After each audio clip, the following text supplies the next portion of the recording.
I forget, is New Zealand even further east than Australia, or am I getting it backwards? Um, is it? It might be. I'm not actually sure. Hold on. Let's I check the think it's map. like just further east. What was the question? If Yes, it New Zealand is. is further east than Yeah, it Australia. is. It is. Yeah. Just check the map here. Yeah. Oh, you learn something new every day. I used to have like no sense of geography, and if you like had asked me where New Zealand was a couple years ago, I would have pointed in like the middle of Asia probably and said there, I guess. Classic American geography knowledge. But yeah, well, so here's the thing. We're live. Hello, everyone. Hello, hello. I wanted to keep the Hello. schedule starting at 4 p.m. my time. But Zod isn't here yet, and Jab's gonna be 5 minutes late, and Tid's gonna be an hour late. Isn't that fun? I'm the only host who's here. Yeah. But yeah, hey everyone, and yeah, today we're gonna be talking about Kenobi with good old Madvocate, but nobody cares about him anymore. He's old news. But we got a new guest, which is Sheev talks, or it's just Sheev, I guess. Hey Very Sheev, exciting. how you doing? Hello. I'm doing swell. That's good. I know you really love Kenobi, so I wanted to invite you specifically to cover this show because Uh, I saw you made a 2 hour video praising the show, so it was quite interesting. I actually I watched that just last couldn't get night. enough of it. Yeah. Yeah. Lots to say. Oh, did you really? Yeah, I hadn't seen it yet. I just I hadn't had time, but then last night I was like, well, let's prepare for the Kenobi stream, like remind myself of the show by watching this video. And you cover what the Sorry. first half of the show, right? So I Yeah. I am now well versed in episodes 1 to 3, and from 4 to 6, it's pretty easy to remember because those episodes are kind of insane. Because they're just Mhm. completely awful from start to finish. Yeah. Yeah. No, 9.5 out of 10 show is what Yeah. Twitterberry. Yeah, and Reva is a Make great live character, action except she please, should no. have remained evil. Wasn't Reva Mhm. actually the one that he said needed a live action show? Oh no, that was Ben 10. That was Ben 10. That was Ben 10. Yeah, No, it but he was Ben says 10. we need a Reva spinoff.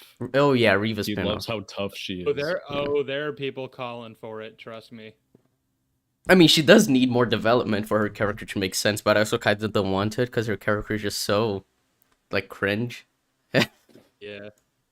Oh well. But they left her story so open-ended. Don't you want to see what she does after the events of Kenobi? Oh, for sure. Right after she decided not to kill this kid for absolutely no reason, I was riveted. Kid she had no connection to whatsoever. Yeah. Decided to go kill because justice or something. Yeah, she doesn't even know that he's related Justice. to that she's Vader's son, right? She just is like, oh, there's this I don't kid who's think she somewhat knows that. related to Kenobi. I've been going over these episodes specifically, so it's all pretty fresh in my mind. Uh-huh. The part of the message she hears is just Bale saying, The kid is in Tatooine. Tatooine, Owen, the Uh-huh. boy.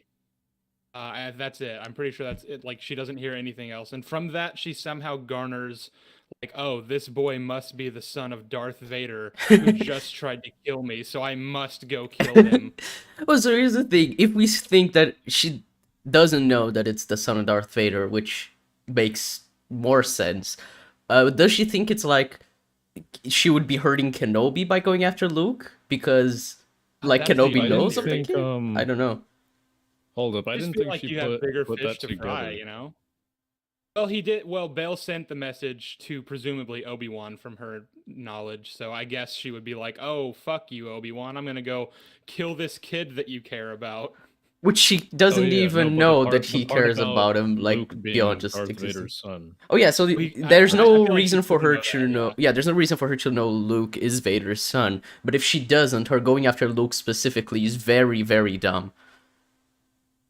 If you want to go after a child that Obi-Wan cares about, how about the one that you've been like continuously kidnapping this entire time? Yeah, why didn't she just kill Leia?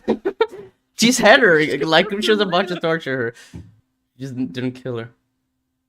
Just seems like she has bigger fish to fry anyway with Vader and the Grand Inquisitor. Yeah, because I to be going think, after some kid. yeah, I think the idea is like, she wants to hurt Vader, but because she can't kill him, she wants to hurt him some other way, which is by killing Luke. But Vader doesn't even know that Luke exists, and she doesn't even know that Luke is Vader's son. So I don't know if it is that. It is a very confusing plot thread. You know, I'm just like I'm imagining this alternate universe where she succeeds and she calls Vader and she's like, "I just killed your son," and she shows like Luke's dead body and he's like, "I've literally never seen that child I before in have my life." no idea who that is. Kenobi. What a great show. But also, hey What a Zod. beautiful show! What a masterpiece! Hey Zod. You're late, so yeah. Oh. Zod, are you there? You're not saying anything. Which isn't new, but Yeah, I was on mute and I forgot. oh, you're a genius. Well done. But all right. Well, I guess we can do this while we wait for Jeb now. Which is part of why we do the recommendation corner, is to wait for people to have time to join, both in chat and in the call. So, Madvocate, since you're the first one from left to right, what is your recommendation for the recommendation corner? My recommendation. So earlier this week, Mhm. I was like, I was trying to get new clips, you know, like new reaction clips for videos, Yeah. and I was thinking, you know, outside the cape shit sphere, and I was like, huh, there's that one clip of Jake Gyllenhaal getting really angry and slamming a mirror in Nightcrawler, Yeah, great and then I film. was like, wait, I've never actually seen Nightcrawler. How about I fucking watch it? So I did, and I had a great time, and I Based. got the clip. Yeah, it is a very good film. We'll have Yeah. to watch that because I haven't seen it. Yeah, Jake Gyllenhaal. One of his best performances is Nightcrawler. Either that or Mhm. Prisoners, but you know, it's Denis Villeneuve. All right. Well, Sheev, you're new to this, but I already told you that this was going to be a thing, so you would be caught off guard. But do you have a recommendation for the recommendation corner? Actually, in the same vein, going outside the cape shit sphere, as Madvocate put it, and also starring Jake Gyllenhaal. Is it Gyllenhaal or Gyllenhaal? I never know. I'm pretty sure it's Gyllenhaal. Brothers with Tobey Maguire and Jake Gyllenhaal. I heard Also that Natalie good. Portman Yeah, and Bailey Madison. Yeah, I I remember watched hearing that that too film. because I got the clip of Toby pointing the gun at his head for the Wong video, and I'm like, I want to watch this too. Yeah. Actually, it might have been because of your Kenobi video that I watched it, because I've seen that clip of him destroying the kitchen cabinets and going, "You fucking bitch, he suffered Oh, because yeah. of you."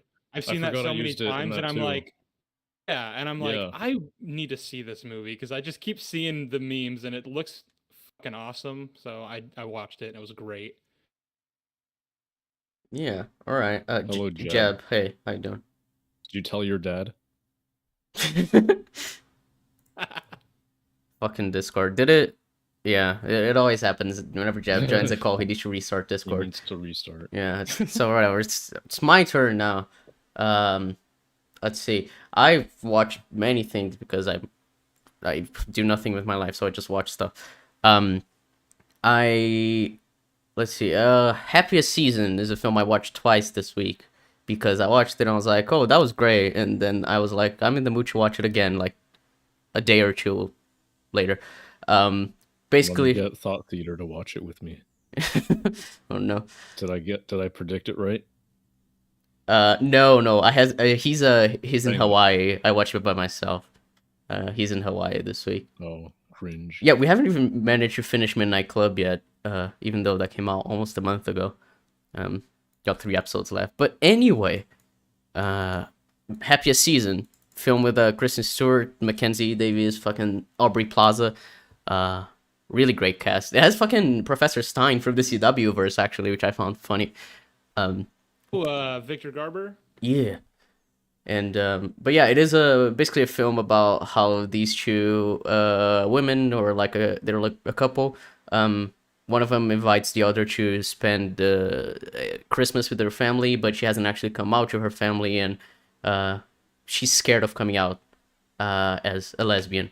And I think it is a really, really great story. Whoa. Yeah, it is very Did you watch SJW. something that's part of the woke agenda? I did, unfortunately. But yeah, no, it is a really good film. It is basically just a story about coming out. Yeah, it is really well done. Found it very relatable in some senses.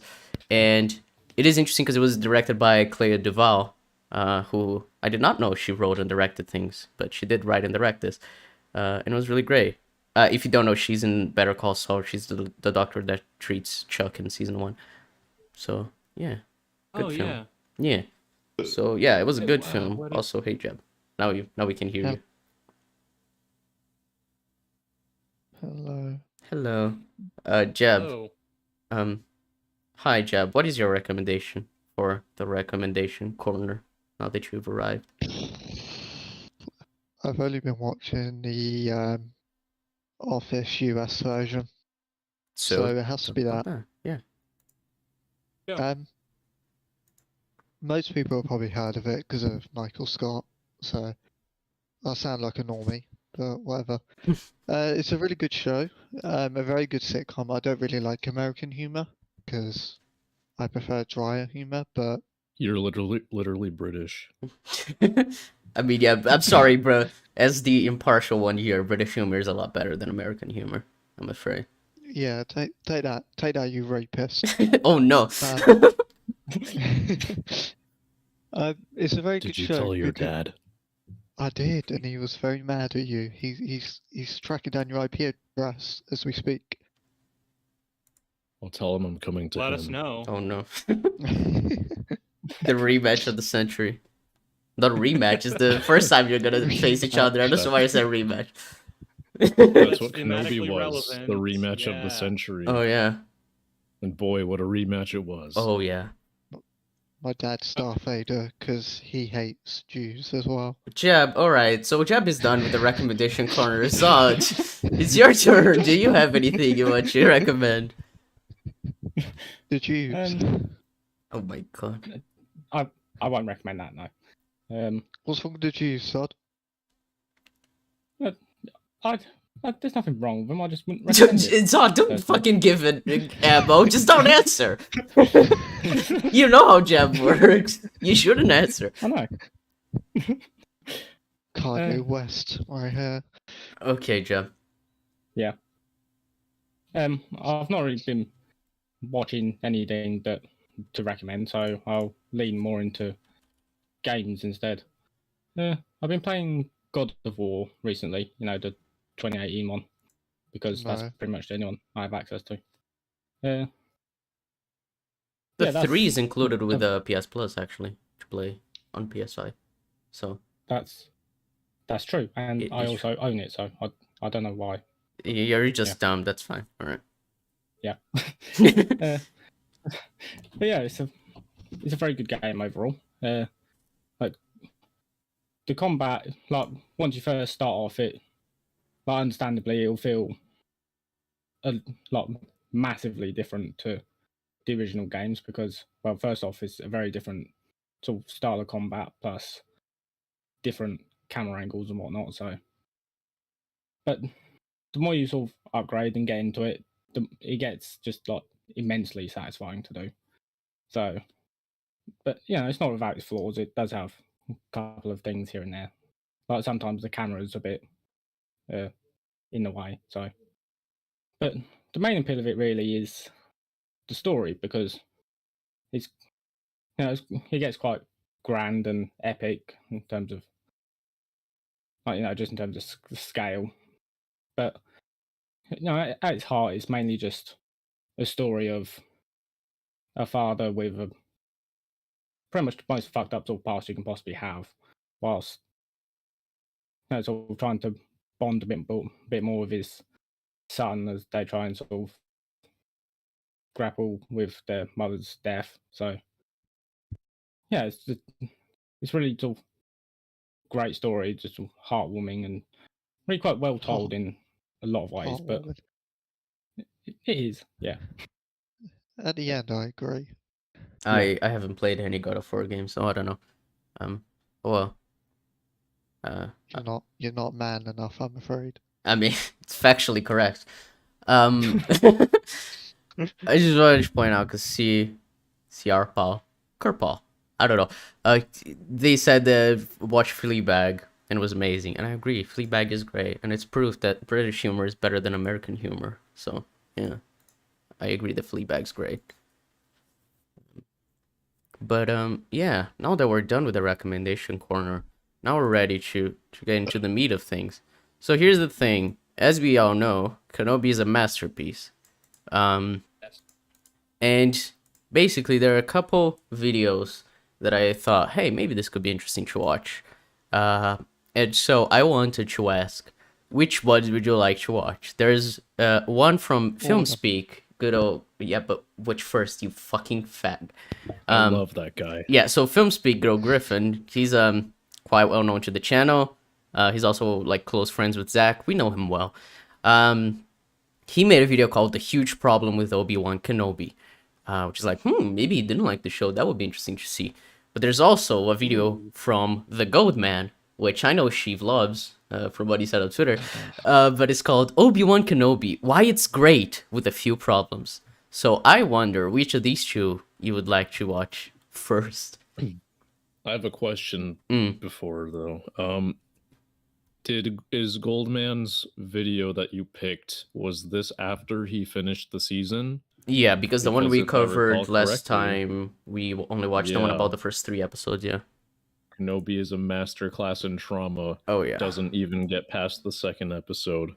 That was hilarious. But, yeah, this video is about the entire show. It's also 44 minutes long, so we have a lot of Goldman to listen to. How long's the other one? Let me see how long the Griffin one is. But I think it's like 30 minutes, somewhere around that. Let me check. It is 32 minutes. So, yeah, basically, we're going to be here a long time covering stuff, I'm afraid. Oh, this is where the fun begins. Oh, yes, it is. Game time started. Who's more racist out of the two? I don't know. Griffin isn't really racist. I've seen a lot of his videos. I don't know if Goldman is racist because I've not seen enough of his videos. So I guess Goldman is probably more racist just by virtue of me not knowing how racist he is. Goldman it Typically is. how it goes. Goldman yeah. it is. Yeah, that makes sense. All right. I want to get him out of the way first, because fuck. This video is large. There's a chance that we're not going to be able to finish it before Madvocate has to leave. I also What's said the large and not basis of- long because my brain just, yeah, makes sense. Large man bad. Yes, large men bad. Maybe it's got many gigabytes worth of space, so we Probably. could call it large. Yeah, I guess so. Anyway, I sent the link to the Watch Together and you can all join. I know you probably don't want to, but you know. What if I don't join, but I react to what you say? Remember SK did that in like ECUM 2 or 3 or something like that when he covered that nostalgia critic video. Because like he couldn't open the Watch Together. And so he was just reacting to what's reacting to him. That was a fun one. That's because he's a Twitter bot. Yeah, he'd actually watched the video prior to our coverage at least, so he knew what was happening. But it was a weird stream. Alright, there's one person not here. I imagine it's Jeb because he usually has a nickname. And I imagine the one person without a nickname is Sheev, the basic bitch. I use this, so. Alright. Alright, well, now we're ready to get started with Goldman. And, yeah, let's see what he has to say. Oh my Christ, that's loud. After almost a decade since Disney bought Star Wars, we finally got that Obi-Wan Kenobi story. Lucasfilm Did we? announced Did we get that Obi-Wan story? I mean, we Obi-Wan got- Kenobi story are you referring to? We got Obi-Wan Kenobi, sorry. You can call it that. Yeah, and also didn't Obi-Wan get like some development in like Rebels and Clone Wars? Like wouldn't that be more so the Obi-Wan Kenobi story rather than this? I'm not one to know about like extended media or anything. I've only watched the films and the live action shows. Even then, I haven't watched Boba Fett, but I've heard like he gets more development in Rebels compared to this. Yeah, Yes. and Rebels, he's only in one episode and only like 5 minutes in total of that. But at least he's like consistent and cool. He's very cool in this Um, show. I mean, he uses a yeah. person as his shield in episode 2, 3. Like that's really cool. That's very Kenobi thing to do. IMO. Fits his character, I think. Yeah, the guy who did absolutely nothing wrong, and he's just like, well, I mean, you die. Well, you see, he was affiliated with the Empire, which Of made him course. evil. There can never be someone who supports the Empire is actually a good person, right? Because Shades of gray, yeah. nuance that don't exist. Yeah, it's not like the Empire was actually trying to run a fucking galaxy as opposed to just like killing people.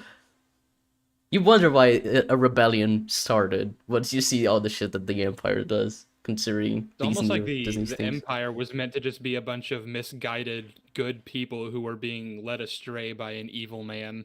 Yeah. Yeah, like that's the entire point of Vader, that how Palpatine led him down this dark path.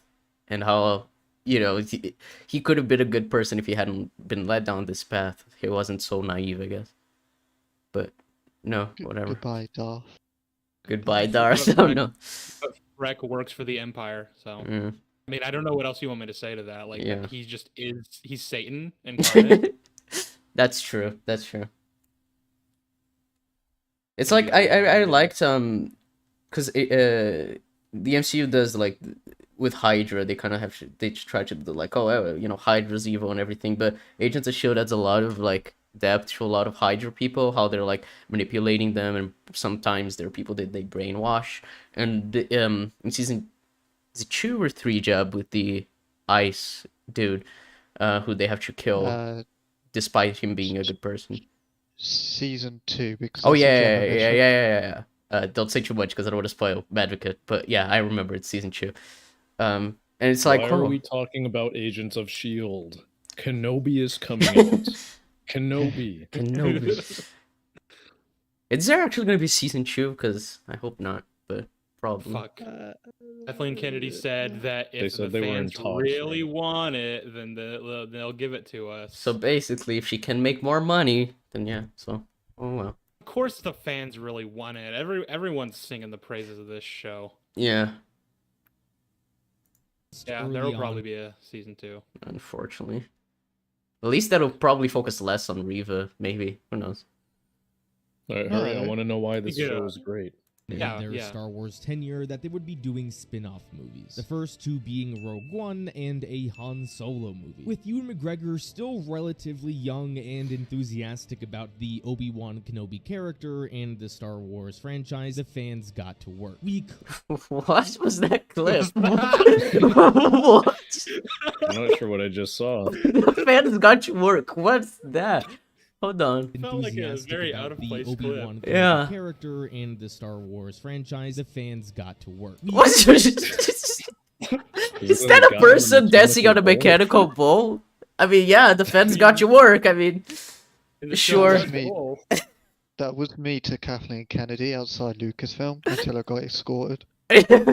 You're like, if I can Fuck break the yeah, record bro. of the amount of time someone can dance on a mechanical bull, we will make a Kenobi show. She's like, hell yeah, Fans bro. got to work. Yeah, the fans got you work. They proved it. They proved that they wanted the Kenobi show. Fucking okay, God, man. He clamored for an Obi-Wan Kenobi movie for years. Even after the divisive nature of The Last Jedi, most Star Wars fans still Divisive. That's the first time I've ever heard anyone pronounce it like that. I that think just I've me? heard. I think Might I've sound- I've heard it I've heard before. that. I've heard it before, Oh, but okay. it bugs me. But it's just I'm just how people pronounce sheltered. it. You are I sheltered. have been living in a cave for Poor past sweet decade. Oh, summer as child. as was established in the She-Hulk finale recording, which hasn't come out yet, you are chained to your place by your woman. So that's Mhm. probably why you never see any outside world, and you never heard someone say divisive.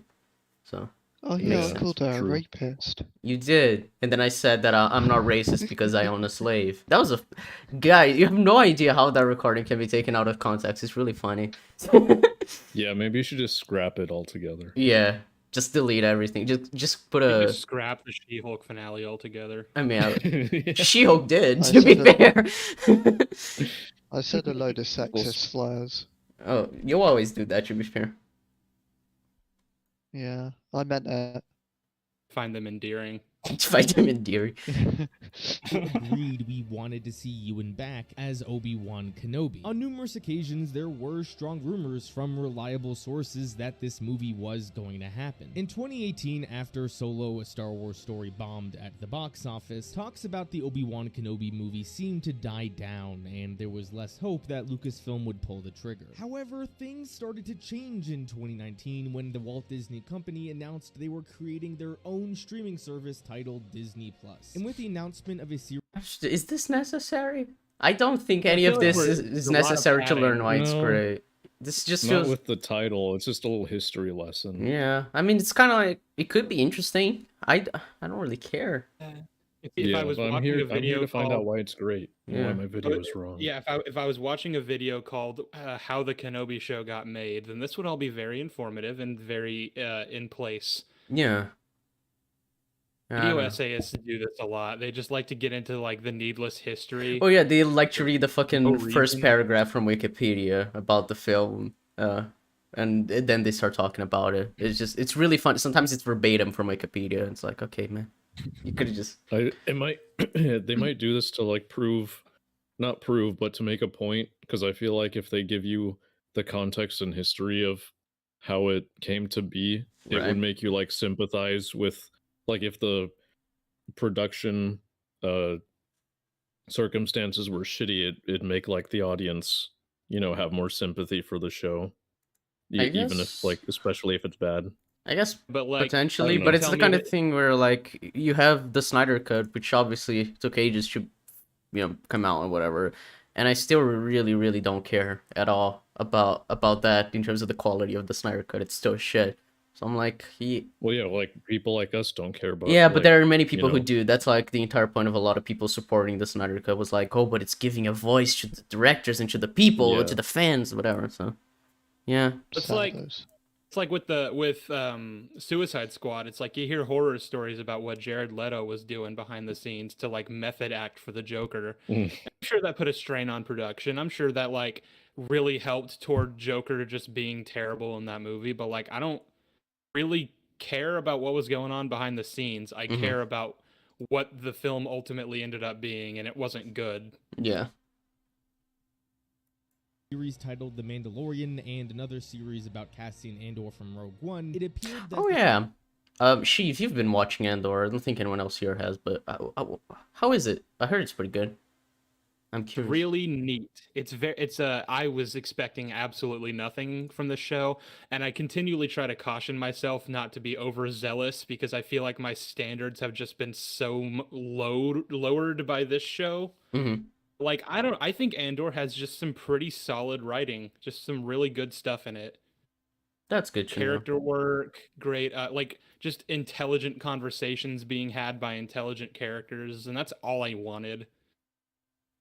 Yeah, that's And nuance. We were just talking about nuance with the Empire. Like, no Imperial in this show is strictly evil in just every regard. Like, just has no like humanity to them. Just is this mustache twirling, fucking sycophant for Palpatine. They're just Right. people.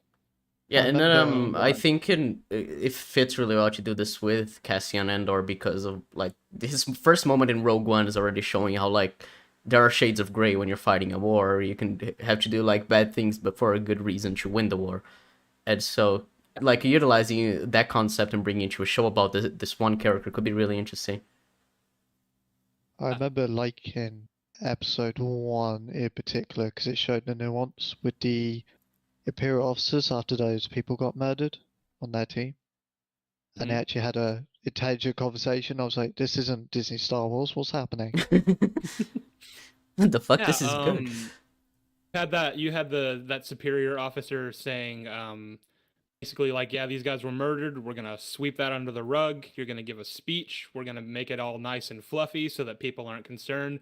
Because the last thing that we want is for the Empire to come like, bleeding down on us. So we're gonna just pretend we did not see it. Basically, it was a really well spoken, well acted scene, and I was just like, this isn't a Disney Star Wars show that I'm watching.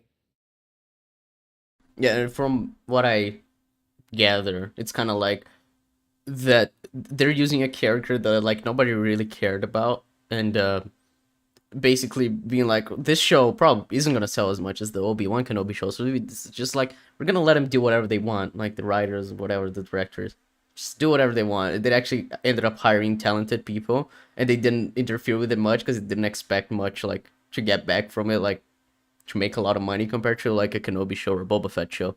And so it just ended up accidentally being good because Disney was like, oh, it's probably not gonna matter. It's just one more Star Wars show, which would be hilarious if it was that. They're like, oh, we gotta put all of our attention into these shows, and they turn out to be shit, and the one they don't care about is the one that turns out good. That's basically what happened. I wish the Andor writers had worked on Kenobi. Imagine the show we could have gotten about Obi-Wan fucking Kenobi written by competent people. Oh yeah. Yo, it's what's wild is the writer for the show. I remember talking about this, but not the writer. The director is Deborah Chow, which you even mentioned in your video that she directed one of the best episodes of Better Call Saul, which is true. She also directed a great episode, season 1 of Mr. Robot, and the director of photography worked on shit like fucking Old Boy. And then I'm like, how did you make like that hallway fight in Old Boy? And then once you get your Obi-Wan, the opening scene is the fucking shaky cam like that. It's just, I don't understand how like talent was so wasted in this show. It's kind of wild. You can tell with a lot of the shaky cam effects that like they are actually effects, like they were added in post. They weren't like the camera wasn't really shaking. They edited it that way because they, I guess, wanted it to look like that. Yeah. So weird. Oh well. The Obi-Wan Kenobi movie would now become a TV series. And in late 2019, Star Wars fans had their prayers answered. Are you going to play Oh. Obi-Wan Kenobi again? Oh, you know something I just realized. I think we probably already knew this, but did you know that the guy who wrote all of Obi-Wan wrote the Flash film coming out next year? Yes. Oh, Yes. fuck. I did not know that. This is fucking Oh, I feel hilarious. like I did. Yeah, No. I'm pretty sure we already mentioned this, Madvocate, in like one of the Flash recordings, but this is fucking hilarious. No, You- Oh, that's fuck, please, no. perfect. Yeah. I can't take any more of this. It's gonna oh shit, do you know, yeah, we definitely talked about this. Do you know another film that he wrote? He wrote Army of the Dead. Oh man, what a writer. Joby Harold, what a Oh, legend. man. He's also Yeah, writing, that reference. yeah, he's also writing the oh, he wrote the Transformers Rise of the Beasts film coming out next year, so that's probably also gonna be shit. So yeah. No. That's fucking hilarious. So yeah, media is in good hands now. Love to see it. Yes. Ewan McGregor was back, but details on the series were limited. It wasn't until a year and a half later where at the 2020 Disney Showcase where we got more details. Deborah Chow was attached to the project as lead director, along with some confirmed castings. What really shook the fandom, however, was that we would be seeing Hayden Christensen. This is still all just like a historical retelling. Yeah, I'm We just don't need any of this. I'm Yeah, just I like, wish yeah. we could just skip this. Almost Wish 2 it had a minutes into little the skip video. button.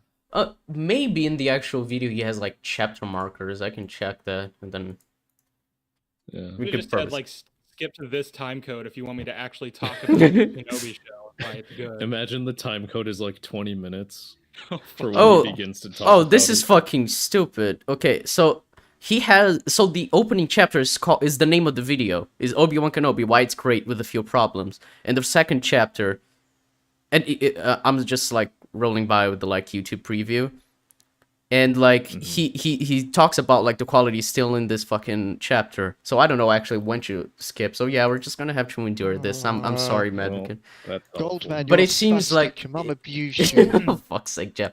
It seems like this chapter lasts for like a minute longer, so we should be getting into Hey. yeah, we should be getting into actual substance soon. And don't This don't is worry, role Madvocate. as- If you have to go before we finish this video, I'll let you know after what the conclusion was. Oh, what yeah. the consensus was for why the show's great. All right. Darth Vader. While some Star Wars fans had their concerns that Obi-Wan and Vader would now meet again after the events of Revenge of the Sith and before A New Hope, most Star Wars fans were ecstatic to see Hayden return to this role. And What's the point of text on screen? I don't get it, but whatever. Well, in case you are deaf and you don't know what he's saying, Oh, okay. You're just watching a bunch of visuals and sometimes there's just some random text. I imagine Jeb, You're like- Jeb being deaf, he's like, I have no clue what he's saying. And then he shows the text and goes, oh, this is the point he's made. Alright. Now I get it. See, Jeb, Like this is all for orange you. on orange too. Yeah, I don't understand. like He did that in the last video we covered of his as well, Mhm. where he puts this little like filter on it with like, I don't know, 50% opacity to make it the color of the text, but I don't see why. hard to tell what it says. Like the text that's over the backdrop and the sun. Like I mean, maybe it's just my eyesight. I can barely fucking read that. Oh, I can read it fine, but yeah, I imagine it's why when I add text, I usually add like a stroke as well, so that it's easier to Yeah. read. Mhm. I add strokes. I usually add shadow because Yeah. I just want to make sure it pops out so that people can fucking read it. Yeah, and I usually also don't add text randomly, but what is it? That's neither here nor there. most Star Wars fans were ecstatic to see Hayden return to this role. And about a year and a half after that announcement, almost 3 years after the series was first announced, and around 10 years since Disney bought the You already said this. Stop recapping. I swear to God. franchise, all 6 episodes of the Obi-Wan Kenobi series have been released. So this begs the question, how did the series turn out? Did the Whoa, show we got live here. up to the expectations that Star Wars fans have built up for the past 10 years? Did the show No. warrant the return of Ewan McGregor and Hayden No. Christensen? Did the show honor the Yes. characters and the themes that George Lucas created? Yes. Would Darth Vader continue Madvocate, I his swear to hatred of God. sand? Well, let's sit back, Wanna relax, die. and discuss Obi-Wan Come on, we're Kenobi so and close. why it's Shit. great with a few problems. Woo, God, we got yes. here. Only took Yeah, us we're 3 gonna get minutes. to it. Woo! Only took us almost 3 minutes. Let's go. Let's go. Did we Part one. need this Fucking story? excited. No, we did not need this story. That's a No. very Is that- simple. That's a very Only simple such answer. We a- did not need the story at all. Just a weird 20 question that minutes. I like. People always fucking bring this up. Did we need? Like, no, we didn't need it. Well, you don't need any There's a lot story. of stories Everything we like don't need. everything past the New Hope, you don't need. Like you don't even need a New Hope, but you get what I mean. For like to build on the Star Wars Yeah. universe, you don't need anything past a New Hope. That stands on its own as a film. But it's like, you know, you have Empire and Return of the Jedi, and they build on that story. It's like we didn't Exactly. need that, but you know, Didn't need that, but like it's nice to get more if it's good. yeah. It's like, did we need a show focused on Saul Goodman, the lawyer from Breaking Bad? No, we didn't. I'm glad we have it though. I'm very glad we have Yeah. it. So Just like But because as because people like to say like, oh, who asked for this? It's like I don't know, I didn't. But Yeah. I'm intrigued anyway. yeah, But if we go back to ancient Greece on the wise philosophers, Aristotle would ask at the stars, did we need this story? that's so true, Jeb. Aristotle very cared a lot about the Kenobi story, and he was just like, "Did we need this? Do we need this Kenobi show?" People didn't understand what he was talking about then, but now we get it. Yeah. He was like, "You guys aren't ready for that yet, But your but your kids, great grandkids will." And he gets like executed for it. he gets executed for talking about the Kenobi show. They weren't ready to hear the truth about Kenobi yet. Whenever a new story in a franchise Part comes one, out, did people we love to ask need the this question, video? Was this story necessary? Did we need to see this story being told? And I cannot tell you how much I hate this question. There has never been a story that was necessary agree. or needed to happen. Well, at least we agree on that point. Hey, Yeah. yeah. Yeah. Ace After Gold a- Man. Yeah. I don't agree.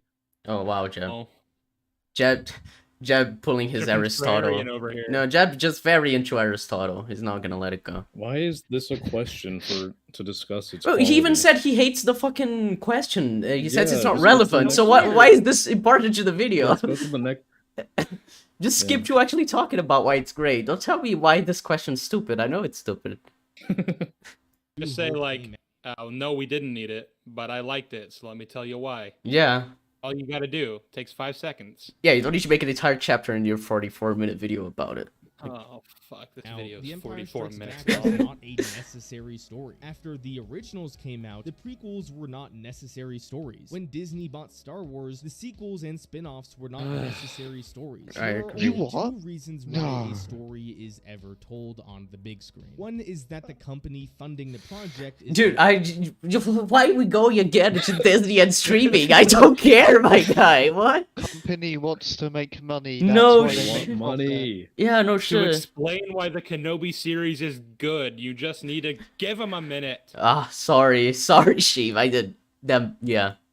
hoping to make He's gonna get you a it soon. movie or show, and two, that a storyteller has a story that they want to tell. A good movie or show Whoa. usually has a healthy balance between these two. Now, I would argue that some stories warrant being told over other stories. For example, I think a story Whoa. about what really happened the night Kylo Ren destroyed Luke's temple is far more interesting than a story of Kit That's what I Fisto think of going this on scene. an adventure. So when it comes to Whoa. I'm sorry. I would like I to mean, see a I story of feel him like going that's in an not- adventure. Not gonna lie. I'm sorry, like that's not intrinsic. Like, sure, it sounds more intriguing to hear how Luke betrayed his nephew and Kylo turned to the dark side than it would to like watch Kit Fisto go on an adventure. But what if that adventure story with Kit Fisto is like really fucking solid? Like it's just got like the greatest. Like what if it's like Empire Strikes Back levels of good? Well, I think the idea is So here is fucking like Kit it's not Fisto's really about fine. it being good or not. It's just the relevance, and obviously Luke trying to kill Kylo is way more relevant to like the Star Wars universe than Kit Fisto could be in like a solo adventure, which I kind of get. But it's also like I'm like, yeah, Better Call Saul. If you watch season 1, you're like, why should I care? This is like barely even related to the rest of Breaking Bad. Like this doesn't matter to the universe. And once the show's over, I'm like, well, actually, I think Better Call Saul is better than Breaking Bad. So I mean, you can build on these stories. I don't think like. Yeah, I just don't think it matters anyway, like what stories you think are worth telling over another. I think every story could be told, and if it's done well, it doesn't really matter how relevant it is to like the main story, as long as it's like relevant to itself. Like it's not wasting time on things that are not relevant to itself, basically. I guess that's what he's saying. So I mean, I guess we're in agreement. Yeah. Gold man.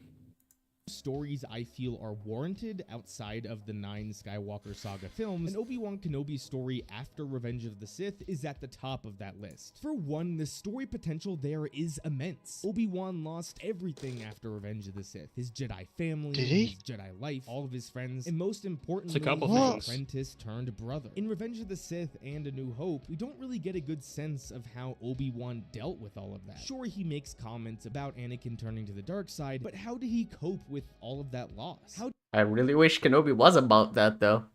Unfortunately, Yeah, it that is- would have been great. Yeah, That's the thing. I like he that says idea. there's a lot of story potential there, and I'm like, I agree. This would have been a great show to get. I wish we had. Yeah. We did. We got 10 minutes. Him in a cave. He Yeah, that saw was a Jeb. nightmare. he saw hallucination Hayden Christensen in what, episode 2 or 3, and then that was it. It's great. And he saw Qui-Gon in the end, which meant he became complete. So Yeah. I clap. Whoa. Jeb, your dad's gonna need a med kit after I fisto his ass. How my dad. did you come up with that joke just after he said Kid Fisto in the video and you were just waiting for the moment, or did you just come up with it? Because I don't know which is Yes. worse. Oh, so you were waiting. Okay, so that's bad, but that's fine. Waiting My for the dad just opportunity. murdered Sheev your left, mum. that's all that matters. Damn it. Thank you. Your mum's dead. Okay, Oh. Jab. did going Ironically, from my being a roommate has Jedi this running joke where he constantly talks about how he murdered my mom when I was 11 because he knows how much I fucking hate the Flash. I'm like, you know, you can't make jokes like that. It's fucking amazing.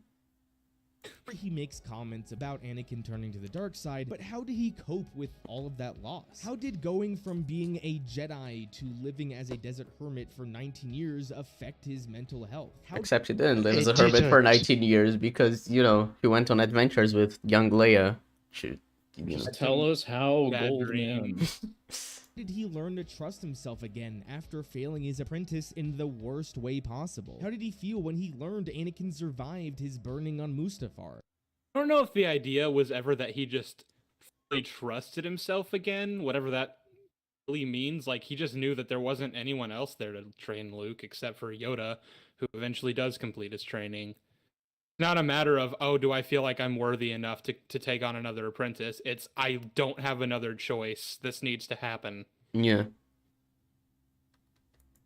These are all fascinating questions to me. And some of you will say you assumed that Obi-Wan knew Anakin was still alive, but Yeah, no, you don't There's assume, no you way he know, couldn't have, yeah, yeah. he literally knew his name was Darth Vader. He knows.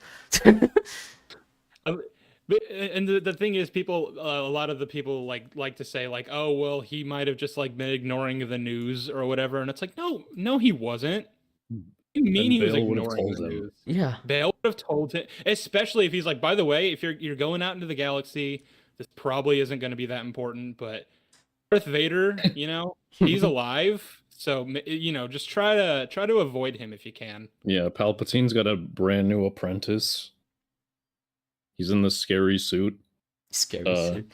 Yeah, he's pretty You threatening. might not immediately recognize him because he's in a big fucking like cyborg costume, but that's him.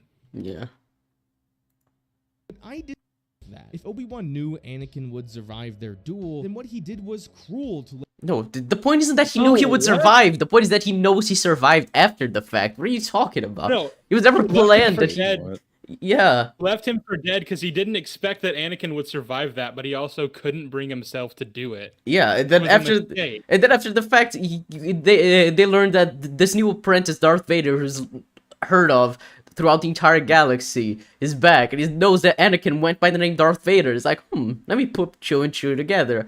It's like, what? The point was never that he wanted to let Anakin live. He didn't just leave him there to. No, Is his that what whole Goldman purpose thinks was to people are kill saying? Vader.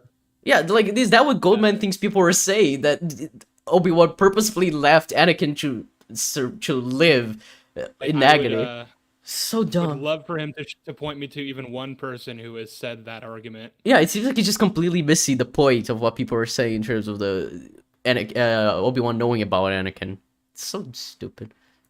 Anakin burn alive. So I feel these questions warrant telling this story. The other question that is often addressed is that should Darth Vader have been in this story? I would agree this is not a necessary component to an Obi-Wan focused story. You could tell a story of Obi-Wan doing stuff on Tatooine and Vader Don't say doesn't but. need to Don't say show up, but. I Don't would say but. argue He said Ah. Madvocate. That ass. that what happened to Anakin is necessary for an Obi-Wan story. This Yeah, but you don't need to have, like, Anakin physically there. That's why everyone was yeah. talking about, like, I think you mentioned in your video, Madvocate, about having him kind of like Fisk is in Daredevil Season 3 for Matt. Yes. Just talking in his head, Like, yeah. actually use Hayden Christensen. You can use his face even. Like, that's Yeah.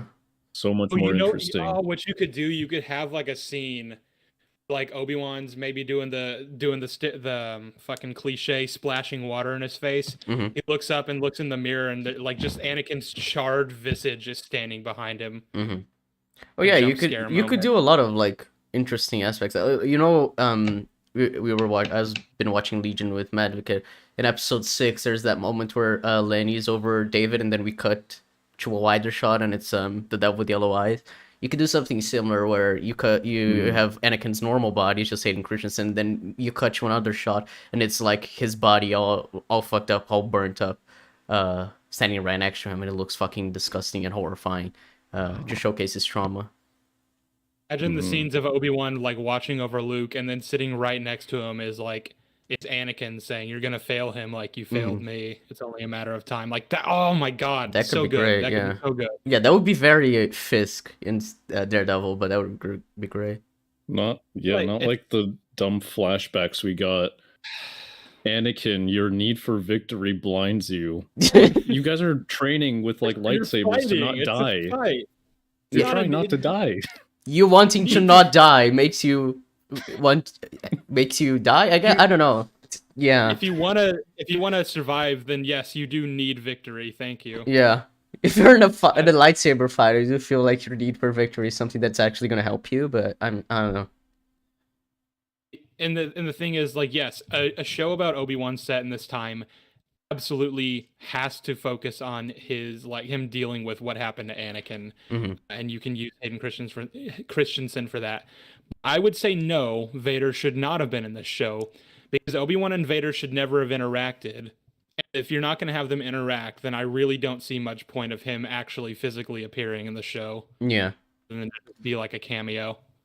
Yeah, and they fight fucking twice in this show, which is fucking amazing considering the lines in the New Hope or whatever. And I love those fights. They'd be better if I could see them.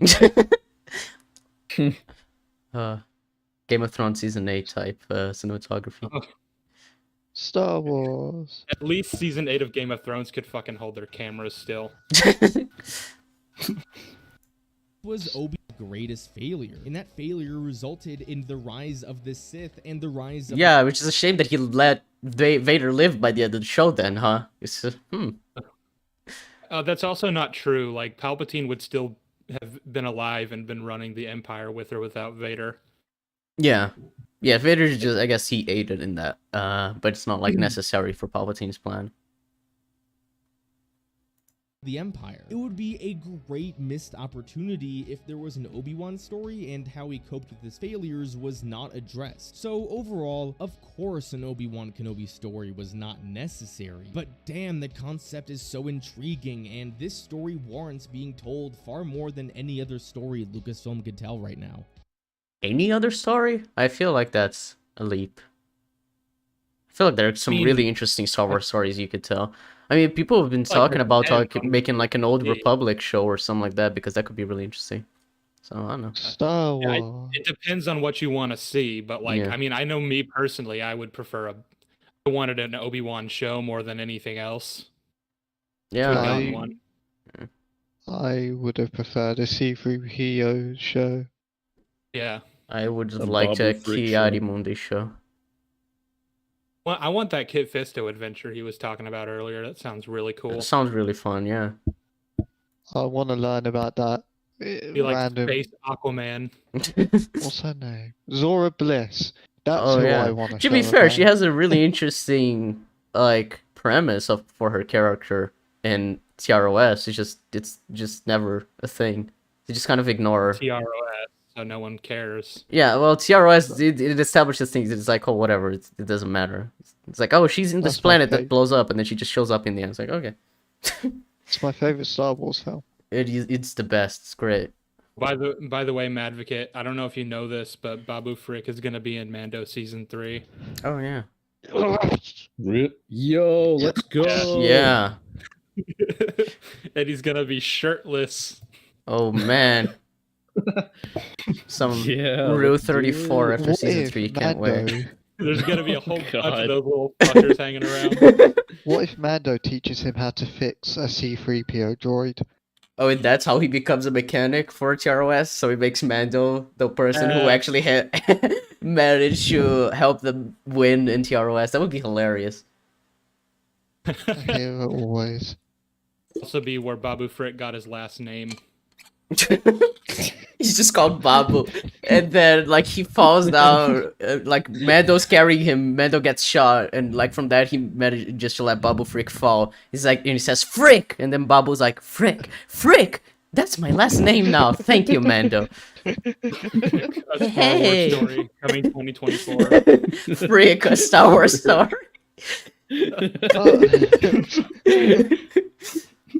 Imagine if Grogu tries to eat him. I mean, that's very in He character probably for Grogu, yeah. He probably will try to eat him at first, and Mando's gonna be like, "No, this is a character that's shown up later. You can't eat him." He's gonna It's not like he's the gonna try to fucking eat- frog eggs. try to eat him, and he's gonna be like, "Hey!" That's how we get the Frick name. Like Grogu's trying to eat Babu. Mando goes Frick, Frick. Frick, Frick! Don't eat him, Frick! Ugh. But Frick actually sounds a lot like Freck. So- Incident? oh no. Yeah, Mando was a very big Flash fan, so that's why. But he hadn't watched in a few years, so that's why he says Frick instead of Freck. So Frickin' Frack. Frick and Freck. Isn't there a moment that they actually say that in season 8, or is it like Freck and Freck or something like that? They do say Freck a lot, I and think it annoys me. I think it's Frack and Frack. Yeah. I'm just like, pussies, say fucking fuck. They're not allowed to. It's on the CW. Yeah, it's like, oh, we want you to swear, but we can't swear. Let's make up a new word and make every character say it because it's not the cringiest thing ever. It's fine. It started so with cringy. Yeah.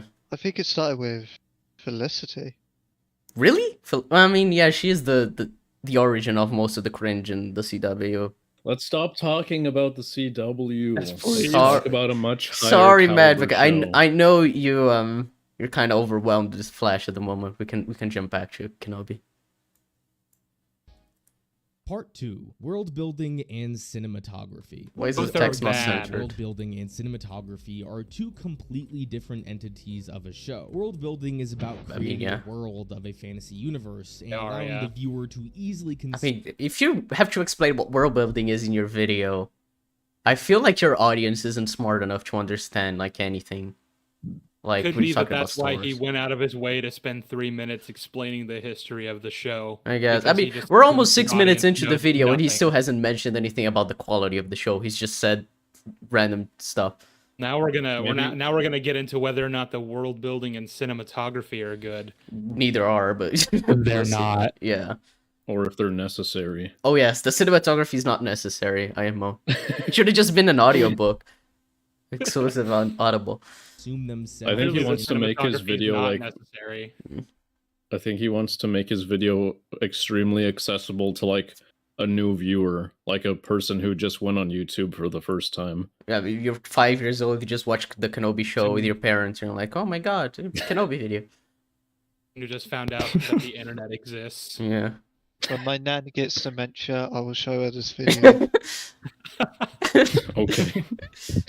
And the You can watch it while I'm cinematography is spoon about- feeding her mashed potatoes. And She's gonna like the pretty lights, it's fine. about the visuals on the screen and how well they are conveyed and what emotions they're supposed to invoke in the audience. So yes, Yeah. these two are entirely different, but it's in the DNA of Star Wars that these two go hand in hand. World building can be simply done if a character is talking. DNA. I mean, I think for a lot of things, I you can guess. use like cinematography to establish a world. I mean, you In can. terms of like tone and everything, but sure, whatever. I don't care. Just get to the point, Goldman. I really don't care about arguing with this. We're gonna get to the quality of the show soon, I'm sure. Minutes. But it's not good world building if we can't actually see those ideas on the screen. Now, this isn't the Whoa. I don't think that's It's inherently insane. true. I think you could just like exposit some world building stuff as long as it's consistent with what we know. It doesn't really need to be shown. Like, I don't know. Isn't the title It does. isn't It like needs to all be the- shown.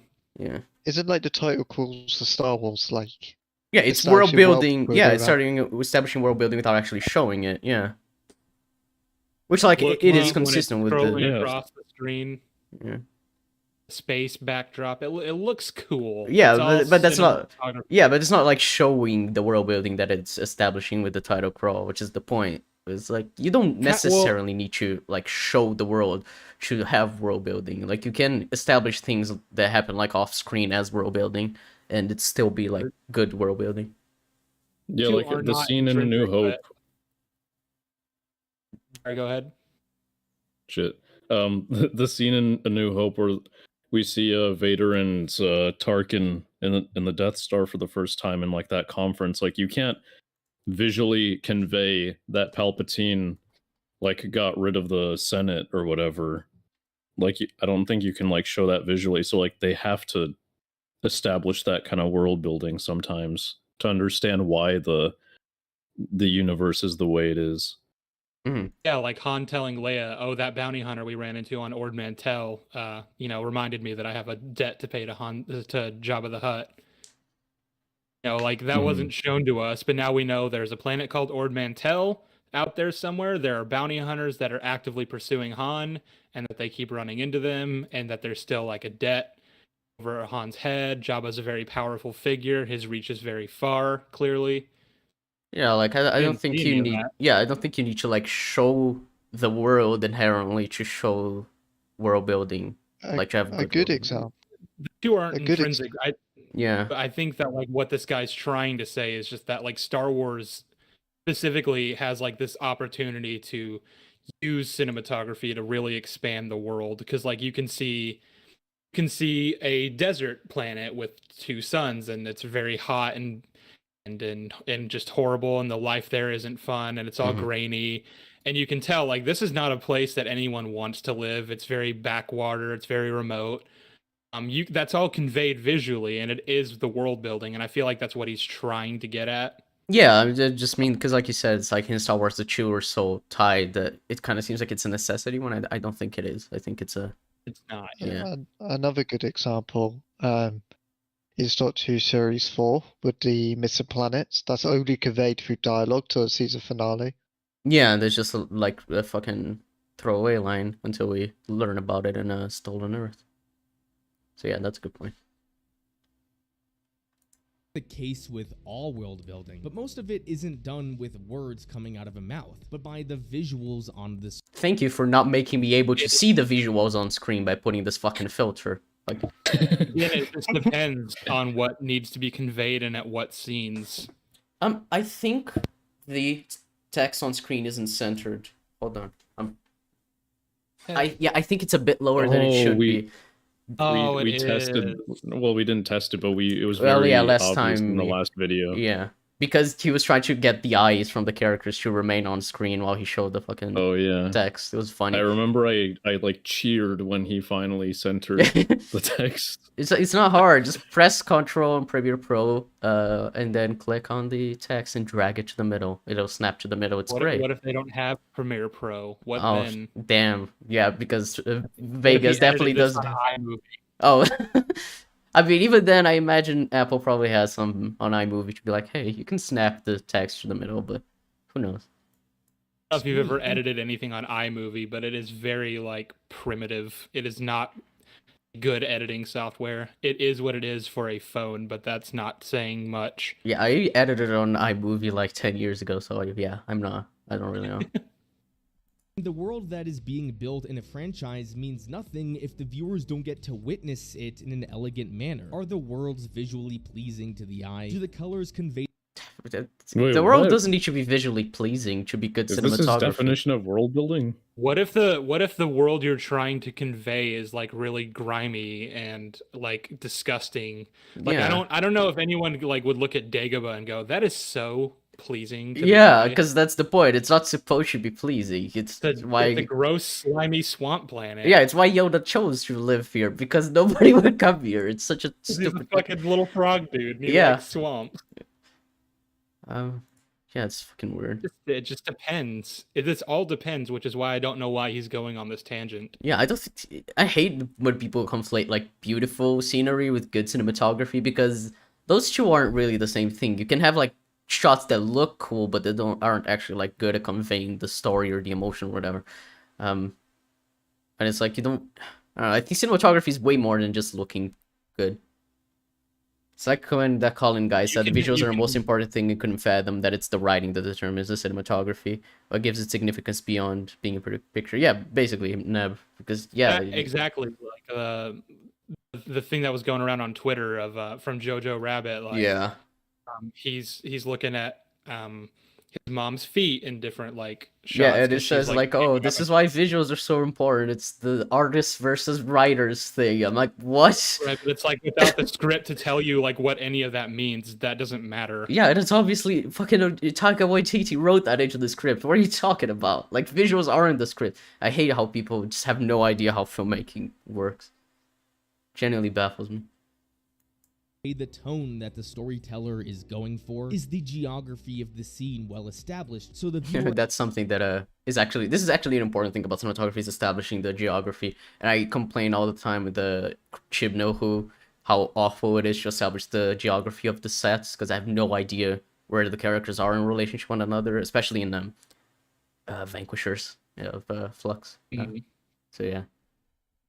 has a clear understanding of where certain locations are in relation to other places. So this is all crucial to Star Wars, and the mastery of both the world building and the cinematography are what made the original Star Wars films so successful. So how was the world building and cinematography in Obi-Wan Kenobi?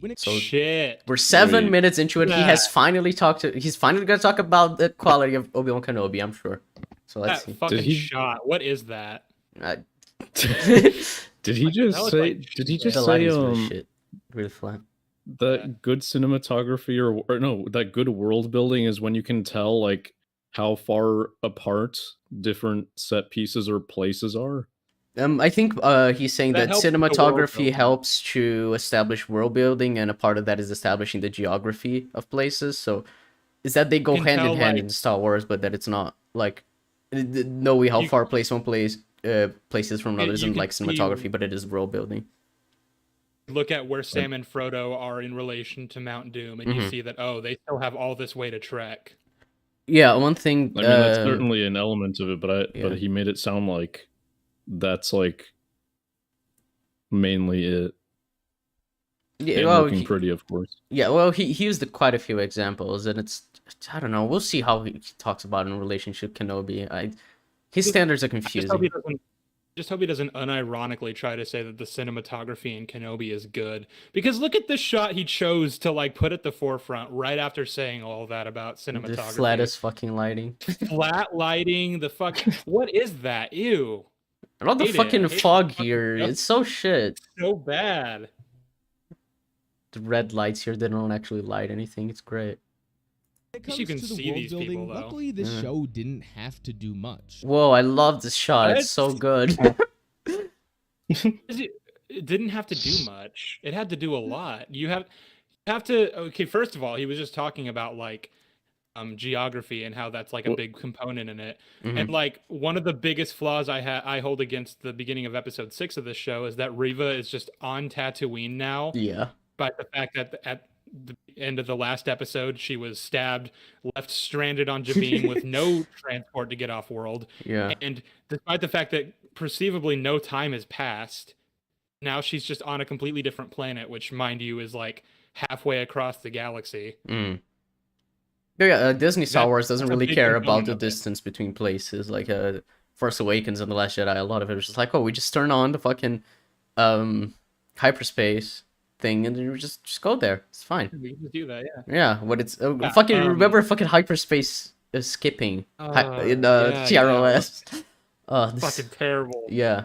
And it's like in A Wish New that Hope, had never they been they're like, oh no, you see, we're going at light speed, but it still takes time, and you gotta like calculate a path and everything. I'm like, oh, that's nice. After they got away from the Empire and like Han like sat down and charted his course and like got everything ready while Luke and Obi-Wan were out there training, Mhm. he then comes out and says we're gonna be in Alderaan in like 2 hours. Like it takes time. Yeah, you need to get to one place or another, not just instantly there.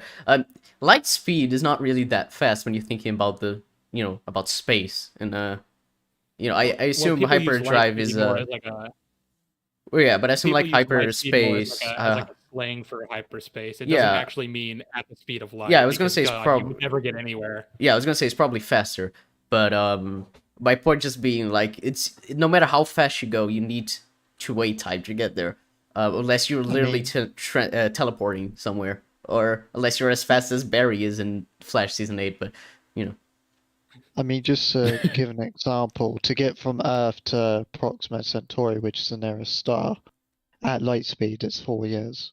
mm, So, yeah, space is big. space is You can very tell. big. I can give you a Star Wars example too. You know, Tatooine and Geonosis are 1 parsec away from each other. Mm. They're like basically next door neighbors. If Anakin and Padme had traveled, because they traveled from Tatooine to Geonosis in Attack of the Clones, and if they had been actually going at light speed, it would have taken 3 years for them to get there.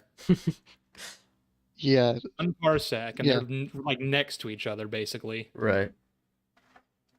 it's 3.26. Yeah. Round down. The point is that's like the entire duration of the Clone Wars. Mm. Just to give like a frame of reference. People asking Clearly chat moving about on. Tin. She's busy. She's gonna be a little late, but well, a lot late because it's already been over an hour. But she said she'd be here, so yeah. She resigned from ECUM. Yeah. Thankfully. Fortunate. Yeah. All right. Well. Made the What a best great choice. shot. Oh wow, Madvocate. I'm kicking you out of the Flash season 9 reactions now. We already You know right where back. Obi-Wan- You guys can go ahead and keep watching. The more that I miss, the better. Right back. All right. is and why he's there. Tatooine has been featured in Star Wars more than any other planet. I really hate this lighting. What? Really? Has it? No. I'm just Is saying. he excusing the bad visuals by saying it doesn't need to look good because this story doesn't warrant nice visuals? I don't know. I He hope said he so. didn't need to do a lot, so let me rewind just to make sure. He's saying it doesn't need to do a lot, so this is. I wonder if he's gonna say this is good or this is fine. Let's see. Luckily, this show didn't have to do much. We already know where Obi-Wan is and why he's there.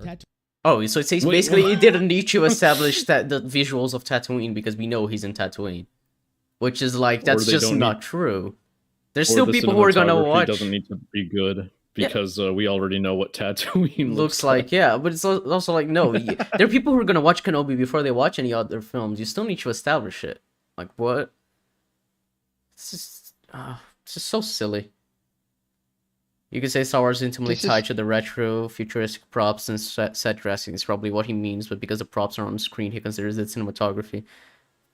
If that's it, then his wording is terrible. The only way I can think that cinematography is intimately linked with Star Wars is the same way it's intimately tied to everything else, like an old angle shot of someone in power, etc. Yeah. Yeah, it's just visual language. Russell T Davies went, you know what? Earth doesn't matter in how it looks. We've been to Earth all the time. Let's just leave it. Yeah, we've been to Earth all the time. We don't need to establish that they're in fucking London or Cardiff or whatever. It's fine. Tatooine has been featured in Star Wars more than any other planet. In the previous movies, already Oh, this is a way better shot than anything in Kenobi. Just like the composition and the lighting here is so much better. explained There's why Obi-Wan variation. Yeah. is on this planet. With the Empire, we already know the gist of what they are and how they operate. So basically you're saying the show doesn't need a visual language because everything in the show has been established prior. This is such a defeatist attitude. You don't need to tell stories with your cinematography because this stuff has already been told, so it's fine. Surely the aim is to build upon that and develop it through visual means. Don't remain static. That doesn't engage an audience at all. I think the goal is to improve it, but that's just me. I mean, I don't know, I feel like you can tell new like stories with visuals about previously established things. But I don't know. Maybe that's just me. in what his role is in it. So already two of the most important aspects of world building have already been done in previous stories. One could argue that the Inquisitors should have been in this conversation because we've seen them in Rebels and Jedi Fallen Order. So while the building blocks are there for the Inquisitors, this No. No. At least with Vader, you could go, well, that was the bulk of the films, but most people aren't going to invest in the games or the shows. Your audience is going to know the films, the casuals that is, and that's who you're ultimately trying to draw in because you already have your core audience. So, no, they shouldn't even be in the conversation if you're going to have that conversation. Fuckers, what did I miss? Talking you about missed the some special Inquisitors. stuff. Yeah. An amazing argument. Oh yeah, basically he's saying that the show doesn't need to try with its cinematography because the things that it's telling, like showing with its visuals, have already been told before. So for example, we already know that the Yeah. Empire is evil, so you don't need to show that they're evil. And we have already We seen know what Tatooine Tatooine plenty looks time. like. Yeah, so we don't need to see So the it doesn't geography. have to look good. Yeah, so it's fine. Imagine if Empire Strikes Back had really shitty cinematography.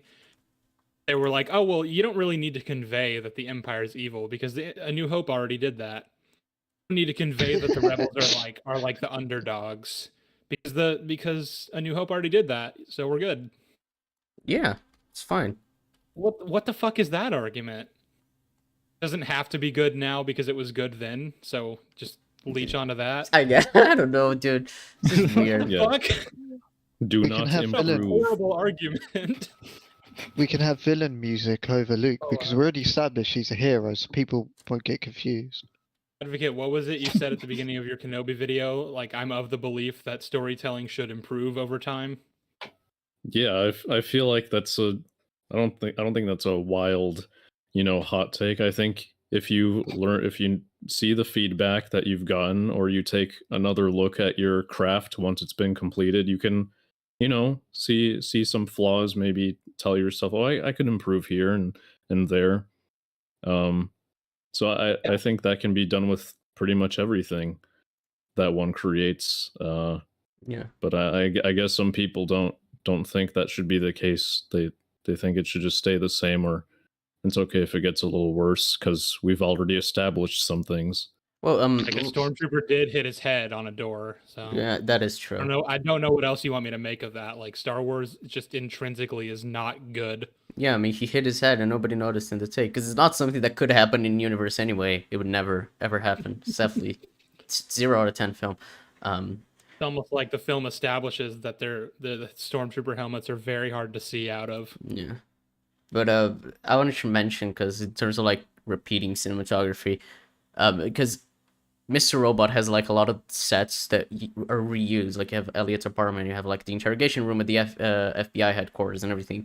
And these sets are like shown plenty of times, and every single time I'm always like baffled by how good the cinematography is in those places where you still have like new ways to create like new shots and tell stories with like shots that haven't been shown prior, even though we've been in these sets for like 5 episodes of the last like 7. You're like, holy shit, how is this how does this still look good? And you have like something like shows like a fucking Criminal, the Netflix shows that have like Criminal UK, Criminal, USA, whatever, it's for a lot of countries. I watched one episode of Criminal UK, and it's entirely set inside an interrogation room, and the cinematography never felt like boring. It always was telling the story as you wanted it to tell. Like you could understand what the cinematography was trying to tell you, while still being set in only this one place, and it never felt repetitive. Like you don't need to just because you're telling the story in the same place we've seen before. You don't need to make it like boring because we've already seen it before. There's so much you can do with cinematography, and I feel like it's a really defeatist attitude to be like, oh, it's been shown before, so it's fine that the cinematography is shit in Kenobi. I mean, And also, like, I don't understand what he even means by repeating cinematography. Like, I think it's repeating cinematography, it's repeating places we've seen and like covering the same ground. Is basically, that what he means? yeah, basically we're covering the same ground, so we don't need to find ways to show things that we already know. So we don't need to find ways to show that the Empire is evil because we already know that they are. So you can just have a boring static shot of like an Empire character as opposed to like a fucking looming like angle, angle up on the character or whatever. At that point, you're just keeping consistent. Like you don't just stop doing it because it's been done before. Like at that point, you just keep doing it. She'll have a you do consistent something visual better. language, yeah. But I guess not. it's another good example's in Midnight, where it's literally just in a box. All the characters are just. Oh in yeah, a it's all small inside the confined train, box. yeah. Heaven What a Sent's another good example. shitty argument. Yeah. Story still needs to do a good job conveying them to the audience, because you can't rely on the vast majority of the audience having watched an animated show or played a video game. With that being said, I feel the Inquisitors were translated well into the show. We get the What do you think about that, Sheev? Sheev. I think Sheev, bro. Sheev how much time do we got? Because I could go all day. No, I just say, I'd say watch your video, because that explains it. Yeah, There's watch so my much video, to say. but like just the very basics. Grand Inquisitor is a Powin. That's a species we've already seen in live action in Revenge of the Sith. He's the motherfucker who talked to Obi-Wan on Utapau. Does not look anything like this motherfucker. Doesn't look intimidating at all. Doesn't have like all the same markings as he does in the show. Doesn't have the same voice. Fifth Brother's even worse. He's like 2 feet shorter than Fifth Brother is in Rebels. Does not has like a raspy voice now instead of like his more suave voice from Rebels. No, Completely it sounds different like he accent. fucking swallows cigarettes. It's fucking insane how he Yeah, sounds in it's this so show. fucking weird. Do you know who we are? are. Like just the general like presence of it. Like I don't have any reason to fear these people the way I would if I was watching Rebels. Yeah. Reason for that. Hello. Oh, Rebels actually, I mean, you can say whatever you want about Rebels, but like at least it made the Inquisitors scary. Mhm. They're the All of his main lines are villains. so funny.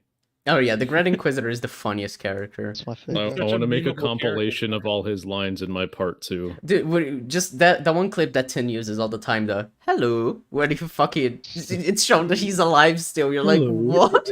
It is so funny the way he enters the frame. It's such like a fucking. It's such a parody. It's so great. Hello. The Inquisitors are fucking awful in this show, and I will not take any criticisms of that at this time. Suck. Alrighty. Just that the job of the Inquisitors is to hunt down remaining Jedi. They serve under Darth Vader and follow his every command. There is a Grand Inquisitor who is in charge of the other Inquisitors, and each of the Inquisitors has a number designation along with brother or Also, like, I feel like, not even talking about, like, just how horribly translated they were from Rebels, Mhm. but I feel like if you're trying to convey that these are, like, really intimidating Jedi hunters that serve Darth Vader, Right. you might have them defeat, like, even just one Jedi. There's only one Jedi in this entire show who dies, and it is by their hand. It takes 3 of them to catch him, and they also, like, don't catch him initially when they first suss him out, even though Yeah, because he they have dropped him some surrounded, like they just rags on him, and just they're let him like, go. oh man, can't follow him It's now. like it's like narratively you've told me that these are Jedi hunters, but I have Mhm. no reason to believe you because I haven't seen them actually hunt any Jedi. Yeah. I sure as Yeah. shit haven't seen them beat or kill a Jedi. sister depending on their gender. So establishing what the Inquisitors are wasn't that hard, but they did it well. When it comes to the physical locations of the series, I wasn't too impressed. Fortress Inquisitorius was well translated from Fallen Order to here. I guess does he mean just visually? Because if you mean world building wise, it doesn't really make sense that they have like shields off and they don't have weapons to defend the fucking base, even though they have that in Fallen shield Order. Fallen Order. Yeah. But also, even if they didn't have it in Fallen Order, you'd think after the attack in Fallen Order, they might go ahead and update their security because clearly it's not that nobody would be stupid enough to attack them. Clearly, some people are gonna attack them. It's the stupidest line of You might logic defend the ever. base. It's like, we don't have any defenses because nobody would be stupid enough to attack our base. Which is why we don't defend it, because, yeah, nobody's gonna want to attack an undefended base. That's just silly. Like a running joke in part 2. Mm. Every time like they manage to slip past where security ought to be, I just say, but it's okay because nobody would be stupid enough to attack the space. But every time I like cut off that sentence a little bit earlier, Mm-hmm. That's gonna be great. ugh, it's all gonna come full circle when the rebels fucking actually attack with their Yeah. air speeders.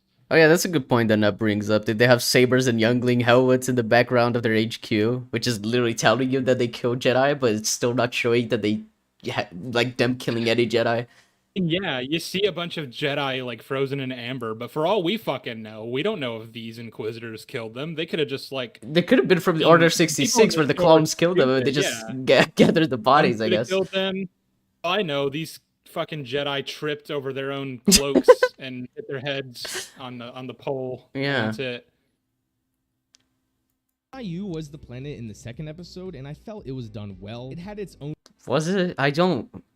Yeah, I mean, I'd like him to qualify that. Yeah. unique feel, and it actually felt Did it? It just felt like they're trying to do a Blade Runner type city, but it just looked too Yeah. clean to like feel like Blade Runner. Like there's a point the cinematography of well, both Blade Runner films, but the first one I think more so, with establishing how fucking disgusting the city is on like a ground level, but it's trying to appear as this like capitalist utopia with all the you know advertisements and everything. It's like it's really well done, the cinematography in the first film, especially for the time it was made, for it to look that good and to establish such a like sci-fi world.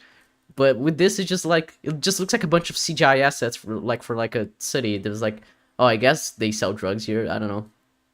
Like put some neon signs or whatever. Was it Coruscant in episode 2 when Obi-Wan and Anakin are like on the ground when they go after Wezzel? Coruscant. Yeah, Chasing that's what I after- thought yeah, the yeah. city was at first. I thought it was the same one. I mean, well, it kind of feel like that was the idea. Like you want to show us like a seedy underworld sort of which is fine. It's a cool aesthetic, of course. But I wouldn't call it unique because, like Madvocate just Yeah. pointed out, it's literally just the underworld of Coruscant. Well, yeah, and what I mean is also like if you look at this, top-down shot of the city, it's like it just looks so like darkly lit. Like it doesn't seem like anything. It just seems like a city. Like I Yeah. can't tell anything about this place from a shot like this. Which is why The when I mentioned Blade, cinematography really would have helped with that. yeah, it's why I mentioned Blade Runner because they have like those huge billboards that light a lot of the city, and it shows like these huge buildings and how like disconnected from reality all these like big companies are. Like you have all the Coca-Cola fucking advertisements in the billboards and the big ass holograms, and you're like, you compare that to the world on the ground that is all like grimy, but you have like these neon lights to like make it all colorful, but not in a like an aesthetically pleasing way. Which is why I say like it doesn't need to look good for it to be good cinematography. Sometimes you want the things to look disgusting, and this just I don't know, it just looks like a Star Wars city. I don't know. I can't tell anything about this city from this shot. Yeah. And so Deborah Chow said that she designed this place after Hong Kong. Does it give you like Hong Kong vibes? Not really. I see the Asian sticking out. Yeah, I could see like if you hadn't I was mentioned it, being I would. sarcastic, No, but but yeah. like if you hadn't mentioned it, I would never have guessed. But like, I guess I can see Yeah. it. The thing with Hong Kong is that it has like huge buildings. These ones just look like normal, like they're all the same size. You don't have like the ones that are sticking out and the more colorful things and the like the neon like writing on things. Like these places are just like normal lighting and everything, except for like this one building on the left. It's like red and green, but you can barely see it properly. Kind of looks like maybe I don't know, it's a hotel or something. Like I don't know. It's just very Maybe. yeah, it's just very generic. It's not telling a lot. Felt like it Like fucking the city in Falcon and Winter Soldier has a much better visual style for it. To tell like Oh, yeah. to show a world kind of like this. Falcon and Winter Soldier is not a good show, but the cinematography in that show is pretty good at certain points, and I really like the visuals that they have for that city. Like it looks like what you would expect a city like this should look. This just yeah. real lived-in place. But besides that, all the other new worlds introduced in the show were What the fuck was that shot? incredibly dull. Mapuzo is literally just a grassy field with a small town. We don't even get a good vibe of what Jabim is like because we only see the inside of The base. world I guess building it's is just a shit. Yeah. Mhm. rocky sand planet like Geonosis. In the unnamed planet of the final battle between This Vader place looks amazing. Look at this. Oh my Christ, this is so bad. and So Obi-Wan another problem is that like this when I've watched this episode, this like rocky formation planet that that he's landing on, I thought it was just another area of Jabim. It's like a moon. It's a completely different celestial body, but I thought it was just another area on Jabim because like the geography and the world building in this show is just non-existent. You can't really tell what's happening Yeah. or where everyone is. The only reason I know it's not Jabim is because I fucking looked that up on Wikipedia.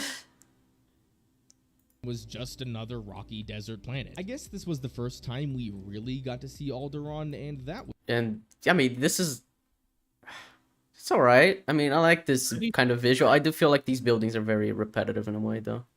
Probably could make them look more interesting.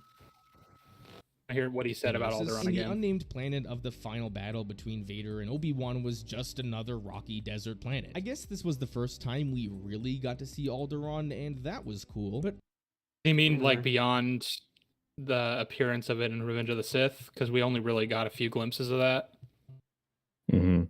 Yeah. Oh, hey, Tin. How are you? Go Hi. away. All right. Well. All right. But yeah, hey Tin, we're talking about Kenobi. It's great. So far we've had like 1 minute and 50 of this video where he's actually talking about Kenobi. The rest has been about not Kenobi. So at least we got there by the time you arrived. So. The thing is, at least I got to the good bit. Yeah, the And good. I don't Yeah, know no, about this that. video. Yeah, Yeah. this video is really great right now. It was really bad before, but now it's, kicking off. Yeah, Honestly, yeah, he's great. swaying me to his side. So Yeah, the I think I cinematography might of actually have to Kenobi just is great. send my Kenobi videos. Yeah. I've got Kenobi on my TV right now because it got me so excited. Yes, just Sorry play it to on hear that. repeat. So, oh no, just play it on repeat so they can renew it. all the Well, there's planets- a store in my hometown called Holocron, which, as you might garner from that name, like only sells Star Wars merch. Mm. It's a really cool store. Um, I once applied for a job there because I was like, that's fucking cool. I know a shit ton about Star Wars. I never got hired there. One thing that was cool about the place was that it was always like playing something on Disney Plus in the background, like a Star Wars thing, typically like an episode of Mando or one of the movies, something like that. And I Mm. was like, yeah, I can just watch fucking Star Wars while I work. This is like my dream job. I can only imagine going there now. Like they probably have like Kenobi playing all hours of the day. Mm. Probably just Fucking have the some worst bad fucking batch on place. and Bad to make batch. it worse. They have 3 TVs, one playing the Book of Boba Fett, one playing Kenobi, and one playing the Bad Batch. It's just trifecta. Ugh. Like this is incoherent nonsense because they're all playing next to each other, and then he turns off 2 of them, and you're just watching one, and you're like, "This is It's still still incoherent incoherent nonsense." Oh well. Star Wars. that were done well were planets we've seen before, and the new planets besides Daiyu were bland. This is just so dark. Oh my Christ. It's a quarry. Like I feel like this is just Earth. Yeah. Yeah, it just looks like a random like construction site or something like that. It's not really anything. Like, you know, See, Yeah, Actually- some bulldozer just poured a pile of sand there. Yeah. Actually, a Like, you look behind the at- scenes clip for this video or for this fight scene between Obi-Wan and Vader was leaked Mm. before the show came out, and I remember thinking that it was fake because they were on like the most bland, like the most Earth-like place that I could imagine. The lightsabers were fucking toys, which they like no other Star Wars project has ever just used toys for like lightsaber fights. So, like this isn't real. Turns out it was. And you know how to really make this seem different? Mm. It's really easy. You add lighting from where the red lights are, as in like a proper light source, and you make it raining, and then it looks completely different. Yeah. That could Also, that like could help a like lot. it's more eerie because it's all like red lighting and it's like Yeah. Obi-Wan and Vader. You also make the Cool. cinematography be with like close-up shots as opposed to these wide shots that just show the like you can barely see Kenobi in the shot. You would like have the camera close to his face as he's running and he can't see things properly because of how dark it is in the fucking rain and everything. And you could see just like the lighting on half of his face. You could have a lot of really cool visuals and actually aid in like Imagine, him wanting to run away from Vader but not knowing where to go. Imagine Obi-Wan turning on his blue lightsaber and like it's just blue contrasting the sea of red all Yeah. around him. That could be cool. Be cool. Could look neat. like I was gonna say, like, they film like a construction and then like a quarry and shit, but like I imagine that shit for like Doctor Who, where like they've got the budget of a ham sandwich and they don't know where to film. I don't expect it for like a $25 million Per episode show, yeah. Per Yeah. episode, yeah. I think it would be more interesting if it was like an actual construction site, but of course, like, you know, Star Wars universe construction Oh, site. Yeah, adding some This like just looks this looks like an abandoned construction site. yeah. Like put I don't- some machinery there with some None of you lights. have, That'd be so um, cool. None of you have watched Andor, right? I've seen one episode. So there's a sequence in episode 3, like this is like the first real like action sequence in the show, where it really uses its set to its advantage. There's like a bunch of pulleys all around that like get sort of like sprung, and then like it's like a whole chain of events that take off because of it, and like Andor and the person he's with are having to dodge and weave all sorts of like there's like things falling down around them. The troopers that are chasing them are getting like knocked out. It's really fucking cool. Mm. Imagine having like a sci-fi setting and then using your environment to your advantage to like Yeah. tell the story. Well, I mean, it's something like with Blade Runner 2049 that came out 2017. Denis Villeneuve did so much with the visuals. Like it feels like it is set in the future. That film, like it tells a story with the visuals. It shows like how this like futuristic technology in this world that's like completely run down and it's like dystopian future. You can see so much just like, oh man, the way like the ships are designed and everything, and it looks like the way it blends in with like actual like practical effects and everything, it all looks great. And Kenobi just like it's just a quarry. It's like Deb said, it's like it's classic Who. They're just filming in a quarry. It's like, okay, you're just so unimaginative. I feel like it's either because Disney were pushing them in terms of like scheduling, to be like, oh, we got to do this as fast as possible, so they didn't have time to do good pre-production, or it's genuinely that they just didn't care, or they had like maybe they had to do changes last minute. I don't know. I think it's Did option you two. see- Like they know they don't have to try because it's a show about Obi-Wan Kenobi. Everyone's gonna watch it. Everyone's gonna sing its praises regardless. Yeah. Yeah. Did you see the Lego set for this scene? Oh, there's a Lego set for It's this so scene. shit. Yeah. Yes, There is. it's Yeah, it's and it has exactly what you like expect. it has like Vader holding Kenobi up over the fire. And it's I like, don't know, "Frick like- it, Oh, It's just What I really expect flat. I'm is the helpless literally Lego just like figure a. alive." I don't know if it is what I expect because I'm literally just imagining like one of those like square pieces that's like beige and like just a figure of Obi-Wan and Vader standing on it and like nothing else. Pretty much, except it's not like a plate. It's not like a plate. It's just like bricks forming into a base, basically, just like a flat platform, wow. and it has like rotating pieces, so I guess you can make Obi-Wan and Vader like bump their lightsabers with each other. Whoa. And it just has like a Fucking little uglies. yeah, and I think it has like a little bucket with I guess with like lava or fire pieces that I guess you can like tip over.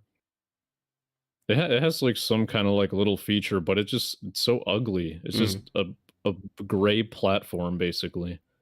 Oh, it does. At least it's accurate to the show, so you know. Yeah. Swelling. Jeb, your Oh, yeah, fan Tim is just on. sent the picture. Let's see. Oh wow, yeah, that really is just a gray base and stuff on Yeah. it. Let me show for stream. Now I but- have to. I gotta see. Yeah. Wow, amazing. Oh my god, that's horrible. See, guys, it looks great because it's it's all So yeah. I want that. so unimaginative. How do you? Imagine spending money to buy this, and it's like I don't even know if I would like blame Lego for building this set. It's just kind of I'd blame like Deborah Chow. Like, it's really direct to see like this. Just Like looks what's Lego really gonna do Yeah. with that scene? Like they have to make a set for it, Yeah. but like what are you I think gonna they- do with it? I think they made it even like cooler by adding, I don't know what this yellow little cart thing is, and that, I don't know, engine thing in the back. Like I'm not sure if that was in the scene, but definitely add something to it. better At least than you can- nothing. At least you can see it. At least you can see it. I mean, yeah, Yeah. they did improve the scene by making you able to see it. And didn't add anything to the Star Wars lore. Moving on to the cinematography, the series also struggled here. What's strange is that the I love that he's showing the shot. I agree, can't wait for yeah. the camera to just start shaking out of nowhere. It's so funny. the effects are fairly well done. I don't feel like No, don't, you had to show the camera Sorry. shake. You can't cut before the camera Can't shake. it? Oh, No, like that's the example you use. The Yeah. shot of it just panning over the younglings is fine. yeah, I mean that shot makes sense. It's just once the camera it's starts not shaking. great. And the door opens and it's like, Yeah. Star When I was Wars. watching this series, I was able to notice bad CGI. But the way a lot of this was filmed Really was bad CGI. uninventive and bland. I kid Yeah. you not, there are moments that straight up look like a fan film. Well, a lot of these camel thingies, they always look bad in Disney Star Wars. I don't really. They look bad in the prequels as well, but it's like I don't know. Just don't use these when he's in Tatooine. You don't have to. We like. Star Wars. Didn't fucking Mando use practical like effects for a lot of the beasts, like the one that they fight in, where Grogu picks it up with the fucking Force in season 1. Practical. Yeah, and it's like that looks really good. I like the using practical. But Ever watched the making of the Mandalorian? See, you see the little Ugnaught dude, Quill, riding on a practical blurg, those little motherfuckers that Mhm. he and Mando were riding in the first couple episodes. yeah, Like the head is all practical and the rest is like CGI'd after like in because Mhm. yes, they couldn't be bothered to make a full one.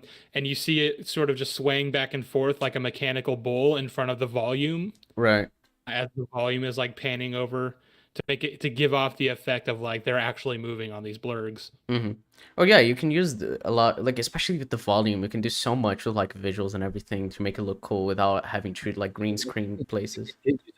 They this, but I it's when mean- people start to realize it has a few limitations and can look pretty shit at times. Yeah, you The just need to volume know is how not- to use it. It's like every not fucking the tool end-all. with filmmaking. You need to know how to use it, and I think Disney's just like overusing it because they think it's like, oh, it's infallible. It's like I will Look at say, Batman. and I keep singing the praises of this show, but like Andor does not use the volume.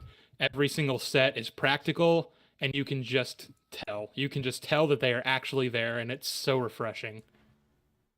The Batman uses it really well. Yeah, the Batman looks and makes it beautiful. practical. Yeah. It's like Greg Fraser made like a can't do daylight scene, so that's why they only use it for like night or sunset or sunrise. So like they know how to use it for what they need to use it for and not overuse it.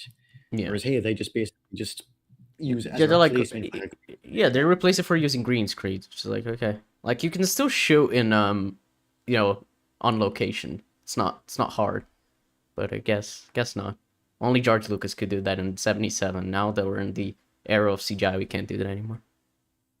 Tatooine was shot beautifully in the first episode, but Was it? This looks so. No, that looks horrible. looks- and not. It looks splendid.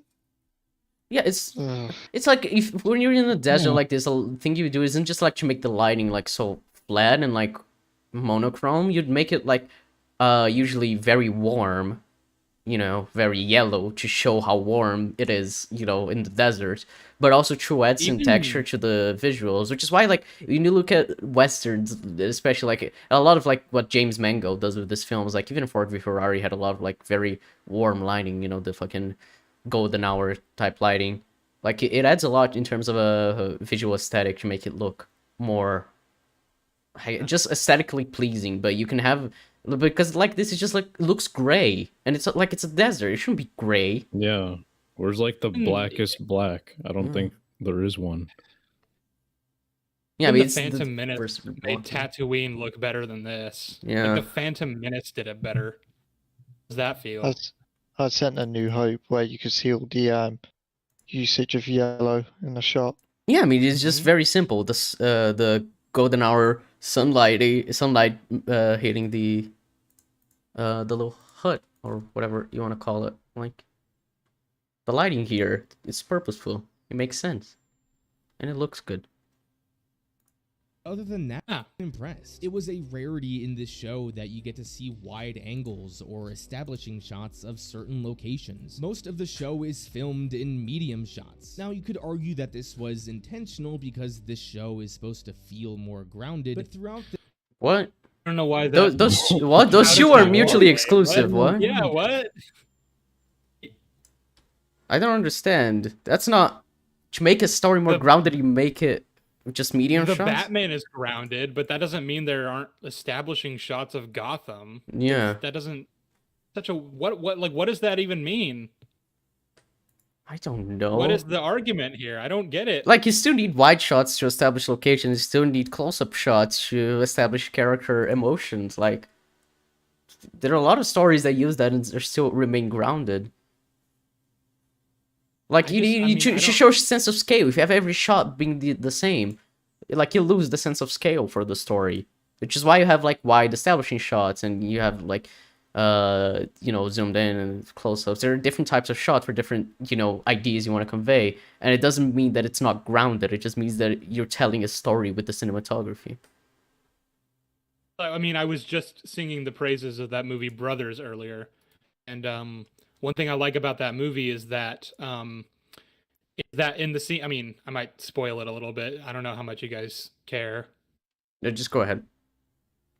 Like there are scenes where Tobey Maguire's character is being held as a prisoner of war. He's in this little underground pit that he and his fellow soldier are being held in. And to my knowledge, I don't think there was ever a wide shot establishing like the terrorist camp that they were being held in, Mhm. because it was very purposefully done that way to like not have establishing shots to give you sort of the effect of I'm trapped in here with these guys and I don't know what's going on out there. Mm. Yeah, I've seen. It all I've depends seen- on the context. Yeah, I've seen that used in a few things to establish, like when you're trapped somewhere, you don't like to not show establishing shots, to not know where it is. Like I'm pretty sure we don't see the outside of the well in Dark Knight Rises until he climbs out of it. Not that The Dark Knight Rises is a great film or has great cinematography, but that's like very simple visual language, and like that doesn't make Nolan's films any less grounded in their approach. This Just a weird 60 argument. I don't get it. Yeah. episode series, we travel to 9 planets, and only Tatooine, Alderaan, and Mustafar are well filmed, and we spent almost no time on Mustafar. Star Wars has always been known for having these worlds that suck you in, but none of these new planets are going to be memorable to me, and I feel the big reason why is because of the way they were shot. Yes, there were a few shots here and there that were great, but That shot was Because great. they're all Really? The one of I don't Kenobi agree with lifting the that. rocks. Is that's not a your great example of a shot. great shot, my guy? Really? I'm trying to get to the shot. Well, and the reason they're not going to be memorable is because they're all the same. They're all bland. Like, really, this shot? That's the one you said is Uh, great? This is not a good shot. What? Seriously? I mean, you can Alright. barely see things. The lighting is just so bad. Every single scene at night I like in the this angle, I show guess. looks like it was filmed underwater. Hmm. Yeah, if that's a good way I to feel like describe they're it because in it the looks bottom all of a swimming foggy. pool at night. Yeah, it looks all foggy and all like I guess Night green sky and is like muddy. it's like a turquoise kind of color. Yeah, it all looks the same. here and there that were great, but overall, I was The shaky cam there was fucking hilarious. unimpressed. Some of you will say that since this is a series, it won't get the same budget as a movie. No, we got 25 million per Has a pretty episode. fucking- yeah, it's a pretty What? big budget. Therefore, it won't look as nice. And while this is true, I've seen plenty of other shows with a similar budget do a I've seen shows with way lower budgets that look better. Deborah Chow directed Yeah. one of those shows. It's called Better Call Saul. Also, He Mr. directed Robot. Something Stupid, which was a really great episode. Yeah, like and had a that lot of fucking great- opening scene is just pure visual storytelling. Yes. Legion. Well, yeah, I Lee- love that song now, thanks to Better Call Saul. yeah. But it's and also the episode where she directed of Mr. Robot is just all shot on location in New York. And it looks great. It's like I don't know, man. I think you could do a lot with even a small budget. far better job at its cinematography. So to summarize my overall thoughts on My World god, this shot is so bad. Holy It's shit. horrible. cinematography, it wasn't awful, but there was a lot to be desired. Isn't awful. Part Oh, it's 3, awful. Oh, so that was the conclusion. He just said, "Oh, see, there were these planets. Some Oh, looked okay. good, some didn't." There was. It to didn't be have to look desired. good, but also it didn't look good. So it wasn't awful. It's like you're just wasting my time. What was the point of that? So I don't know. He's gonna talk about Obi-Wan's character now, so we'll see. Oh joy, this is gonna be fun.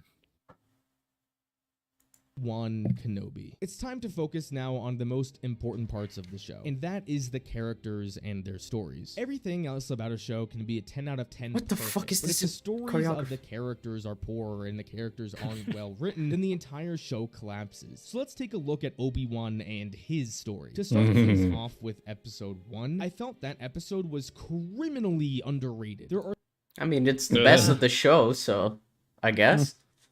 I mean, I would say just by default it damages the show the least. So Yeah. Mhm. Okay. Though it does establish the premise that makes no sense with Bail hiring fucking Obi-Wan to go get Leia, it but also yeah. has that shot right at the end where he fucking shows. Oh, yeah, his shows the lightsaber off lightsaber. for everyone. it's Which so just, amazing. dude, I'm watching that on premiere night, and I'm just like, man, fuck off. Would you show me? What's the man? fucking point of that? I was kind of really enjoying has the that. premise that I expected from an Obi-Wan show. Yeah, for like It's like- 10 to 15 minutes. It had the thing I expected, but for only one episode, so I guess that makes it the best one. Yeah, I mean, it's the least egregiously bad episode, which is not a high bar. And for It's already- the me. one that delivered what I I mean, expected. Bail so that's- Organa in this show is thoroughly assassinated, and that started with episode 1. Yeah. Like, he took a really major hit to his character in this episode. I mean, episode 5 is also pretty interesting for his character. It's like, I know we established no Way worse. communication, but your lack of communication worries me. Episode 5 is Only way like worse 2 than days. Bail, but it started here. Yeah. Probably not a great thing when him and his planet getting blown up is the least terrible thing that's happened to him. Amazing. There are so many aspects of this episode that perfectly illustrate Obi-Wan and his depression. The visual he used was him talking was to different, Owen, and yeah. I don't think Yeah, that that's- scene is perfect at doing that. Kind of feel like There's it. a lot of scenes in this show that in this episode that you could use for that, and that I would agree with. You could show him right after the nightmare scene where he's Mhm. sort of just sitting in bed, like talking to Qui-Gon and not getting an answer. Yeah. Yeah. You could use the scene where like the scene in this scene that he's showing now, where he like wants to stand up to his boss because the guy was being an asshole to his coworker, But he doesn't knows want to cause can't. attention to himself. Yeah. Just sort of folds into himself, all defeated. Like there are so many you could use. Yeah, I That don't know if wasn't the one one. of them. Yeah, I don't know if talking to Owen is the one that I would pick, but that's just me.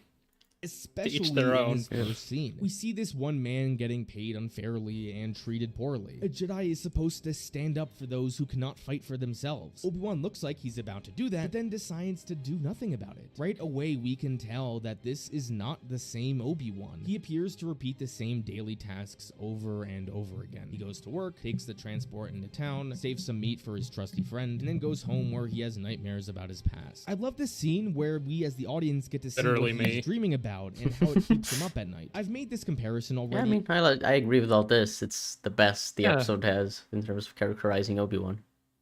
It's all Just all right. wish the whole show had been like this. Yeah. On a few videos, but I can't help but bring it again here. In The Mandalorian, Bill Burr's character... I hate how he always brings up this fucking episode. It's a terrible fucking episode. Stop. Oh yeah, he did this last time. He did it last time. It's like he said this is one of the best things to come from Star Wars, this episode, and what Bill Burr says. This episode? Bill Burr. Really? Yeah, he mentions what Bill Burr says in this episode, in this scene, is like, like the best line in Star Wars or some shit. It's fucking wild. talks about how if you can sleep well at night, you're doing better than most. Yeah, he uses that in the Oh, fucking which is- trauma video. That's comparable because Obi-Wan can't sleep well at night. you see? Exactly. Yeah, he used that in the He's fucking... clearly a shitty person. Yeah, he used that in because his he other can't video where he sleep talks about Obi-Wan's trauma. It's like, okay, man. Bill Burr Like- is extremely out of character in that episode, but it's like it's the most character we get in all of season 2 of Mando. But then the episode just Wait. devolves into a retarded fucking Mando episode where Mando has to scan his face to show that he does indeed have a face to be able to access the computer. Oh my god. I'd like you to tell me what you mean by he's out of character because I don't remember him really having a character. Bill Burr. I need to remember exactly. I remember it at the time because I watched this episode in a call with Jeb. I don't know if Jeb's gonna remember that, but I do. yeah, I remember being mad at Bill Burr's character. I think it's not. I think it's that he had like a different motivation in season 1, and then in this season it's just like complete opposite. Where he's talking about how like, you know, if you're able to sleep and whatever. Like he has some character, but it's not congruent with what we've seen from him before. But the thing is, I watched Mando so long ago that it's just I remember being mad that he was out of character. I don't remember why, because I don't remember Mando all that much, because it's just not that memorable of a show. Except for him scanning his face, because that's fucking hilarious. I'll never forget that. And then he starts killing some of the people. Yeah, you because then know. Bill Burr suddenly was like a veteran of the Empire who like survived a horrible massacre because of his superiors. So now he's mad at Richard Brake's character for being happy about it, I guess. And he kills him. Yeah, I don't. Hey Sheev, Well done, man. Yeah. by any chance have you seen Robot Head's video on episode 1 of Kenobi? I probably have. Would have been a few months ago, probably. Well, he thinks Kenobi should have been a badass undercover cop on Tatooine instead of a depressed guy. You What do really you think say about that? that? He did say that, my almost God. verbatim. God. Yeah. No, that would have been He's even like, why worse is he- than what we got. That video fuck? was wild because we watched that video right next to the Goldman video, and it was like, you're criticizing Obi-Wan, you're still getting shit wrong. Like, man, well done. I you know that meme that's like heartbreaking. The worst person you know just made an excellent point. Yeah. Yeah. Like heartbreaking. The worst show you've ever seen was just criticized poorly. Yeah, Yeah. pretty much. I hate that. As far as I'm concerned, if you can make it through your day and still sleep at night, You're doing better than most. What he means by this is that if you don't have any guilt, regrets, or fears that keep you up at night, then you have it all right. With Obi-Wan, we see that he is not sleeping well at night. His Whoa! Wow! That's Yeah, wow! that- I would never have realized this without Bill Burr. I would never They're have kids. understood that he can't sleep properly because of trauma if Bill Burr hadn't specifically said something about sleeping. And Mando, holy this- shit! Guys, did you know that if you're unhappy, you won't be happy? What? That's insane. Did Bill Burr teach you that? Bill Burr probably taught you that, Sheev. Well, yeah, Bill Burr fucking Oh my taught me god, that. he predicted Multiverse of Madness. This is fuck's sake, Goldman. This is, I think we mentioned this in the last video, but the last time you covered Goldman. But the way Goldman describes things, it's like, is if you're like a 5-year-old, like just learning about film, and you're like, you learn the most basic concept ever, and you talk about it as if it's like this thing that nobody knows about in terms of filmmaking. That's the way he sounds like. Like he doesn't know how the world works except from like watching media. So it's like, oh man, Bill Burr said this thing, and it obviously relates to Obi-Wan because the concept of trauma and not being able to sleep properly, it was created by All Mando. about the themes. Yeah, fucking hell. Thematically resonant, you see. Of course. So he's literally believing that it's like Zack Snyder's the blueprint, but it's Mando's the blueprint. Or Yeah, Bill Burr's. Bill Burr is the Bill Burr's the blueprint. blueprint. Yeah. Like, Bill Burr created the concept of trauma. Yeah. Bill Burr. Bill Burr was the first to give someone trauma, so he got to coin the term. Look, someone was heckling really bad at one of the shows, and he went nuts. Yeah. Wasn't his fault. Bill Burr has a big dick. Thanks, Jeb. Oh, And surely, 'cause honestly, that's probably this why he can't moment sleep. is fantastic because it shows us the mental state he is in. He has deep regrets about his life. Thank you He for feels thanks. guilty. I would have. I'm gonna screenshot that and use it for a meme. He has deep regrets about his life. Well, of course, he has some fucking regrets. Like, Oh, Sheev is losing. Regrets about his life. That is the perfect clip for a meme. Yeah, it's kind of like the fucking new Rockstar thumbnails. It's fucking great. no, he has regrets in his life. Shit. Amazing. But yeah, thank you, Goldman. He does have deep regrets. I would not. Yeah, thanks, man. Literally yeah, me. he wouldn't have figured it out through the flashbacks, but which directly shows why he must regret everything he's ever done in his life. Yeah. Wonder if Bill Burr taught him about deep regrets about his life. Everything Goldman knows is from watching Bill Burr comedy specials. And then this one time, Bill Burr was in Mando, and he was like, holy shit, he's still as insightful in his comedy specials as he is in this show.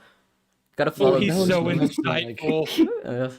I'm just Wilfred imagining Burr. like, before Phantom Menace, and like Bill Burr shows up, and he's like, "Obi-Wan, listen to me now. It's trauma. It's the key. It's- Am I too soon? I'm just so.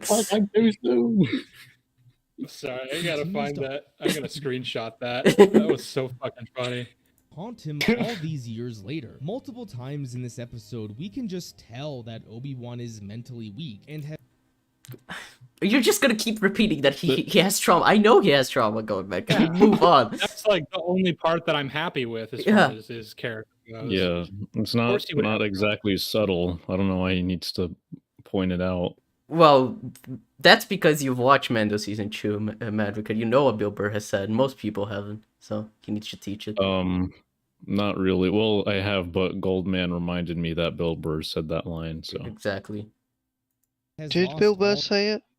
He did. Oh, Bill Burr. Are you Wilfred. okay, Jeb?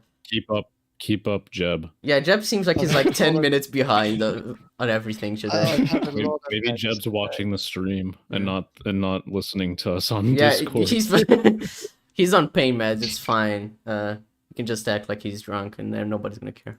all the fight he has in him. As I mentioned before, not standing up for that one guy was something old Obi-Wan wouldn't do. When the Jawa shows Yeah. up later on, Because Obi-Wan he tells would us have he- opportunity to like help him in his past life when he was like an authority figure for the Republic. Yeah, I think that one moment is really good to characterize him. He is aware that the Jawas steal from him and sell him his stuff back, but he doesn't really seem to care all that much. Obi-Wan is completely hopeless. He doesn't care if people are abusing or taking advantage of He him. did the thing with the Sorry, eyes the again. text on screen is just really fucking He just I'm learning chooses it about depression. randomly. He's learning about Yeah, depression. depression. deep regrets. Put that on Twitter. Hold up. These are very funny. The deep regrets that he's completely hopeless. This is exactly like the new Rockstar thumbnails. It's great.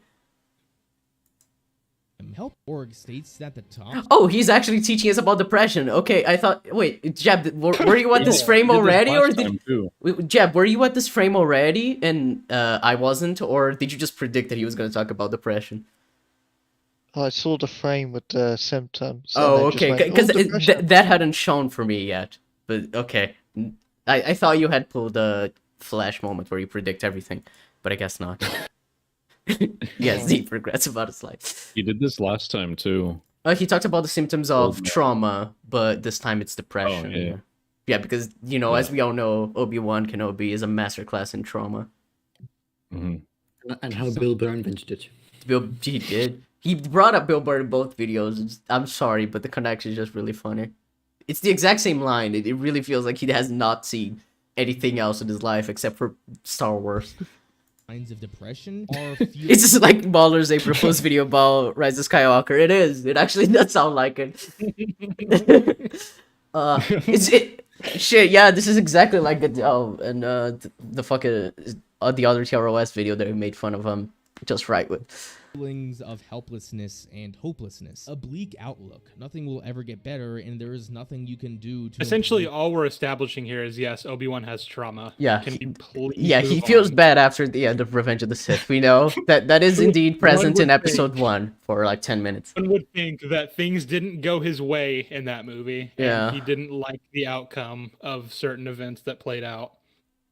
Of your situation. This perfectly describes Obi-Wan to begin this series. This is Whoa. further exemplified when Nari, the young Jedi, shows up. He talks about how he can train This is so dark. Look at this fucking. Oh my I crap. know, like I can't. I can't see anything. I was He's so. not showing it, but like there's a part in or like earlier in this scene where like it's showing Obi-Wan from atop like a cliff, and the camera just won't fucking hold still. Oh Like, yeah. It just looks I remember that. horrific. Maybe this is like the POV of the Inquisitors, like looking for them. That's why they don't. That's why they can't find Obi-Wan, just because it was just that's too why you dark. can't see anything. Yeah, that's why he managed Like- to escape. with Fucking Obi-Wan night and vision help him goggles on, they rebuild still the can't Order. see them. Obi-Wan right away crushes his hopes and tells him to bury his lightsaber in the sand and hide for the rest of his life. He even straight up states that the time of the Jedi is over. This line actually says a lot more about his mental state than you might think. Remember, It does. So why does he want to train Luke? Yeah, what? That doesn't make sense. I think He it says wants to exactly the try. amount of stuff that I would imagine it would. It shows how hopeless Obi-Wan is in terms of his own state and the state of the galaxy after the end of Revenge of the Sith.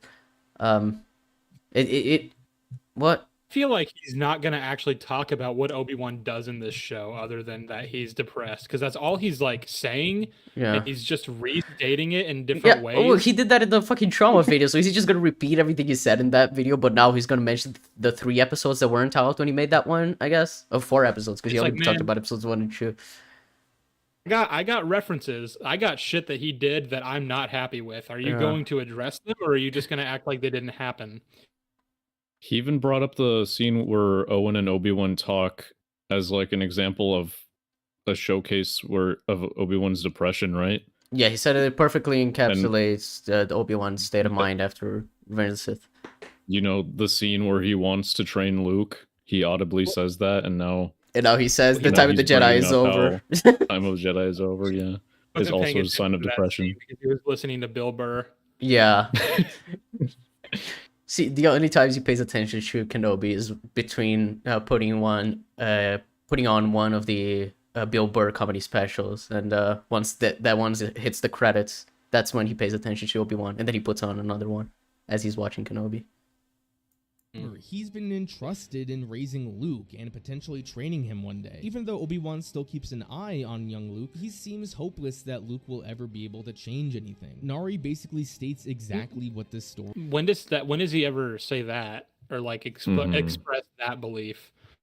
I don't know, Seems because he very says the adamant opposite. He about even says when the trained. time comes, the boy must be trained. So surely it's the opposite. He seems to be putting a lot of stock in, I'm gonna train Luke, and Luke is gonna save the galaxy. Yeah.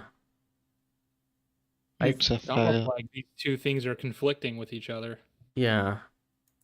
Story is about. He says, "What happened to you? You were once a great Jedi." It's hard to be a great Jedi when Fucking- you are riddled with guilt and fear. When Bail Organa reaches out to him about Leia being captured, Oh, he's gonna say that Obi-Wan makes excuses, even though he's completely right in not wanting to go after Leia, but he doesn't use any fucking actual arguments for why he shouldn't go after Leia.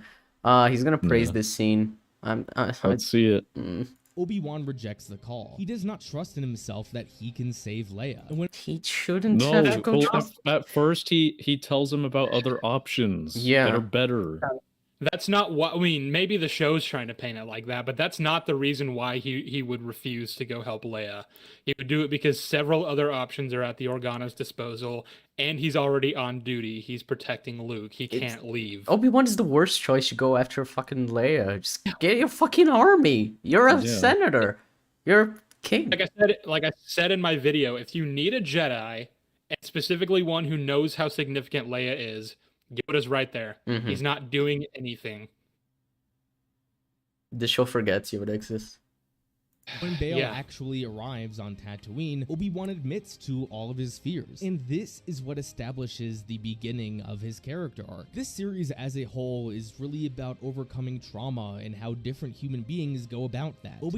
Is it? Is it though? I don't really think that's the thing that's explored really beyond, I guess, episode 1, and in brief moments in other Yeah, episodes where I they was- pay lip service to it. I was too busy watching Leia outrun fully grown men and a bunch of stupid chase scenes and a plot to go rescue her. Yeah, that kind of got in the way. It did, a little bit. Obi-Wan's trauma has resulted in him being Sheev? Sheev paused the video, but he's not saying anything. Alright, man. Uh-oh. Maybe your mic died, Sheev. I don't know. He has deep regrets about his life. Sheev has He deep has deep regrets. regrets. No, we cannot. We hear cannot hear you, no. We just saw you pause, and then you didn't say anything. We just leave and rejoin the call. That might work. Sheep? Fuck. Oh, now we can hear you. Oh. Okay, now we can hear you. I don't know what there it is. I was regrets saying left. that like That's like in episode 2 he connected with the Force, and that was like a big triumphant moment that I guess you could tie back to like him overcoming trauma, but I other guess, than but that, it I don't doesn't- really know of any other scenes where that's ever conveyed.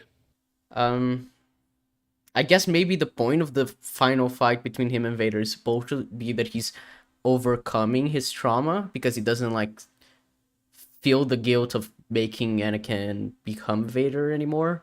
But it's weird because he just lets Vader live. There's many problems with that scene, but I think that's what the scene is trying to do. Show him moving on from Vader, I guess. Guess. Yeah. I- Vader tells him exactly what he needs to hear to get over his guilt over Anakin because he's a No, nice guy which like was- that. Very considerate of Vader to not like I fully believe that Vader believes that, but like there's no way he tells Obi-Wan that because now you've just absolved him of his guilt. Yeah, which was the entire thing that was like hurting Kenobi, and you want Kenobi to hurt because you hate him. Whatever. Obi-Wan's trauma has resulted in him being severely depressed. Obi-Wan rejects Bail's initial Can we? call because You've already said this. It was the entire fucking past minute. Can you please move on to a point? Jeez.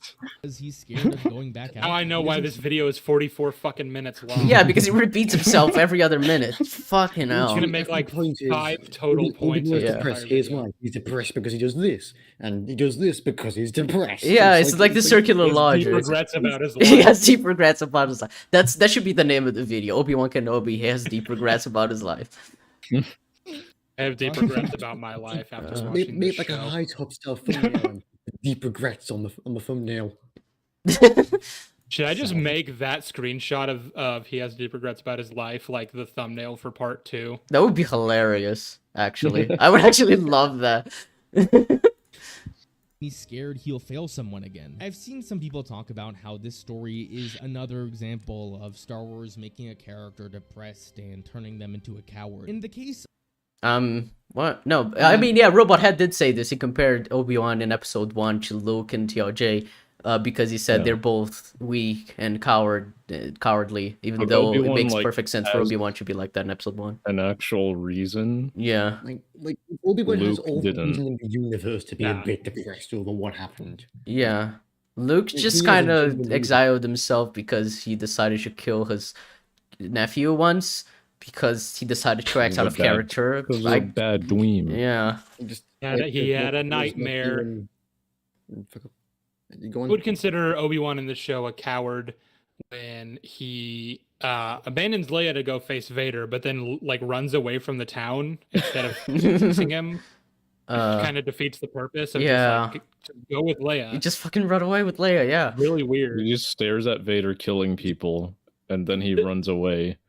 Like Yeah. he says he'll If- buy if it, and he's like, Vader- nope, I'm gonna run away. Vader doesn't want to follow him to a second location. All he has to do is just continue hurting these people, and then what's Obi-Wan gonna do? He has to come back. Yeah. I It's a really weird strategy. I It just is- don't understand. It is a fucking wild sequence of events. None of it makes sense. of The Last Jedi, I understand why most people would be upset with not seeing a more positive Luke, because I don't know. not- I don't need a positive Luke. I need a Luke that's in character. That's all I'm asking for. Hmm? He doesn't need to I be that remember- positive after like 40 years and the First Order actually taking over after he fucking won. It's like everything he achieved is kind of undone. He could be more negative. That's not my issue. I remember when Everything like else The is. Last Jedi was being marketed and like we were seeing that Luke was gonna be this like grizzled, kind of cynical, like, you know, he's sort of done with the dogma of the Jedi because he's Mhm. seen like led to their downfall, what practices were not healthy. And like he questions like whether or not they were really all that virtuous. And I was like, I fucking dig this. Let's see it. Mm. And then the movie happened and it sucked and his character was completely assassinated. So it ruined it. I don't need him to be this perfectly like virtuous, stoic, you know, like really awesome God character. He can be flawed. I want him to be flawed. Yeah, like the But most for the love of interesting God, aspect keep it of consistent. Return of the Jedi is how flawed he is. I feel like him overcoming his flaws and learning Oh, to grow above them. Close he got to becoming Vader. Like Yeah. that's very powerful stuff. Like the moment where he starts with his own hand, you're like, oh shit! Like, I'm not gonna allow myself And, to become this. People think that like fans are mad about the way Luke was handled in the sequels because they wanted him to be more like the EU Luke, back in when he was like an older, wiser Jedi Grandmaster. But the thing that they don't know because they don't actually read those books, Mhm. that Luke was flawed as hell. Made a lot of terrible decisions because he like in the name of trying to keep peace. Right. It got a lot of people killed. Interesting. There was like an invading force to the galaxy that he didn't want to confront because he thought that that was what led to the downfall of the Jedi originally, was getting involved in a war. So he said, we're not going to do that. And the invading force took hold of a lot of central planets in the galaxy. Only then was Luke like, okay, we need to act. And it was a little too late. Mm-hmm. Oh, that sounds interesting. Very interesting. the storytellers did not need to go down that route. They had a chance to tell any story, and they told the story of deconstructing Luke and building him back up again. With character assassinating him in the way, but Mhm. yeah, sure. Really say it was building him back up again when you've thoroughly destroyed him. Yeah. I mean, he was hopeful by the end, and I guess he helped? Maybe? I don't... TLJ is a weird film. I don't really know what he actually achieved by the end. It's like having him try to rise from his fall from grace when you're the one who threw him down the stairs. Yeah. Yeah, it's like he didn't do something that is in that's a character great that made him fall from grace. You're right. It's like he was forced to fall from grace because the writers wanted him to. It's a good analogy. Hey, you like trip someone down the stairs and they fall and like chip their tooth or something. They're like, "How? What a fucking idiot that guy is!" And then that guy like redeems himself. He like gets back up. He composes himself. And you're like, you and redeemed he's yourself. very You cool got about it. you and got past your Good tripping job. problem. and it's like, well, he still got that chipped tooth, and it's all because of you. Yeah. With Obi-Wan, I don't know what else you would expect from someone who went through what Obi-Wan went through. Any human being would be fairly depressed had they been in his shoes. I'm baffled that so many people want Obi-Wan to be this hopeful man through Outside of robot, outside of this criticism. yeah, outside of That's robot the head, I most don't think I've advocate actually for seen the people different say types. this. Like genuinely, Yeah. outside of Wanted him robot to head. be- Actually advocate for the. Wanted for him the to correct be Obi-Wan, depressed. that I was wanted him to actually question his Obi-Wan. place in the galaxy. I wanted him to like be sad and be struggling with like what happened. Mhm. I also wanted him to not give up on his one purpose left in the galaxy. I wanted him to not be a fucking moron. Yes, know address how like an I- actual criticism that Please. a lot of people make, like everyone me- being a fucking idiot. Tell me why it's okay that he held a person hostage as a human shield. Yeah. Yeah. Rationalize that for me, and maybe we'll get somewhere. Oh, you see, Because he was Freck had a depressed. Imperial logo on Yeah. the back of his van. God damn it, So- you're right. He's an evil person. Is all 19 years of his time on Tatooine and have him not go through any mental challenges. Anyway, Bail manages to convince him to leave, and Obi-Wan agrees to This shot is the stupidest shot in episode 1. It's so stupid. Oh my piss me god. off. go on. I think you mentioned in your video Sheev as well, but it's like, why did Bail not give him fucking transport to get you? I know. But it's like, Give him some money. Give this him is a change of literally clothes. this is like they can track this transport. Don't they actually track it in episode 2 or 3? They can't tell that it comes from Look at the Tatooine. manifest. Yeah, Look at the manifest of where the cargo ship that he and Leia got on at the end. They look at the manifest to see Right. where that's going, and I'm like, oh, so ships have manifests, and you can track like where ships go to, where they come from. So maybe you could look at the Dayu spaceport, look Yeah. at the cameras there, see which one he got off of, track that ship back to Tatooine, and then you're fucked. Yeah. Then Obi-Wan just it's all over. But no, only Yeah, they didn't set up like a security checkpoint on this ship he's about to get on either. Huh? Like in Book of Boba Fett, Mando has to like put all of his weapons in a case, and it's a very like oh I know everything that's in that box and I want it back. It's a very tongue in cheek. It's cute. Mhm. Like the point is, you're not allowed to bring weapons on a public transport, and they will be confiscated. And if you happen to be found in possession of a lightsaber during a time where being a Jedi is illegal and punishable by death, I mean, I don't know how else you think that's going to play out. yeah. It's just so stupid. Adventure. This episode, when it comes to Obi-Wan's story, I feel was absolutely perfect. It illustrates where his I mental disagree. state is, it explains what his fears are, and we get a good understanding of how he will change when the series concludes. And that is what happens. He does change in that way. Was it actually informed by anything or not? Mhm. Like What about everything in the middle? yeah, like it does set up that, and we do have the ending of the arc, but like it feels like we just jumped from beginning to end, and we just had adventures in the middle that don't actually serve any purpose character-wise for that. Obi-Wan doesn't really begin to change until the 4th episode. We still get a few more build. See, he even admits it. It's like there are 3 episodes in which Obi-Wan, well, 2 and 3, where he's Two, just yeah. the exact same, and then in 4 he starts to change. It's like kind of feels like you're wasting it. Like you said, this is what the show is about. It doesn't seem like it, Goldman. building blocks in the 2nd and 3rd episode when it comes to his character. The whole point of these 2 episodes, I believe, were to show the contrast between an old, grumpy Obi-Wan and a young, naive, optimistic Leia. Narratively, It doesn't make sense that she'd be optimistic in this situation since she was just rescued from kidnappers. Yeah, she's really upbeat considering everything that happens in episode 1 and 2 to her. He does not seem to give too much of a fuck about the fact that she is on a strange world with a strange man in a strange Yeah. environment, being chased by people who like clearly have some wish to harm her because they went out of their way to kidnap her. I don't think Reasons that she's she doesn't been know.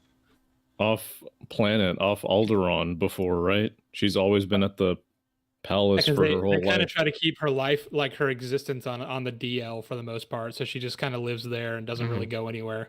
Yeah. Yeah, so being kidnapped and taken to a completely new place should be kind of like a startling event for her. Mhm. Like She's if just it was kinda like a happy-go-lucky. it was like a beautiful planet, I could see maybe like a sense of wonder, like a sense of childlike wonder taking over after the initial like fear has settled, is like gone because she knows she's safe with Obi-Wan. Mhm. Like this isn't even, you can't even really do that with this planet because it's all gross and grimy and seedy. Nothing like really to extrapolate that's beautiful, which is No, kind see, of she wants to be a drug intentional. dealer when she grows up. That's why she's so optimistic. Just Young, very naive, weird.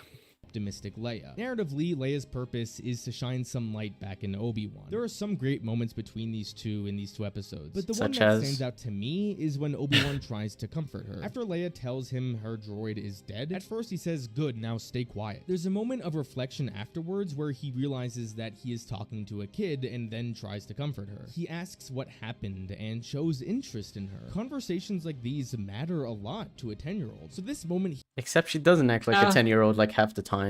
It's like, Will say I thought that scene was like just that little moment that he just referenced. It was neat. It showed that Obi-Wan was still trying to be like a well, there are No. a few moments where I'm like, yeah, this is fine. Like when Obi-Wan describes the Force, is like, well, how it feels like Yes. when it's dark and you turn on the light and you feel safe. It's that's what the Force is. I'm Like like, yeah, that. that's good.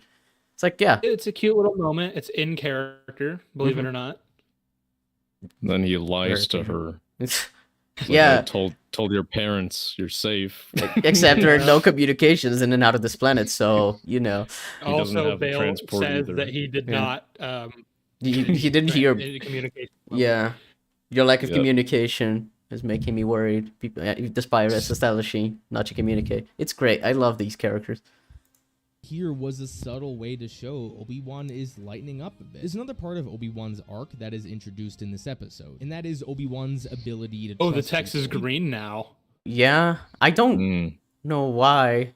Whatever. Meet Haja, who Obi-Wan maybe it seems to depends on the planet. I was Yeah, gonna we're say trying to, maybe it's like- the background Yeah. visuals, maybe because it's like orange on Tatooine and it's like Yeah. desert, so maybe it's that. initially dislike. Yeah. When Haja tells Obi-Wan to rendezvous at a certain point, he reluctantly agrees. But when they inevitably get there and And Obi-Wan is fucking retarded. He's like, his face, he's not coming, Leia. Fucking hell. We've waited for 13 seconds, Leia. He's not here. I'm sorry, but we have to go. So weird. It's don't like understand. in a Ghost Monument episode of Doctor Who, second episode, series 11, the Doctor is like trying to get to the end point of this like race because the TARDIS is like phasing in and out. And they know that they need to get there, and the TARDIS will phase in at some point so that the Doctor can get into the TARDIS and they can get back to Earth because they're stranded on this planet. And they get there, and immediately they get there, and the Doctor's like, "Where is it? I thought it would be here. I'm sorry, I failed you all." She tells through the companions, if like, "Oh, but I'm sorry, you're gonna die." Even though it's like it's been established, it's been phasing in and out from that place. You just gotta wait, and then believe it or not, it fucking phases in again. You're like, "Oh, there's the TARDIS." Shit. It's like it's the exact same thing here. It's like, "Oh man, face it, Leia, he's not coming," and then they meet the fucking spy like 5 minutes later. When He's the like, I other showed transport- up and you motherfuckers weren't there. And he's like, oh, well, I didn't think you were coming. And it's like, why? Well, you could wait 20 more seconds. I swear to God. Fuck it. I had to like stop for gas. Calm gas. One of the stormtroopers in my fucking cargo needed to pee. It's like, chill. in the third episode, he instantly regrets it and said he shouldn't have trusted Haja. This pays Yeah, it's off in the stupid. last episode, but I'll get there in a bit. The other part of the What story do you mean that it was pays off? I guess he He trusts starts Haja by trusting the Haja end. for no reason. Yeah. To nothing but consistently fuck up and cause more problems for him, but he never addresses it in the show. Oh, it's fine. The reason Riva found out where they were going before they could escape, and they almost got caught because of it. Yeah, why did he even try to Reason face that- Riva? I don't He's remember. a dumb fuck. He's There was no reason for it. He just did it. he Yeah. should have been killed right then Should and have there. been. But he wasn't killed Yeah. because Riva doesn't kill people. She's a very good person. She's definitely not sadistic or anything. She would never kill him. You'll remember he also is the one who dropped Obi-Wan's comm link on the Oh ground. shit, yeah, that was him. Fuck. reason Reva Yes. found it and almost fucking killed Luke because Yeah, Hodja and he- dropped and- it. Noticed and that he he saw- dropped it. He Didn't go saw and that pick he it dropped up. it. Yeah. Didn't give Oh a no, fuck, I gotta get apparently. on this ship before everyone else, I guess. Yeah. It's like this fucking transmission from a king. A fucking senator isn't important at all. So dumb. Continually that. makes everything worse, and Obi-Wan never addresses it and decides to trust him for some reason. It's his arc. It's fine. He changed. Obi-Wan learned to trust dumb people. That's what matters. I like Relatively dumb, that. I like that Reva was like itching to kill. What was his name? The Jedi at the beginning. Nari. Benny Safdie. I don't know. Yeah, Nari. Yeah. She like swung at him when like the Inquisitor didn't want her to. They were gonna bring him in for interrogation, and she just wanted to kill him right then Yeah. and there. Gotta Why kill doesn't him, yeah. Why doesn't she do that with Hodja? I She don't lets know. him like talk to her and like stand in her way. No, he's dead. The thing is that her motivations in each scene are not consistent with the motivations of her in past or future scenes. Yeah. She Like, changes could from have it used in her that scene. she could have used that power to pull extremely detailed information out of Hodge's mind on Owen in episode 1, and then a lot of things would have gone differently, wouldn't they? Yeah, and it's also like, why didn't she try to fucking... Fuck, I forgot. I lost my train of thought. God damn it. I forgot what I was gonna say. Never mind. Oh, right. Like, her entire point is, like, she wants to get close to Darth Vader. Why is killing this Jedi gonna help her to do that? When the entire point is, like, if you capture the Jedi and you torture him, you're gonna get more information. Which is way better than just killing a random Jedi. Be like, hey, Vader, I killed this guy before interrogating him. It's like, it's so Yes. dumb. He thinks that they're wasting time that could be spent going after Kenobi, which is weird though, because at that point, her plan to capture Leia and draw Obi-Wan out is already in motion. So I don't know why she's like rushing to get this job done. It's Yeah. like the kidnappers are going to go kidnap Leia regardless of what you're doing on Tatooine. So just do your job the way that you're told to do your job. Bide your time, and then when you have the chance, you go to Daiyu and you wait for Obi-Wan to come after Leia. Yeah. Which is a stupid plan anyway, but, you know. Assuming it works. there in a bit. The other part of the story that was relatively done well was Obi-Wan reflecting on Padme. There's You mentioned this in your video, Sheev. I have no... that like Layla reminds him of Padme, and it kind of feels really weird, like out of nowhere. I It's don't... just very out of nowhere. Yeah, she like says something that I guess made him think of her. Mhm. I guess so- specifically she says like if someone offers us help, I think we should take it. Mhm. Now come on, and then she like turns around. I guess like the way she was being all like demanding or Yeah, I don't know. I she think Yeah, I just guess kinda because sounded it's... like that, like, yeah, it's kind of like Reminded how... them. Yeah, Padme isn't like a damsel in distress in the prequel. yeah, she kind of like... sort likes... takes charge. Yeah, so I guess that would be what reminds him of her. It's very thin, but I guess that would be it. I guess, yeah. Yeah. It's like she was vaguely confident, just like her mother. Just like your mom. She like she like has a And- brain just like her mom. In episode 6, remember when Obi-Wan comes to Alderaan to Mhm. like talk with Bail Yeah. and give back Lola? He like gets on a knee and he starts talking to Leia, and he's like, one of the traits that he lists is fearless. And he's like, these are the traits that come from your father. And it's like, what? Fearless? What? No, the entire point was that he was fearful. Fear. That's why he fell Fear down the drove wrong him Yeah, path. the fear is dark what made him turn side. to the dark side. Yeah. The entire What point, do you the mean? entire point of his arc, and like well, even the reason he even fell in Revenge of the Sith was because he was scared of Padme dying. Yeah. His entire his whole Like, fall from grace is based on fear. Like, a big thing about the dark side is how you, like, letting fear take control of you is what makes you go down the dark side. Doesn't Yoda say that in episode 2? Yoda says in episode 1, Yes. fear leads to anger leads to hate, Exactly. hate leads to whatever. Also, the Revenge of the Sith novelization actually goes further in depth in explaining like Anakin's motivations and everything, which I mean you don't really need that. You kind of get the basic idea from the movie, but like it also tells us that throughout the Clone Wars, he's garnered something of a reputation as the hero without fear. It's played as an ironic twist toward the end when you realize, oh, the hero without fear like lost everything, fell to the dark side, and became a slave to Palpatine because he gave in to fear. Right. how ironic, how poetic. It's like poetry, it rhymes. But yeah, that is kind of interesting. Fearless is hardly the word I would choose. Yeah, Sorry. especially Obi-Wan. It's like he would know. Like Yeah. when they fought in Well, Mustafar, the yeah. entire point was that he was afraid of losing the power, losing Padme, losing, you know, everything. And Like, no, it wasn't a trait from the list of qualities from her mother. I remember I double checked because I was like, this can't be right. He says from your father. Yeah, it's I so mean, like Padme wasn't fearless either. She went to Mustafar to see for herself if what Obi-Wan said was true, Mhm. because she was afraid that it was, and that she was about to like give birth to a child whose father was this evil monster. Yeah, but I mean, it'd be better than giving it to Anakin. Yeah, I would say it fits better Padme His when you entire consider like turn her is character dependent on in Phantom Menace feels way more like fearlessness being shown than like a lot for Anakin, because like in episodes 2 and 3, you know, Attack the Clones and Revenge of the Sith, Anakin is very fearful, like in terms of his mom in episode 2 and in terms of Padme, especially in episode 3. I don't know.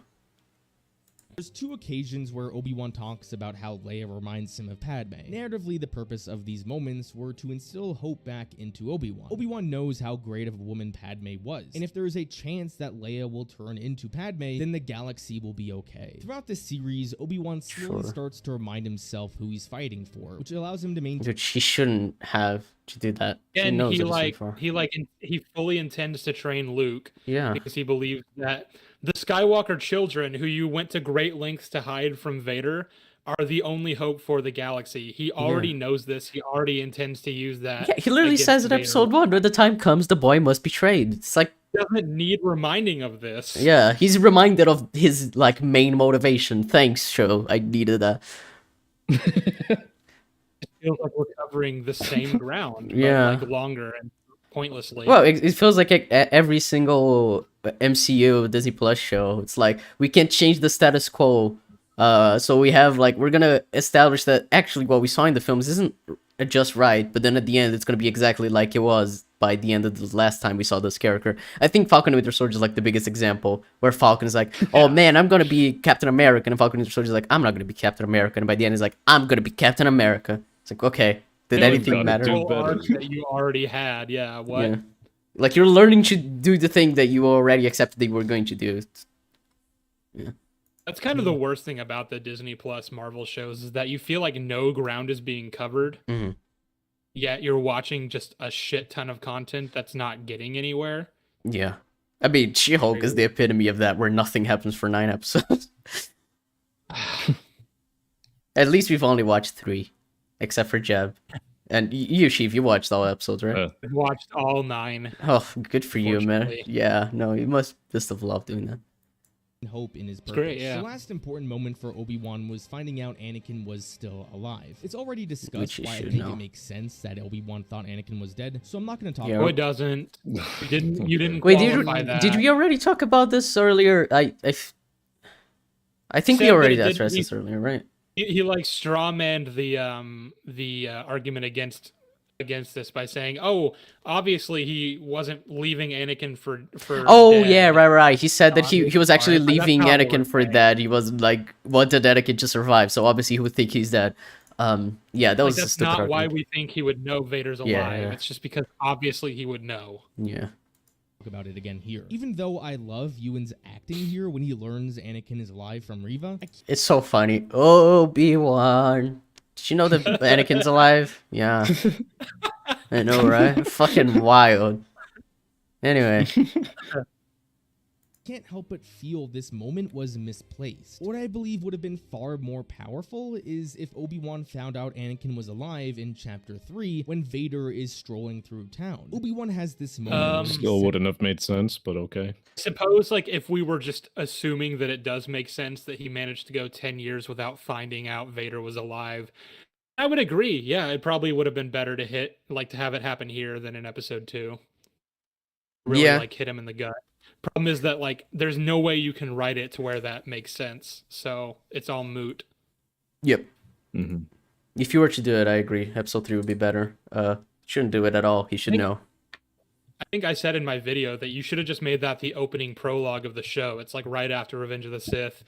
He catches like a news feed of like some massacre that Vader's at the forefront of, and he just sort of has like a fucking panic attack, like he's having on screen here. Mhm. Realizes that Anakin is still out there, and because of him, he's killing all these people mercilessly. To protect you from both the Emperor, you were hidden from your father when you were born. Does no one remember this line from Return of the Jedi? This confirms that Obi-Wan knew. Yeah, I mean, don't they even mention that Anakin was consumed by Vader in that scene in Revenge of the Sith? At the end, when he's talking to Yoda, Yoda's like, consumed by Vader. Yeah. He was.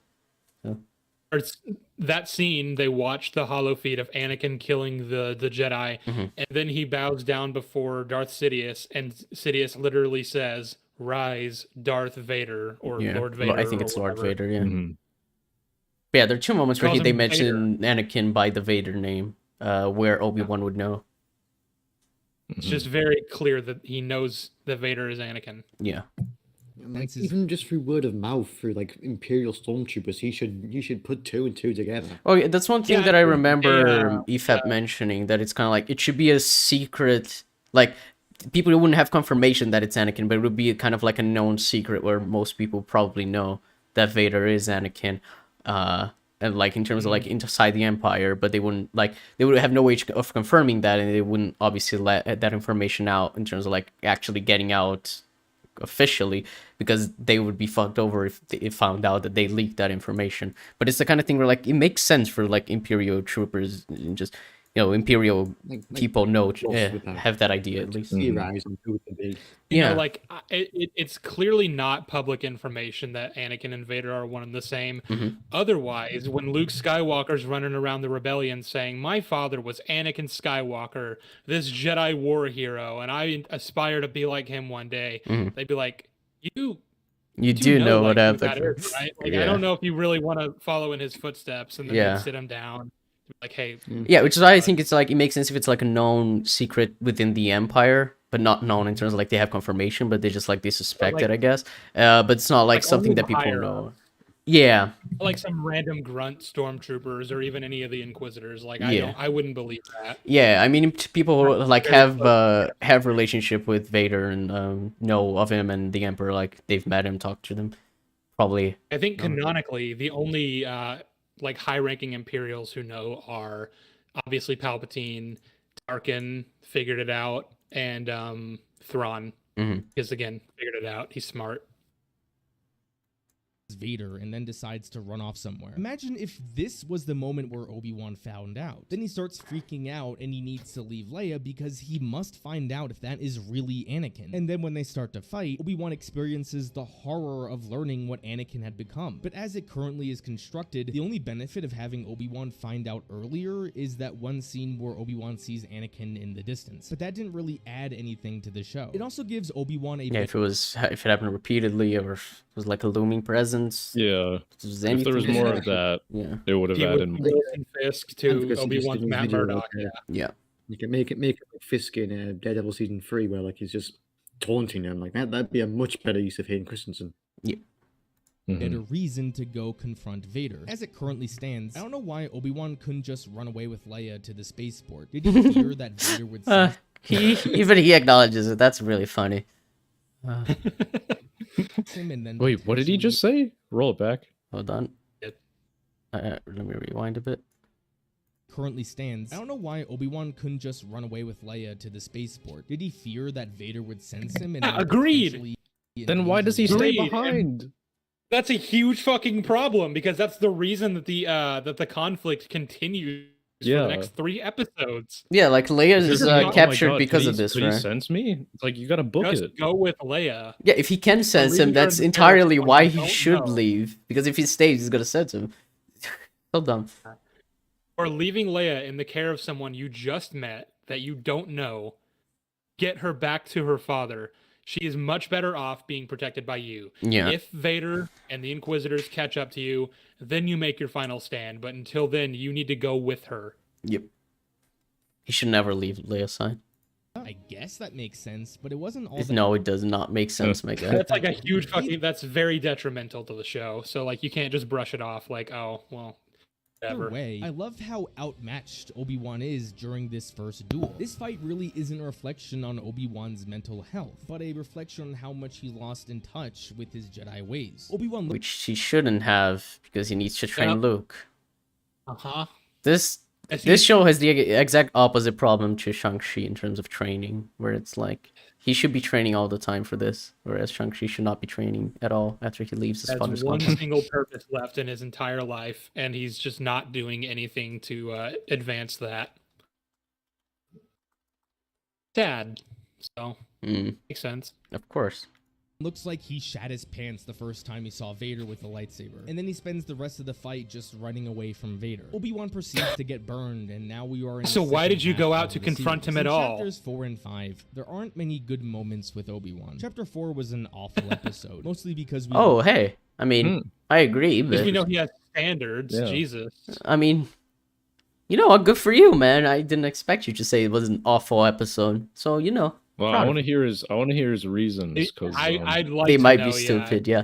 So let's see. Yeah.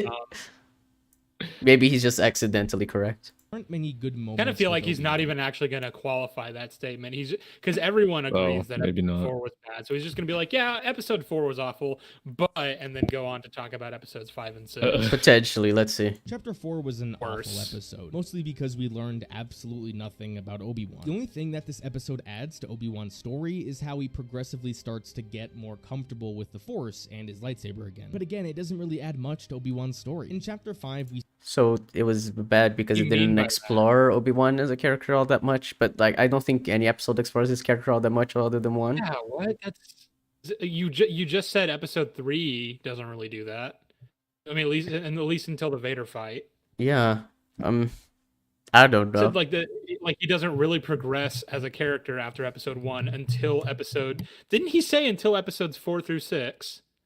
He Earlier in the did. video. He did, but now he says didn't episode fight 4 episode there's no 4. character for him. So what? Is when that started. What? What? I don't know. Make up your mind. I don't know. How about just? How about that it's devoid of logic, like Obi-Wan just standing there and watching the stormtroopers try to break open the door after he's shut it? Yeah. How about we talk about how fucking moronic he Well, that's is? like the scene in Multiverse of Madness where like they close the door and they're just waiting on the other side as opposed to running away. Mhm. It's great. Yeah. Makes sense. Keeps going back and forth to like their POV or like Yeah. their faces. And them Their shooting faces. at him, and he's trying to deflect, and he's holding back the water. It's like just so much. Just run Yeah. away, How God. about- I did. How about how Leia has to tell him, look, the glass that you can clearly hear and that's like spewing water Like, is look, about to dumbass, you burst. directed Yeah. a blaster bolt toward the window that leads out into the ocean, which was really stupid. Yeah, it's like Leia maybe has to tell him. maybe this glass should be a little bit more reinforced if we're gonna have an underwater base. A military compound. That The one glass, which blaster is bolt protected should from not the be entire enough. force of the ocean should be a bit thicker. Yeah. I don't know if you guys have seen Underwater. But that film kind of shows what happens if you have like a leak, an opening in your underwater base. It kind of fucks everything up.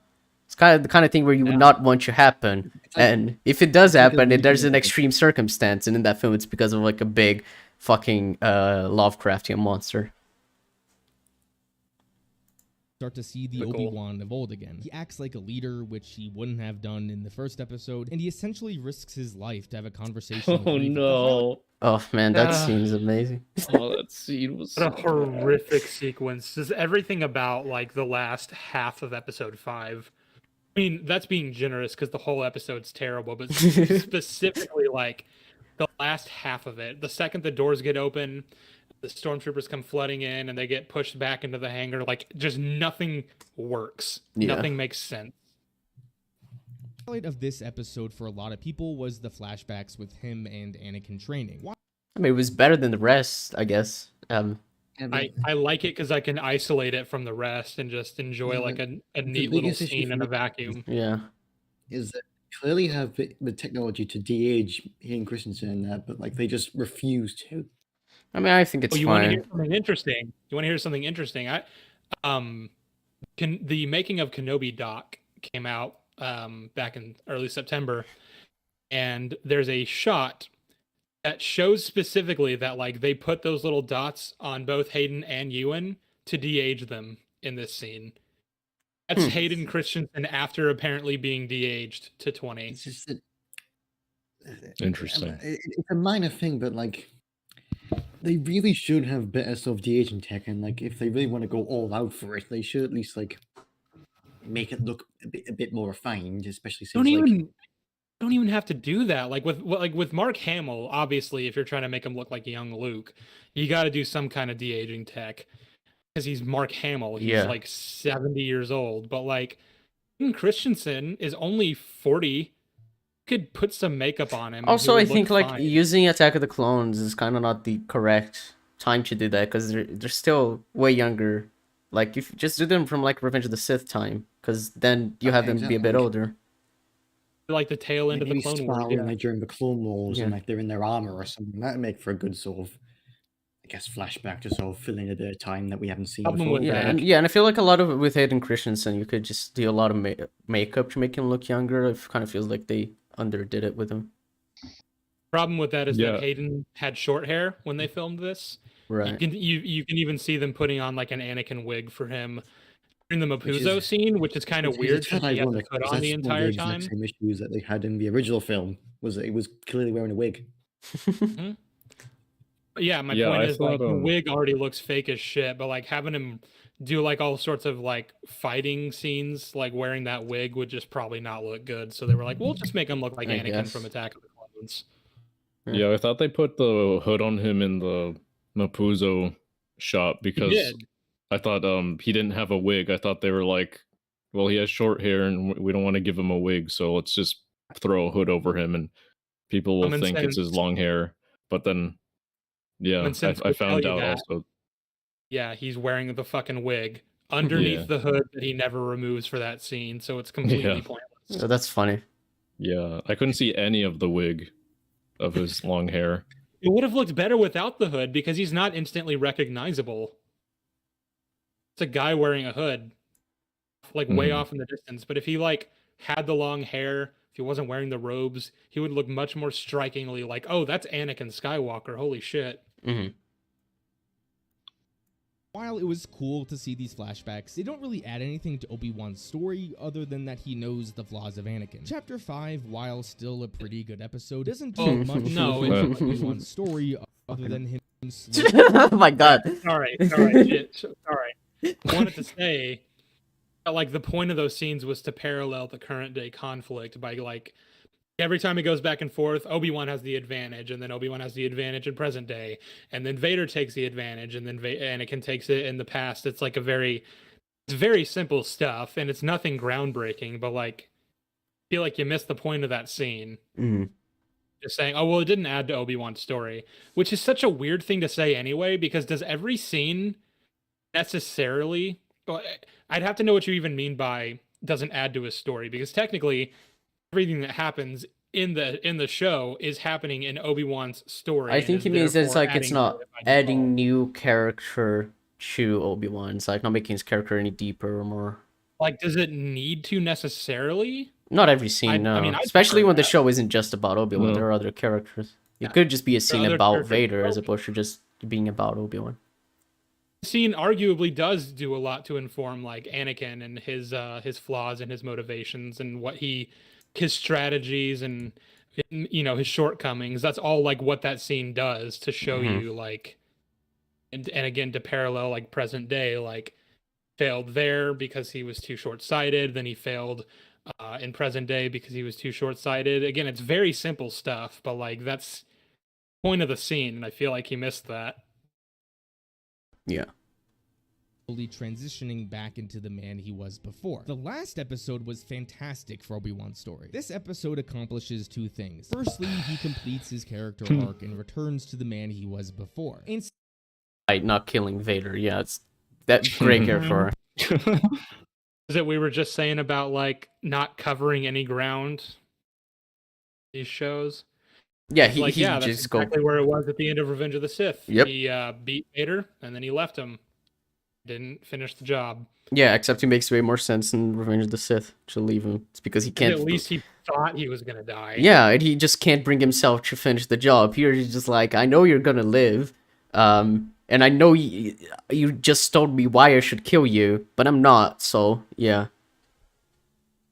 It's so weird because even if you wanted to argue like, oh well, he couldn't bring himself to do it this time, and it's like, well, we gave him that excuse last time because Anakin was his friend and everything kind of happened all at once. But like this time, you can't just repeat that mistake. You need to like rectify it if given the chance. Especially when Anakin says your friend is gone. It's like there's no reason for Obi-Wan to like still have this idea that he can't bring himself to do it. He accepts it.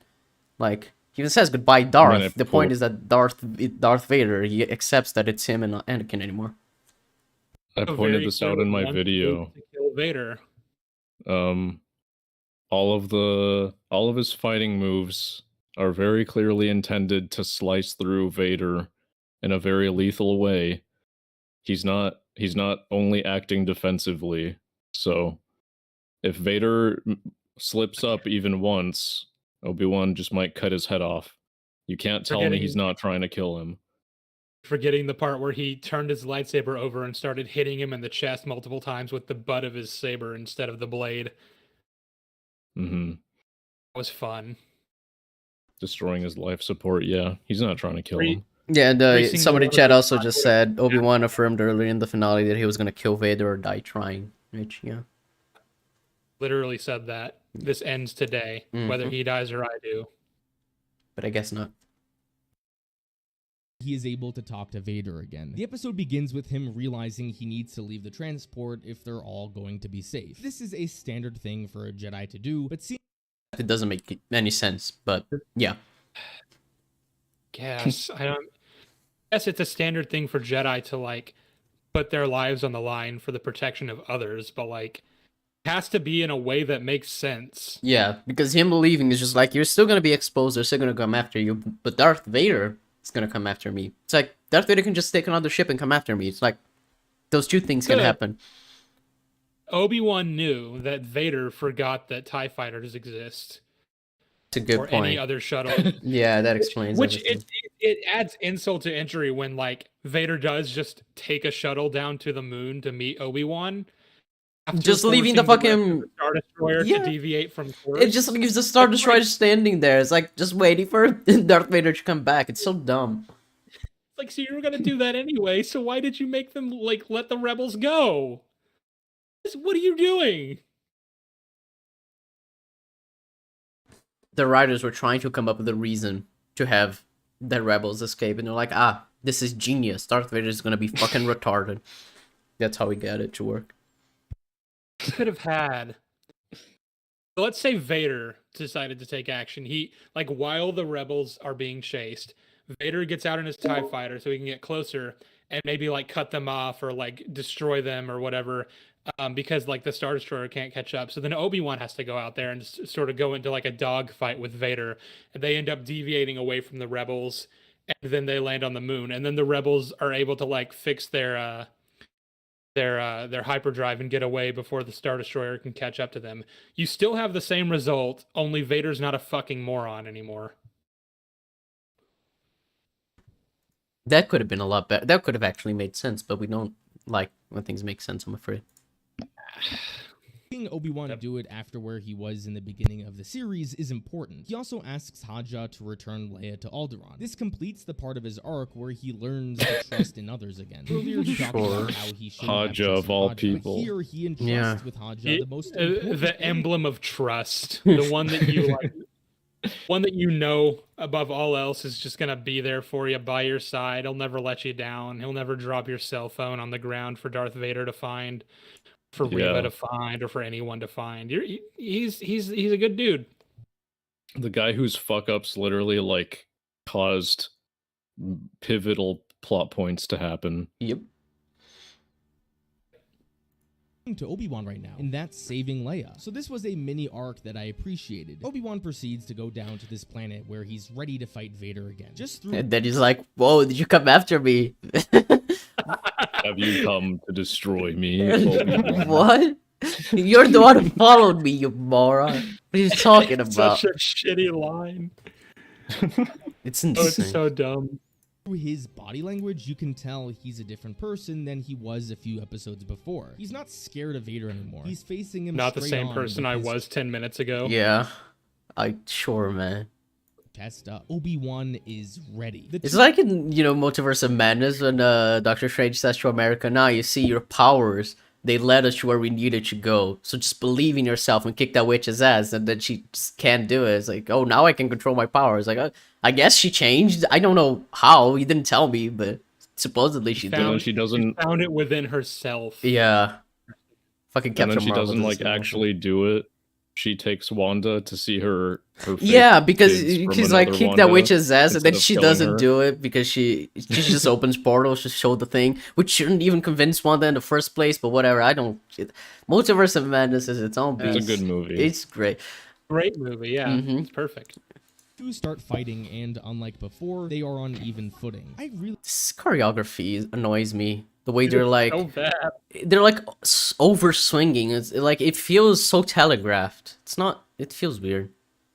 Like you can tell where Obi-Wan's gonna hit way before he starts swinging. liked this. Uh, Like film. look at you that. know Look that how moment in, open he left himself there. Fucking hell.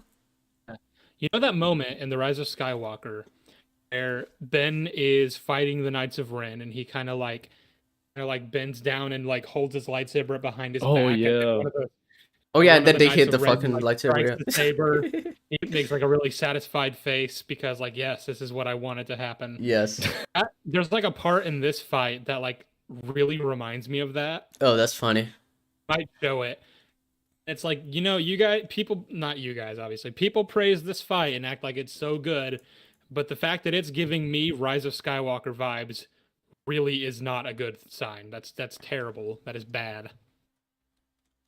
I'm convinced that the lighting in both of their encounters are so shit because they really wanted both of them to only be illuminated by the lightsabers. I'm convinced they were like, oh, wouldn't it be cool if they were just like blue and red? I think it's Kinda more like, apparent when they start talking after he cuts his helmet open, and then like the lighting on Anakin changes as he sounds more menacing.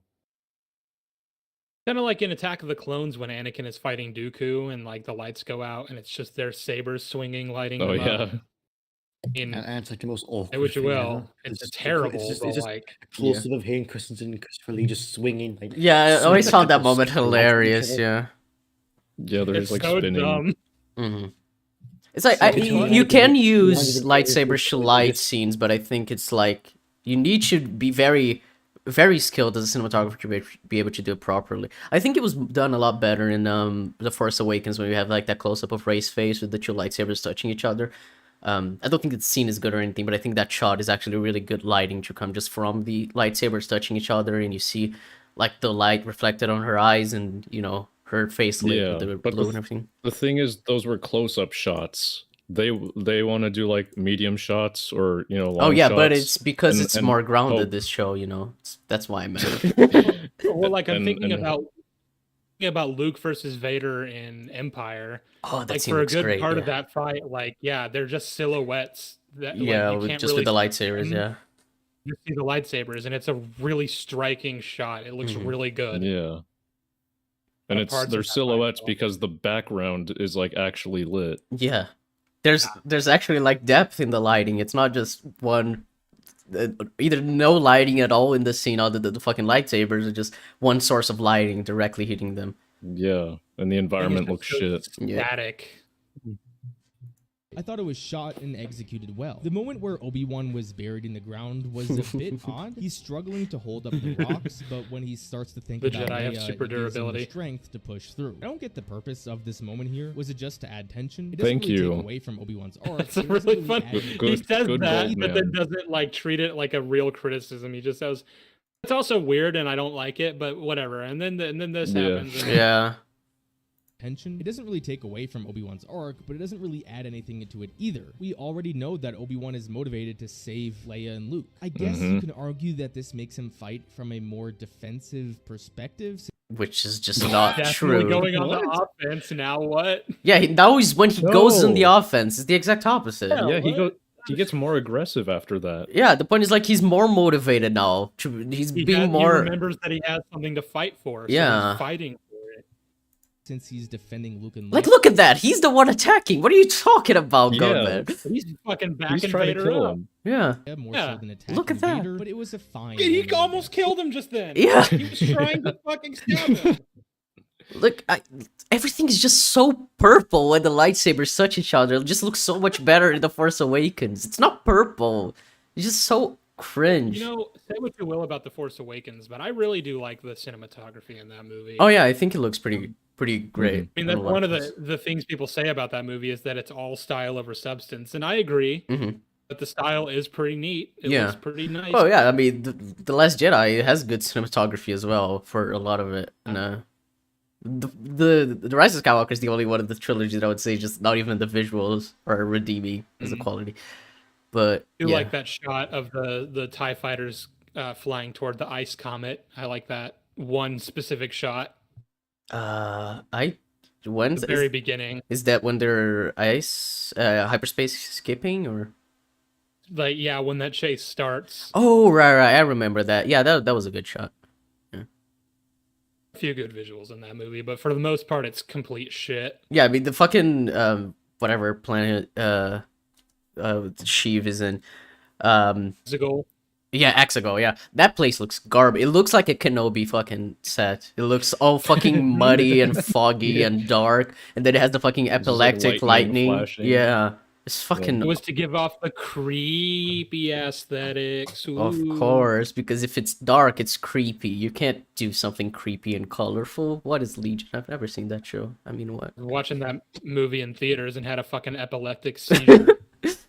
I'm pretty sure there were actually theaters that had like epileptic, like warnings for epileptics. Yeah, I'm pretty sure. Yeah, I think I remember. My reading theater about it. gave out those. Mine didn't, but you know it's Brazil, so we don't care about the disabled.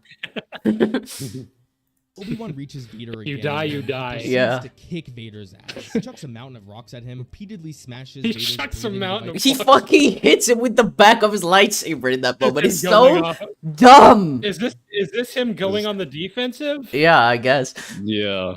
I feel like that was a lot of The con with him offensive is- maneuvers. Is defensive where you use the wrong part of your sword. Con to him with a knight who's on the defense just used for crossguard to jab someone in the eye. Rocks at him, Yeah. repeatedly Like, I'm sorry, this Hurling is so boulders dumb. is You have a effective. lightsaber. Cut him. Cut him. It's like when a sword was created, the point Right is you there. stick him with the Yeah. point. Right there in the part handle we're is paused on. what you hold it with. It isn't it isn't the thing you hit them with. Yeah. Like other water guys just have a knife. There at the Smack. part we're paused on. You can swing, you take off his head right there. smashes Vader. Yeah, and Vader doesn't even No, but try to he's swing. being defensive. If Vader doesn't even try to swing, he's just like, oh, I guess I'm gonna take this. It's not like I have a fucking lightsaber in my hand. It's so dumb. This choreography, I swear to God. He's too weak to lift his arm over. Oh, of course, that makes sense. Vader's breathing device thingy, and then makes a crack in his helmet, similar to what Ahsoka did. Now, of course, a lot of people are going to compare this to Star Wars Rebels. As Yeah, you just did. Just that's probably Because why. they The scene is plagiarized literally Star the Wars exact Rebels in fucking this same. part. Yeah, the C is basically the same. Even down to the crack on the helmet being on the opposite side of the helmet. as they Mhm. should. From a He's gonna say purely but. visual level, these moments play out almost identically. But But the Yeah, C's there are it is. different Yay, from a he character did it. perspective. You're gonna see it's very said it. different. Yeah.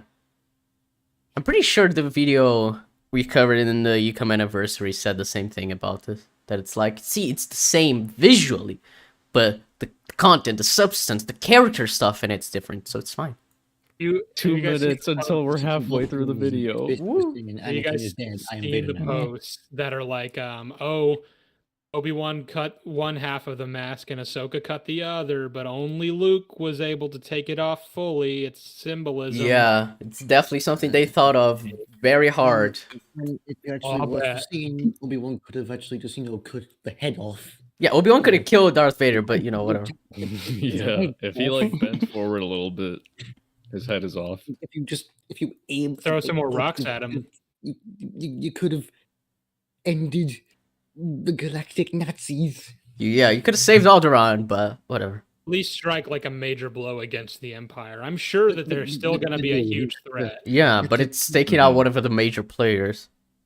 No, we had to shank him in the handle. Yeah. There's a key difference between Ahsoka's story and Obi-Wan's story. The blue reflecting Oh. on him is so bad. Like this shot from Rebels looks so much better. Like the lighting is just the composition Yeah, is this is great. one of the great shot. I mean, I happen to think Rebels has some pretty good cinematography. Yeah. I think like the reflections on Darth Vader's suit in Kenobi, they just look so off. There's something about the blue lighting from the lightsaber that looks off every time in Kenobi. I don't know why. I don't know if it looks more saturated than normal. Like the red looks fine, but the blue is just really off to me. I can't put my finger on it.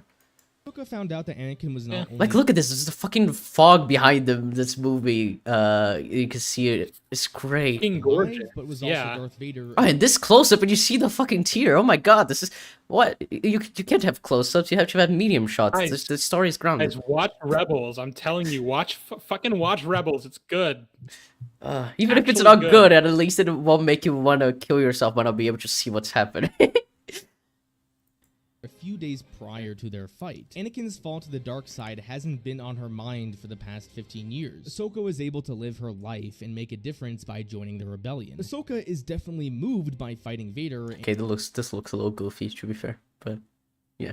And she apologizes for leaving Anakin in Season 5 of The Clone Wars, but this moment here isn't an emotional catharsis for Ahsoka. She isn't overcoming any demons here by confronting Vader. Her life hasn't been on pause because of the birth of Darth Vader. With Obi-Wan, it is the complete opposite. Not only is Obi-Wan aware that his former brother turned to the dark side, but he blames himself. As we saw in Chapter 1, he has been a broken man for the past 10 years. This Ben Kenobi All we're really establishing here is that yes, Obi-Wan and Ahsoka are different people with different experiences.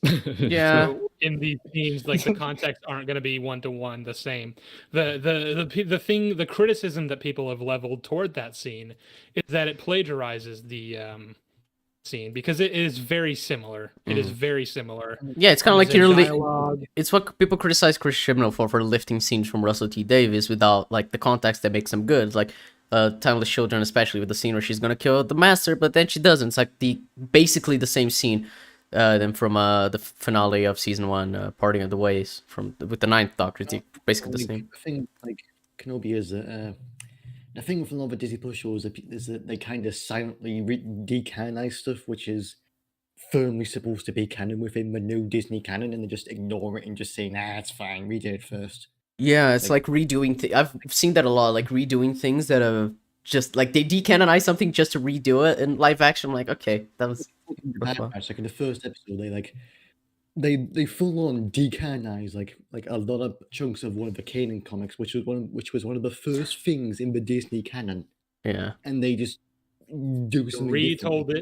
it in the Bad Batch. You know, yeah, a person just said something really interesting that I hadn't realized. But yeah, Goldman said that Obi-Wan's life has been in pause because of Vader, but Kenobi's life wasn't on pause because of Vader. He didn't even know about Vader before Reva told him. So, no, so That doesn't work. yeah, failed. yeah, you failed. fucked up. Yeah, there's a weird comparison. Tried to extrapolate meaning where there wasn't any, and you couldn't even get your references right. Yeah, fucking amazing.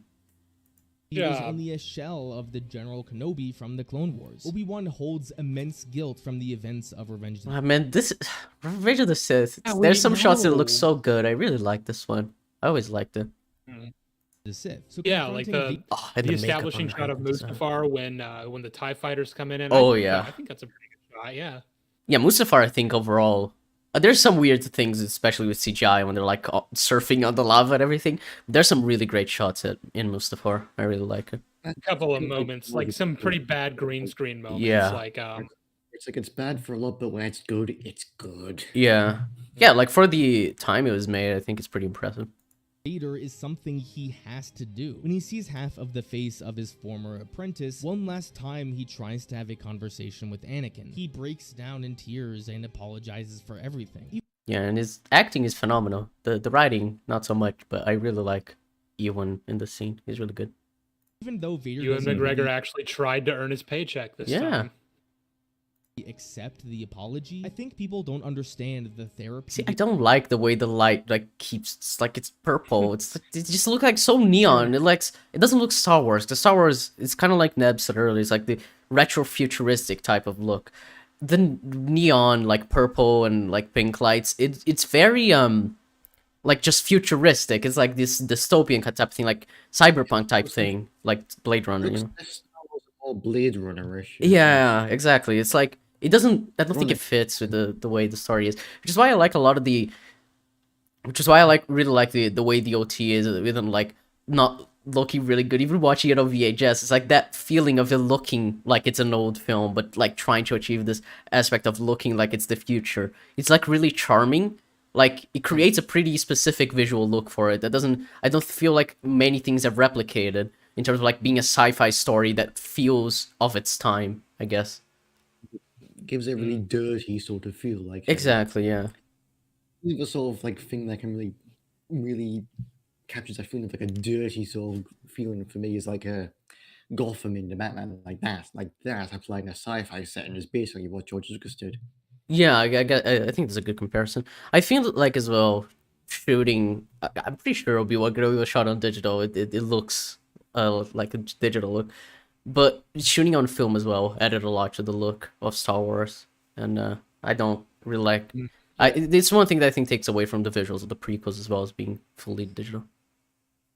Attack of the Clones was actually the first film ever to be shot on digital. So Yeah. Phantom Menace was shot on film. Yeah, and I actually feel like Phantom Menace has better shots than Attack of the Clones, but I feel like Revenge of the Sith is probably Yeah. the best one visually.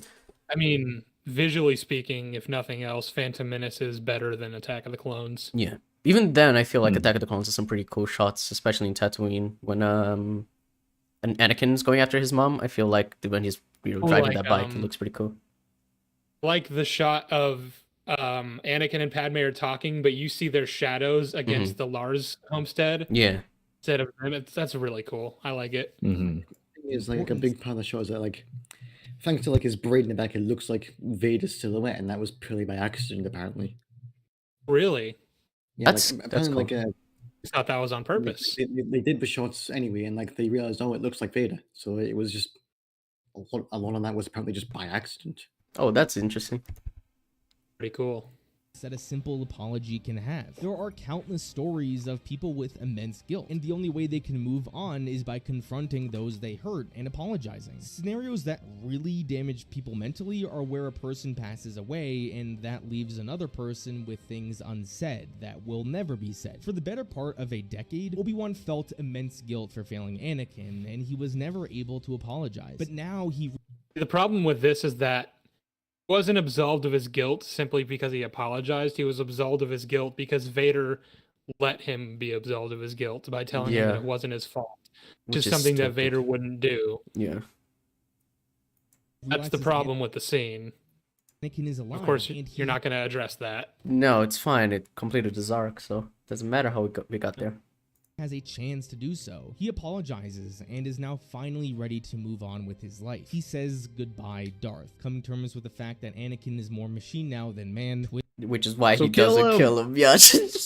I now accept that my friend is gone. I now accept that you are basically a machine. I will not kill you despite knowing you will cause immense harm to the fucking universe. Why would you make this argument while referencing the scene that contradicts your argument? Yeah, it's fucking... Twisted. The same fucking scene where Obi-Wan asks Luke to kill Vader. Yep. Once Vader dead, I don't know what else you want me to say.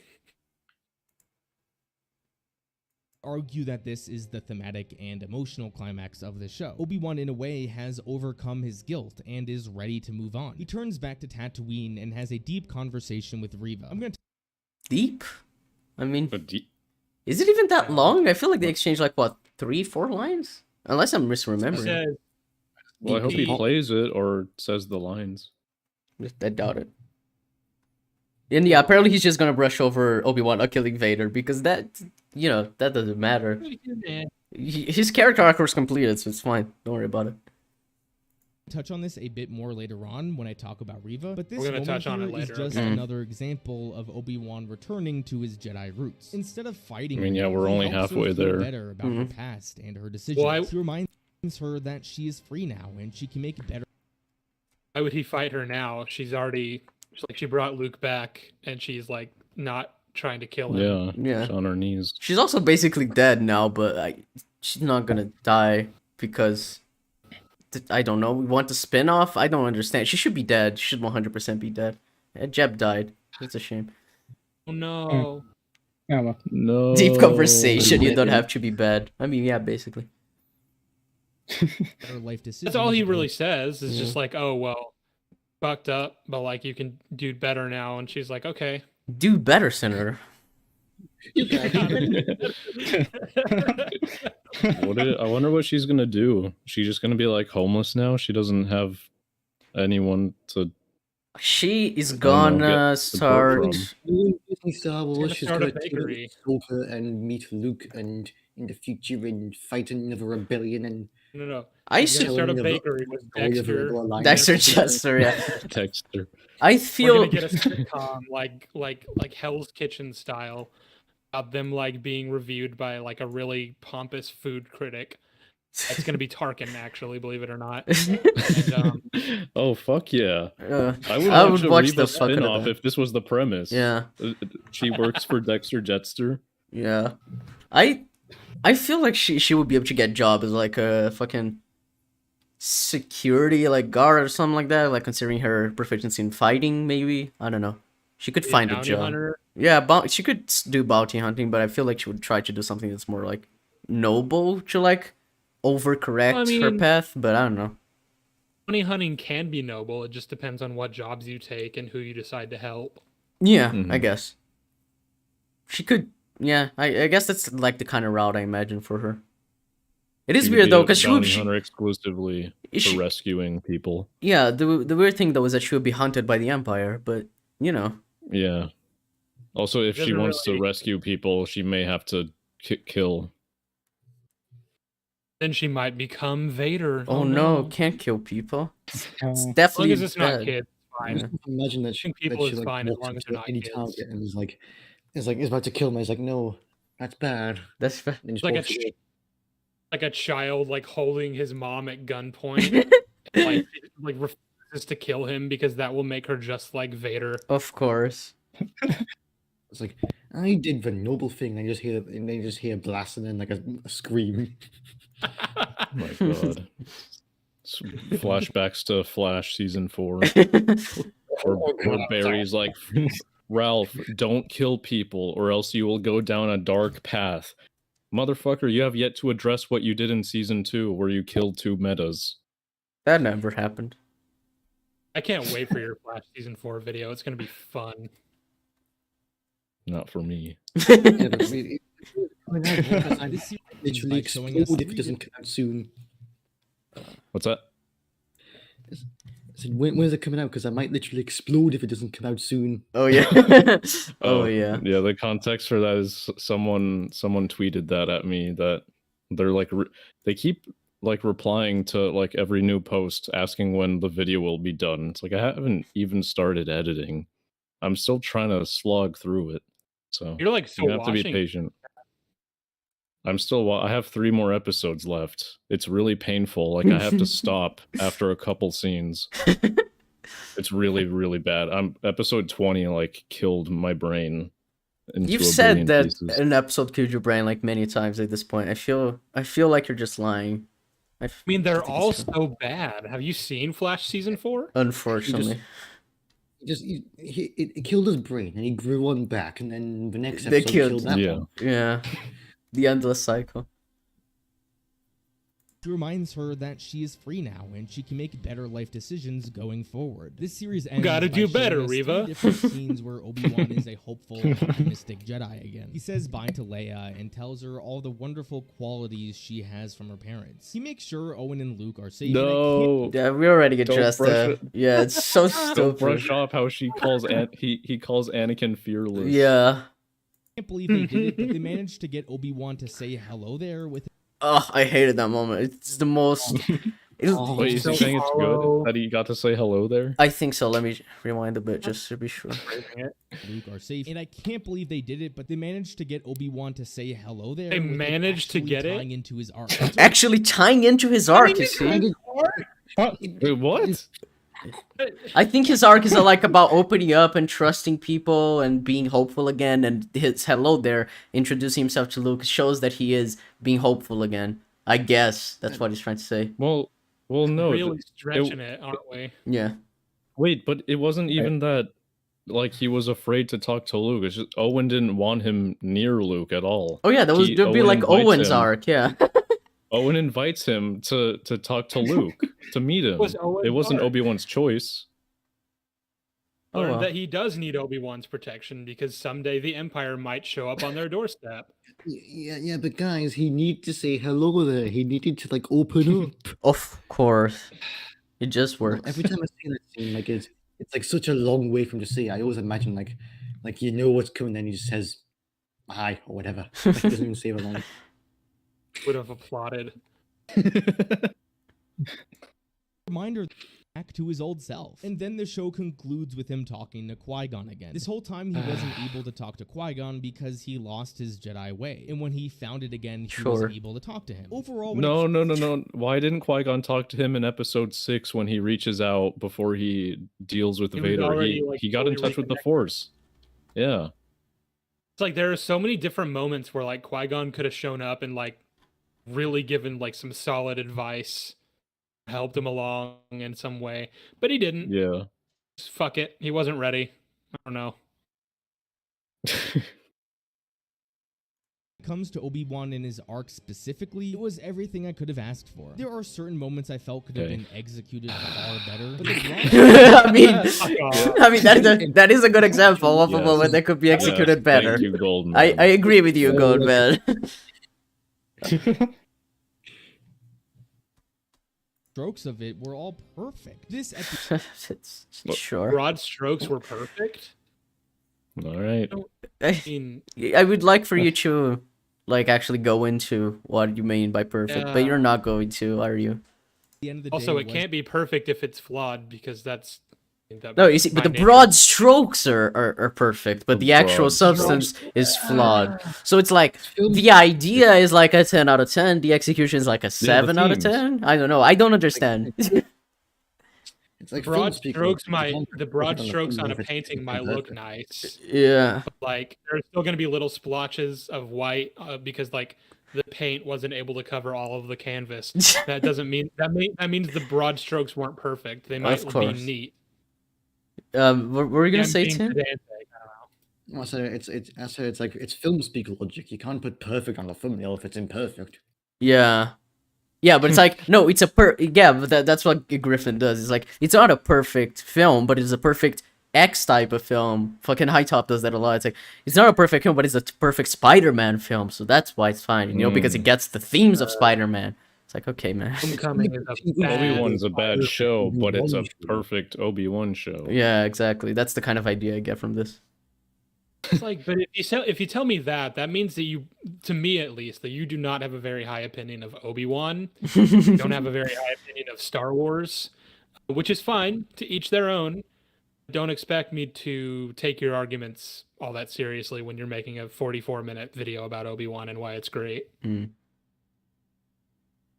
Remember when Irish shot and killed Savitar at the end of season 3, Dark Path? Huh? I mean, season 8, they're like, well, we gotta kill Reverse Flash, and then Joe Barry's like, you always have a choice, and then he comes back at the end and fucks them over because, oh, who could have guessed? Listen, That's a Madvocate, good point. listen, Madvocate.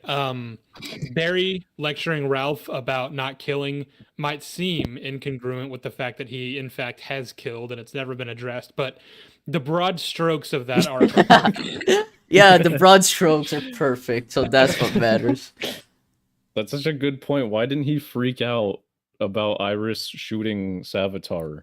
Because Iris is the one who fucking scolded him for wanting to kill Gorilla Grodd. I don't know, man. And he's a fucking It was- gorilla, tried to wage war. that moment he was about to kill Barry, so maybe self-defense or defense of someone I care about. No. Barry explicitly says in season 4, there is always another way. Then why he doesn't season 8 he changed his mind? It's like, no, we should let the Reverse Flash die. Like, why does he need Joe Barry to remind him? Even though it's retarded, because Joe Barry shouldn't have to remind him anyway. Because it's, just let Reverse Flash die. He's literally being erased from existence. It doesn't even make sense how they save him. There's so many problems with Armageddon, man. I hate that fucking... Sorry. Also, on my season 8 video, I got a lot of people comment the same thing, which I hadn't initially remembered. But in season 2, the second that he sees Earth 2 Wells, he doesn't know who it is. He thinks it's Thawne. Puts out his gun, starts firing. Doesn't think. Doesn't. Oh yeah, doesn't people have mentioned that in the comments for us as well. Yeah. Joe Barry, my favorite character. Is the most important aspect of the show, and they nailed it. The show began with Obi-Wan as a depressed man struggling with trauma, and he goes on a journey where he finds himself again and learns to overcome his mistakes. Regrets about his life. Yeah. It kind of feels like, he is established this way, he does some stuff, and then he comes out the other way. Okay, what stuff does he do? Stuff, things. He goes on a little adventure. Yeah. Bill Burr special. He's a Bill Burr special. He every time we don't see Obi-Wan, he's watching a Bill Burr comedy special off screen. That's what got him through. It's like it was in the fixing reprieve Lola. between episodes, between the to be continued. Just sticks a special on. He's like, just time to get some trauma, I guess. Get some try to understand trauma. I had the impression like he the show. was like, from this point, he's gonna go move into his like hut home that he has in A New Hope. Yeah, it I seems guess like that's it. like the next place he could go to from here. Yeah, That's why he moved out of the cave, probably. hang out with some Jawas. It's gonna be fun. Obi-Wan's story was almost perfect to me, and I couldn't be happier. All right. Part Cool. 4, Darth you, I guess. Vader. Let's take Oh. a look at Okay. I have some things to say about Darth Vader. Darth Oh, Vader's God. great. I have got 35 minutes left, and we have like 20 minutes of the video left. I don't think you're gonna be able to finish it, Madvocate, but don't worry. Once you're home, I will get you on a call. We will finish watching this video, okay? For real, for real. All right. All right. Darth Vader. One thing I absolutely love about Vader's portrayal in this series is how I do want to ask, were we planning to watch both of those videos in this stream? No, don't worry. It's just gonna be this one. We usually don't go much longer than 4 hours, so we're probably gonna do it today. But yeah, don't worry. We're not gonna watch both. Okay. I mean, unless you want to go for like 8 hours. I mean, if you're up for it. I do not have it in me to Yeah, listen to don't people indulge talk in about that. Kenobi for that long. well they blended the characters of Anakin Skywalker and Darth Vader. Obviously, I know these two are the same person, but never have these two characters felt like the same person. Anytime Huh? About in What? Return of the That's Jedi, kind of when the point. Is it like Vader's like a? I don't want to say it's like DID where it's like a separate personality, but it's more like a case of they're not exactly the same person or the same like character. symbolically they're different. Like symbolically, Anakin dies and Vader is born. Yeah. Sort of thing. You know, like that's how it works. It's like a very spiritual thing. So like, of course, it's gonna line up, of course, because it wasn't planned originally. So like, you catch my drift. Like, it is a sort of slap job thing in the original trilogy, but in the prequels, What- it's more or less a case of, yeah, like you said, it's like it's just sort of one died, one was born, that sort of thing. I don't know. It kind of felt like he was kind of felt like when I was looking at Darth Vader, I was seeing Anakin Skywalker when he was killing Palpatine to save his son. Yeah, and Return Seemed like Jedi. Yeah, Yeah. that sort of thing. Like, you can tell when when one shifts in and one shifts out, I guess, in a sense. Dude, what about the talk between him and Luke before he delivers him to Palpatine on like think that bridge? like, He seems a little Palpatine- doubtful. Yeah, it seems kind of like a Conflict mix of both. Anakin Yeah. trying to reach out through Vader, where it's like he gets some elements where he says it's too late for me, son. Where like you can see Anakin trying to reach out, but it's like Vader pulls him back Well, in or something. What about even in Episode 5 when he first finds out that Luke is his son because Palpatine tells him, And the first thing he does immediately is like, well, we could get him to join us. Mm. Like that's the first thing he wants is like, he could be Yeah. a powerful ally. He's trying to get Palpatine to and like see he's it that just a way. boy. He doesn't want to kill Luke. So He's like, a boy, yeah. I'm not going to kill my son. If I can help it, I can turn him to our side and he can be a powerful asset to you. yeah. Time I see Darth Vader on screen, I have a tough time in my mind imagining that this person in black armor is the same person as the main character of the prequels. Sure, I get that the point is Conversely, when I'm watching like Attack of the Clones and I see Anakin slaughtering Tusken Raiders after watching his mom die, I'm like, that's Darth Vader. Hmm. Yeah. Like there's a point that as to why when he confesses that he killed them all and he hates them all. There's a reason why they play the Imperial March right afterwards, because you can tell that's the first crumbles of Vader brewing in him, I guess. Mhm. Yeah. Every time he like admits that he just wants more and more power, more in control of his life, and the safety of his loved ones. Like you can sort of tell that Vader didn't just show up out of nowhere. He was sort of in him in some ways, but it wasn't until after Revenge of the Sith where like he just embraces it all.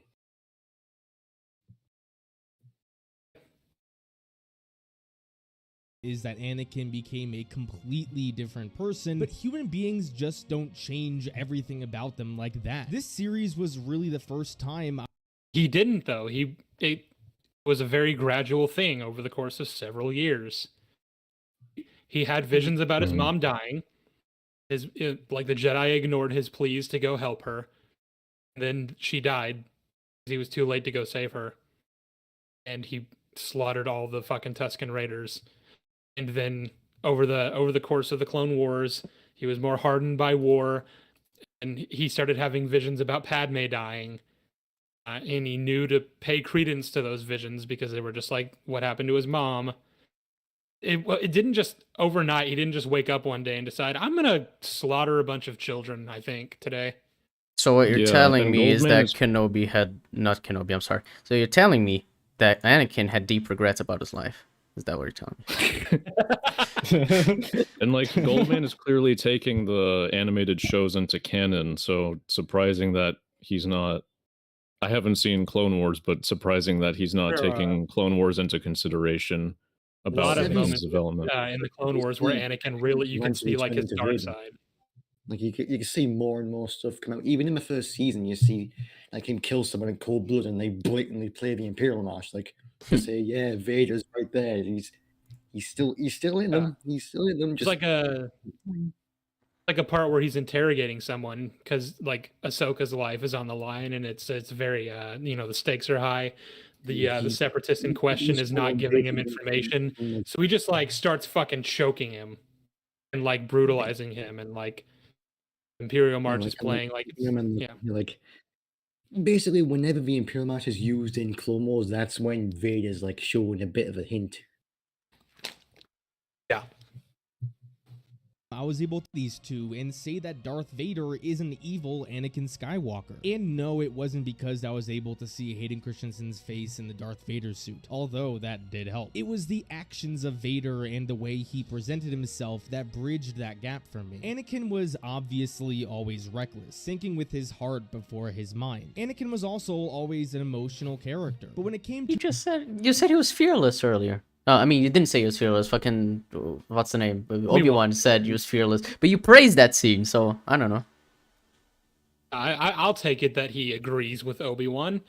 Other than that, I mean, he might just have not been paying attention, which also tracks. I mean, yeah. to Vader, at least in the original trilogy, he was a man without emotion. He rarely I don't know if that's how I would describe it. I'd say he's a man who tries to suppress emotion, but I wouldn't say he's without emotion. I think those are different, but I mean, guess this could just be poor wording. I mean, there are moments where he like composes himself very stoically, but I don't know. Like you definitely see it. Again, we were like the scenes we were citing. Him talking to Luke on the bridge before taking him to Palpatine. Him talking to Palpatine about turning Luke to the dark side. You can tell like his emotions are driving his reasoning. Mhm. even if he's not fully conveying it in the way he speaks and the way he acts.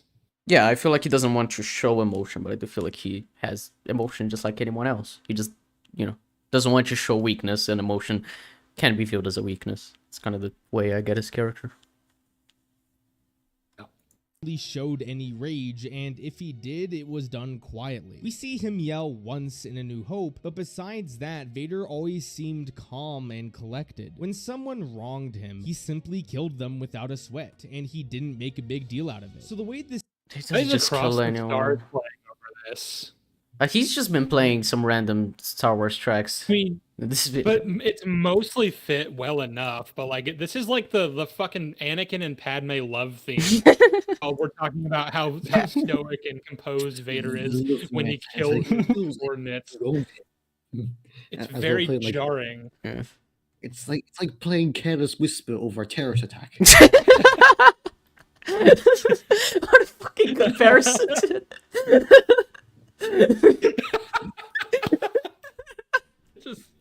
You just see that?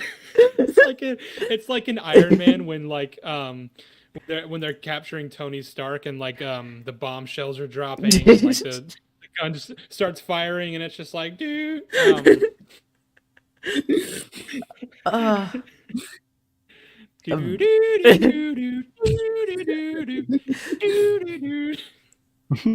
Amazing.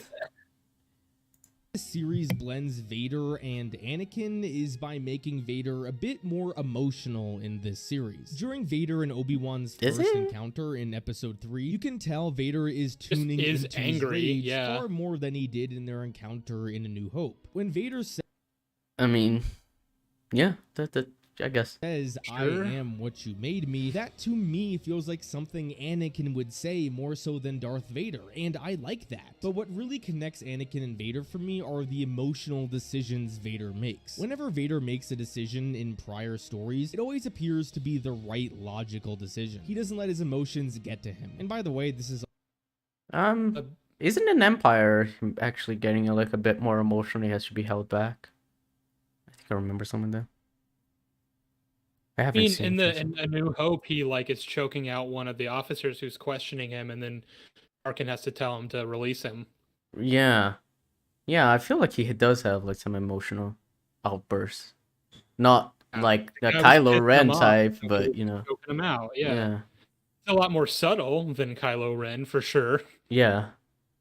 It's there. prior to Return of the Jedi. I'm talking about non-conflicted Vader. Twice in this series does Vader make decisions purely based on emotions and not logic. The first offense was his first duel with Obi-Wan. After he clearly has him beat, he wants Obi-Wan to burn and suffer. He doesn't It's so silly. You're just so stupid.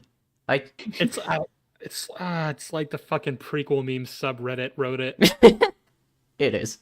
You said that in your video, and I thought that's the perfect way to explain the way the scene exists. Because it's been bugging me, and it's hard to put your finger into why. Because it's just like he fucking dips Obi-Wan into fire. Just like, I guess you want him to suffer like you did.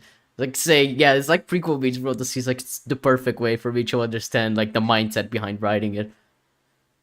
But Vader didn't account for Obi-Wan being fireproof. Of course. Indeed. He should have known Actually- Obi-Wan's superpower is being fireproof. Actually shocked that in the finale when he like dropped Obi-Wan into that sinkhole and he was standing over it, that he didn't say, "I have the high ground." Yeah, Yeah, there are people I was who really totally wanted expecting that. Yeah. That would have been 100% prequel memes. want to kill him right away. And in an attempt to try and drag Obi-Wan's torture out, Obi-Wan is able to escape Vader's grasp. Except Vader could have still went after him, but I guess not. Yeah. Whatever. Just put out the fire. He just stands there across the fire like, let's Yeah. go away. Foiled once again. The second time was in the final episode when Vader tells his crew to ignore the fleeing ship and focus Yeah, that was one of the dumbest things that Darth Vader has ever done in Star Wars. Like if you want to justify that by saying he was emotional, like, I'm sorry, that it's not enough. Just have a fucking Imperial officer be like, no, we're going after them. You can go after Obi-Wan. It's like, There are people. It's like There are people like you in the don't have to Empire who choose know how. between the two. Yeah, there are people in the But Empire who are made to actually know to question these decisions made by superiors as well. They'll be like, "No, this is a really dumb strategy. I think we should do this." And if Vader continues to be like, fair. "No, we should continue to go after Obi-Wan. Leave these people go." It's just like he's To be just being fair, extremely out the of Grand character. Inquisitor tells him that that's like a bad idea, but who's gonna question Darth Vader? Mm. Problem is that like I would almost agree with this if like it was like a binary choice. Either we go after the rebels or we go after Obi-Wan. Yeah, Then I could see Vader making that choice. But but it's the way not. it's presented, those are not the only options. You can do both. Like, surely they have like a bunch of TIE fighters in my hangar. Like, they just send them. Yeah, but no.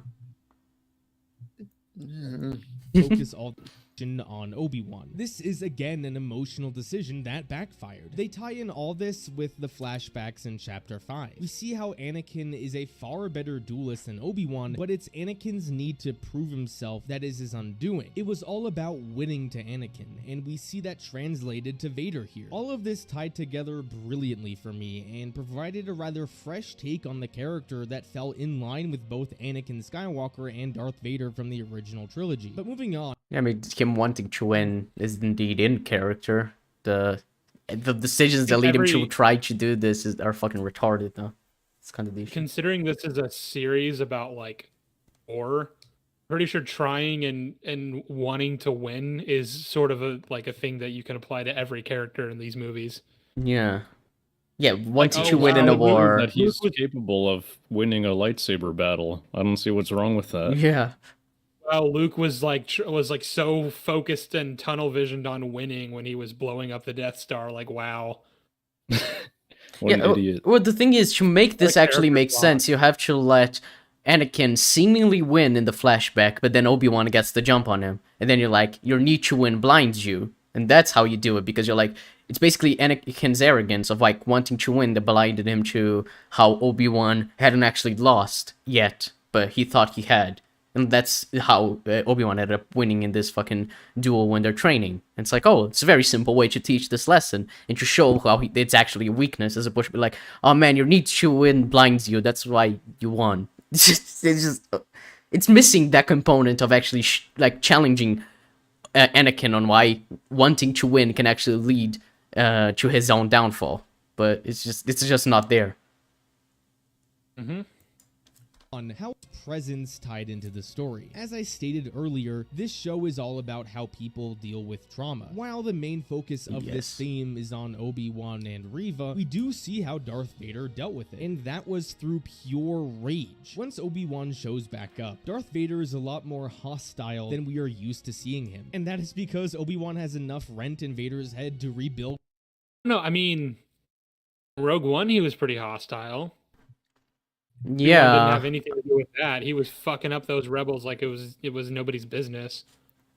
Yeah, and I don't really Weird feel thing like is, the like, scene yeah. in Rogue One is even like out of character. I think it's fine. Like, it seems like a thing you would do. It's just like relentless going after the plans because it's like it's a very important thing for him to do to grab the plans. So I just don't know if hostile is really the right word because like he's hostile in like every scene he's in where he's trying to kill someone. yeah, I which think is it's like a he lot of- feels more rage fueled in the scene than in other scenes. Is how I would describe it. The thing with Vader is he's just a very angry person, so a lot of the shit he does is gonna seem very violent and violent. and Yeah, maybe hostile. not even rage fueled, but more like vengeful. I guess might be the best word. That he Like- feels like it's more personal to him.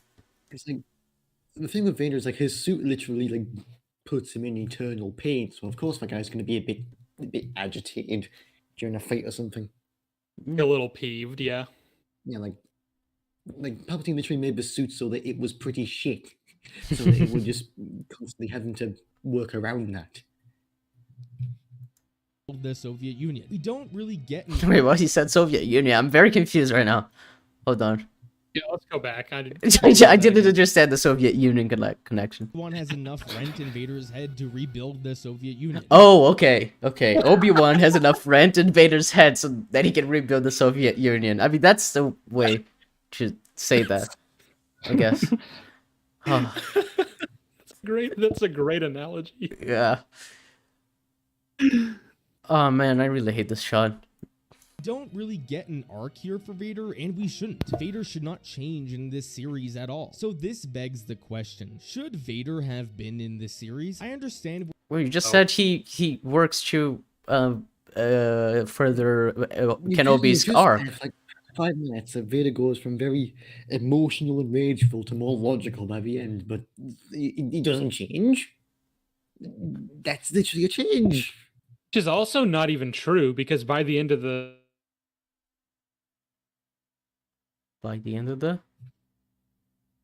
Sheev? Did Sheev die? Do we lose Sheev again? Oh no. Come on, again. Rest in peace, Sheev, once again. Like, Killed mid-sentence. Hey. Sheev? happening. Oh, hey, now you There is. cut you off mid-sentence, yeah. My microphone cord keeps like unplugging. It's just loose. I need to get a different one. right, yeah, well, Yeah, well, you were saying that it's not true what he's saying because by the end of the series, and then you Yeah, cut off. because like by the end of the series, he's still fucking pissed off. Like he's still out for blood. He's still trying to get Obi-Wan, and Palpatine's kind of like, you need to calm down, bud. Chill out, nigga. yeah, I mean, he had to have changed because by the end he earned the Imperial March. yeah, that was That the must point have as well. been- Yeah, yeah, because didn't Deborah Chow say like, oh, we didn't want to use. Maybe it wasn't Deborah Chow. Maybe it was Natalie Holt. But like, we didn't want to use the Imperial March until it was like full Vader, and he wasn't full Vader until the end. Which is like, I guess. Natalie you could- Holt said that. Yeah. Said that was Deb's Earned idea, the though. Union Since the theme canonically has been used since like the Clone Wars. So Mhm. why does he have to earn it now? Yeah, like he already. I mean, he was doing a lot more evil shit in the prequels than anything he did here. I would say Yeah, but he earned it in those movies. yeah, I don't understand. Natalie Holt, she did an amazing score for Loki. I was expecting way more from the use of especially the Imperial March in this. If we didn't want to use the Imperial March, like the Empire literally has a theme in A New Hope, like they hadn't made the Imperial March until Empire Strikes Back, so they had like a different theme which was used in like Rogue One and Solo. So just use that one if you don't want to use Imperial March. Mm. It's right there. Where some of you are coming from when you say you are done with the Skywalkers and you want to just focus on Obi-Wan Kenobi. But I mean, you can't focus on Obi-Wan Kenobi without focusing on the Skywalkers. He's intrinsically tied to them. Exactly. This It's feel, like I you don't make think a show anyone about has ever. Obi-Wan. Yeah, I don't think anyone has ever complained about the Obi-Wan Kenobi focusing too much on the Skywalkers because Obi-Wan and the Skywalkers are so tied together that you can't separate them. You can't have it any other way. I don't understand. Like that's not what anyone's saying. Yeah. I don't think I've seen mean- anyone say this, but he's saying it as if like there are people who complain about the focus of the Skywalkers here. Seems There weird. are people who complain that that everything ends up being tied back to the Skywalkers. Yeah, and but they're not talking it- about like but not about the Mandalorian. Obi-Wan show. like the Obi-Wan show is where you do that. Yeah. Like Nobody's saying otherwise. yeah, if you're gonna make a show about Obi-Wan and Tatooine instead of Exile, you're gonna have to include first him related to Anakin, like what he thinks of everything that happened with Anakin, and also him taking care of Luke, which is just like those are necessities. fundamentally disagree. The main reason why is because of one specific line in Return of the Jedi. When Luke tells Vader there is good in him, Vader says, Obi-Wan once thought as you do. Prior to this series, this is simply not true. During What? Huh? So I know what he's saying. Huh? So in Return of the Jedi, Luke is saying there's still good in you, and Vader says Obi-Wan once thought as you do. Now people did bring this up, and I kind of agree. And in Revenge of the Sith, Obi-Wan doesn't really try to like save Anakin or like redeem him. He just shows up he with just intent immediately at the end. dismisses him as like, oh, you are lost. Mm-hmm.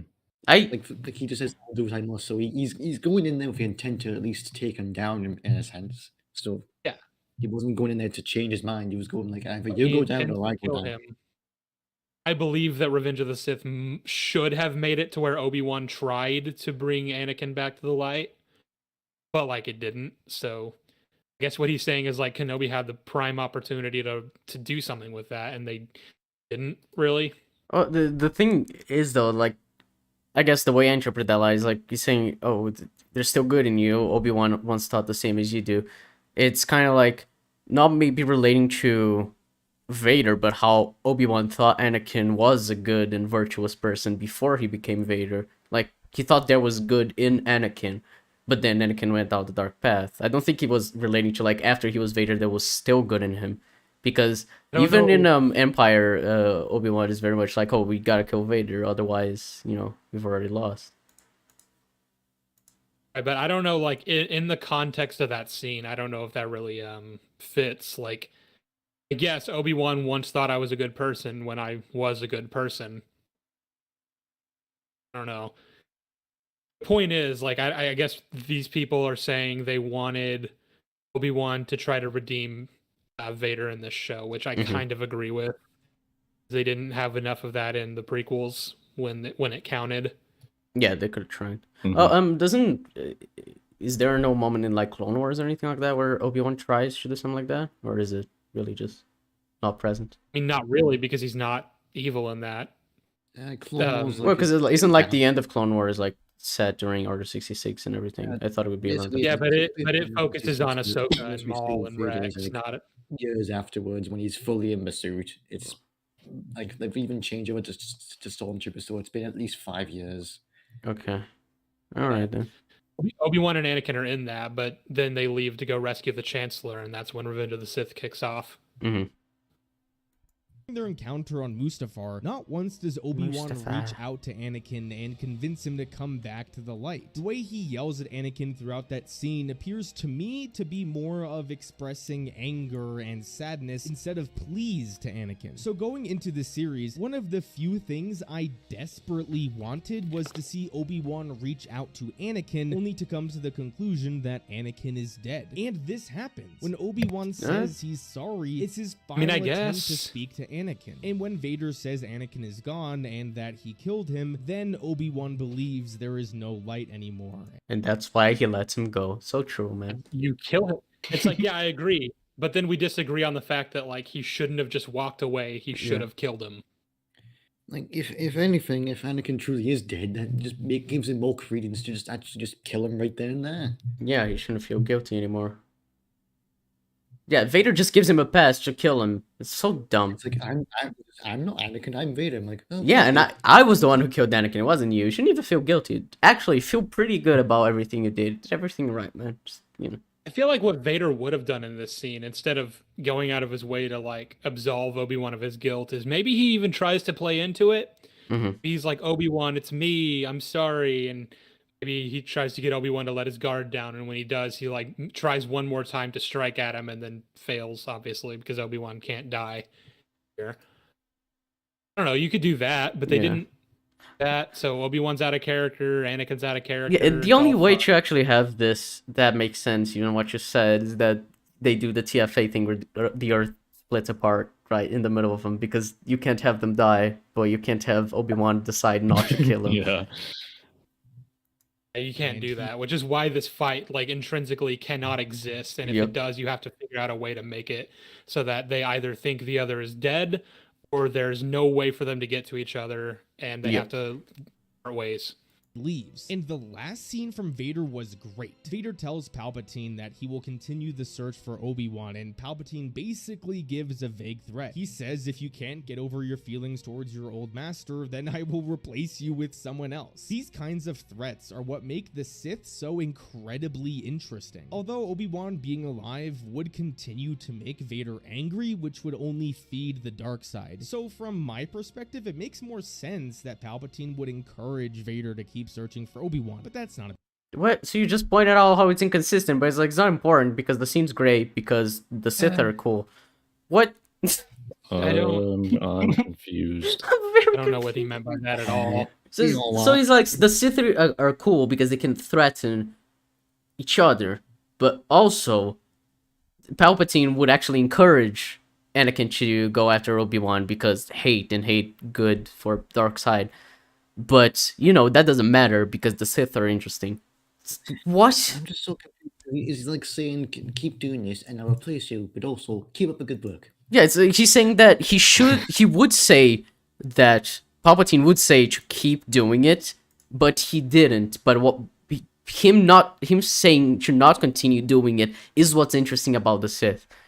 But it's apparently a contradiction with how the Sith works, because he just said it's about hate and how hate fuels the dark side. So The Sith I are don't know. cool.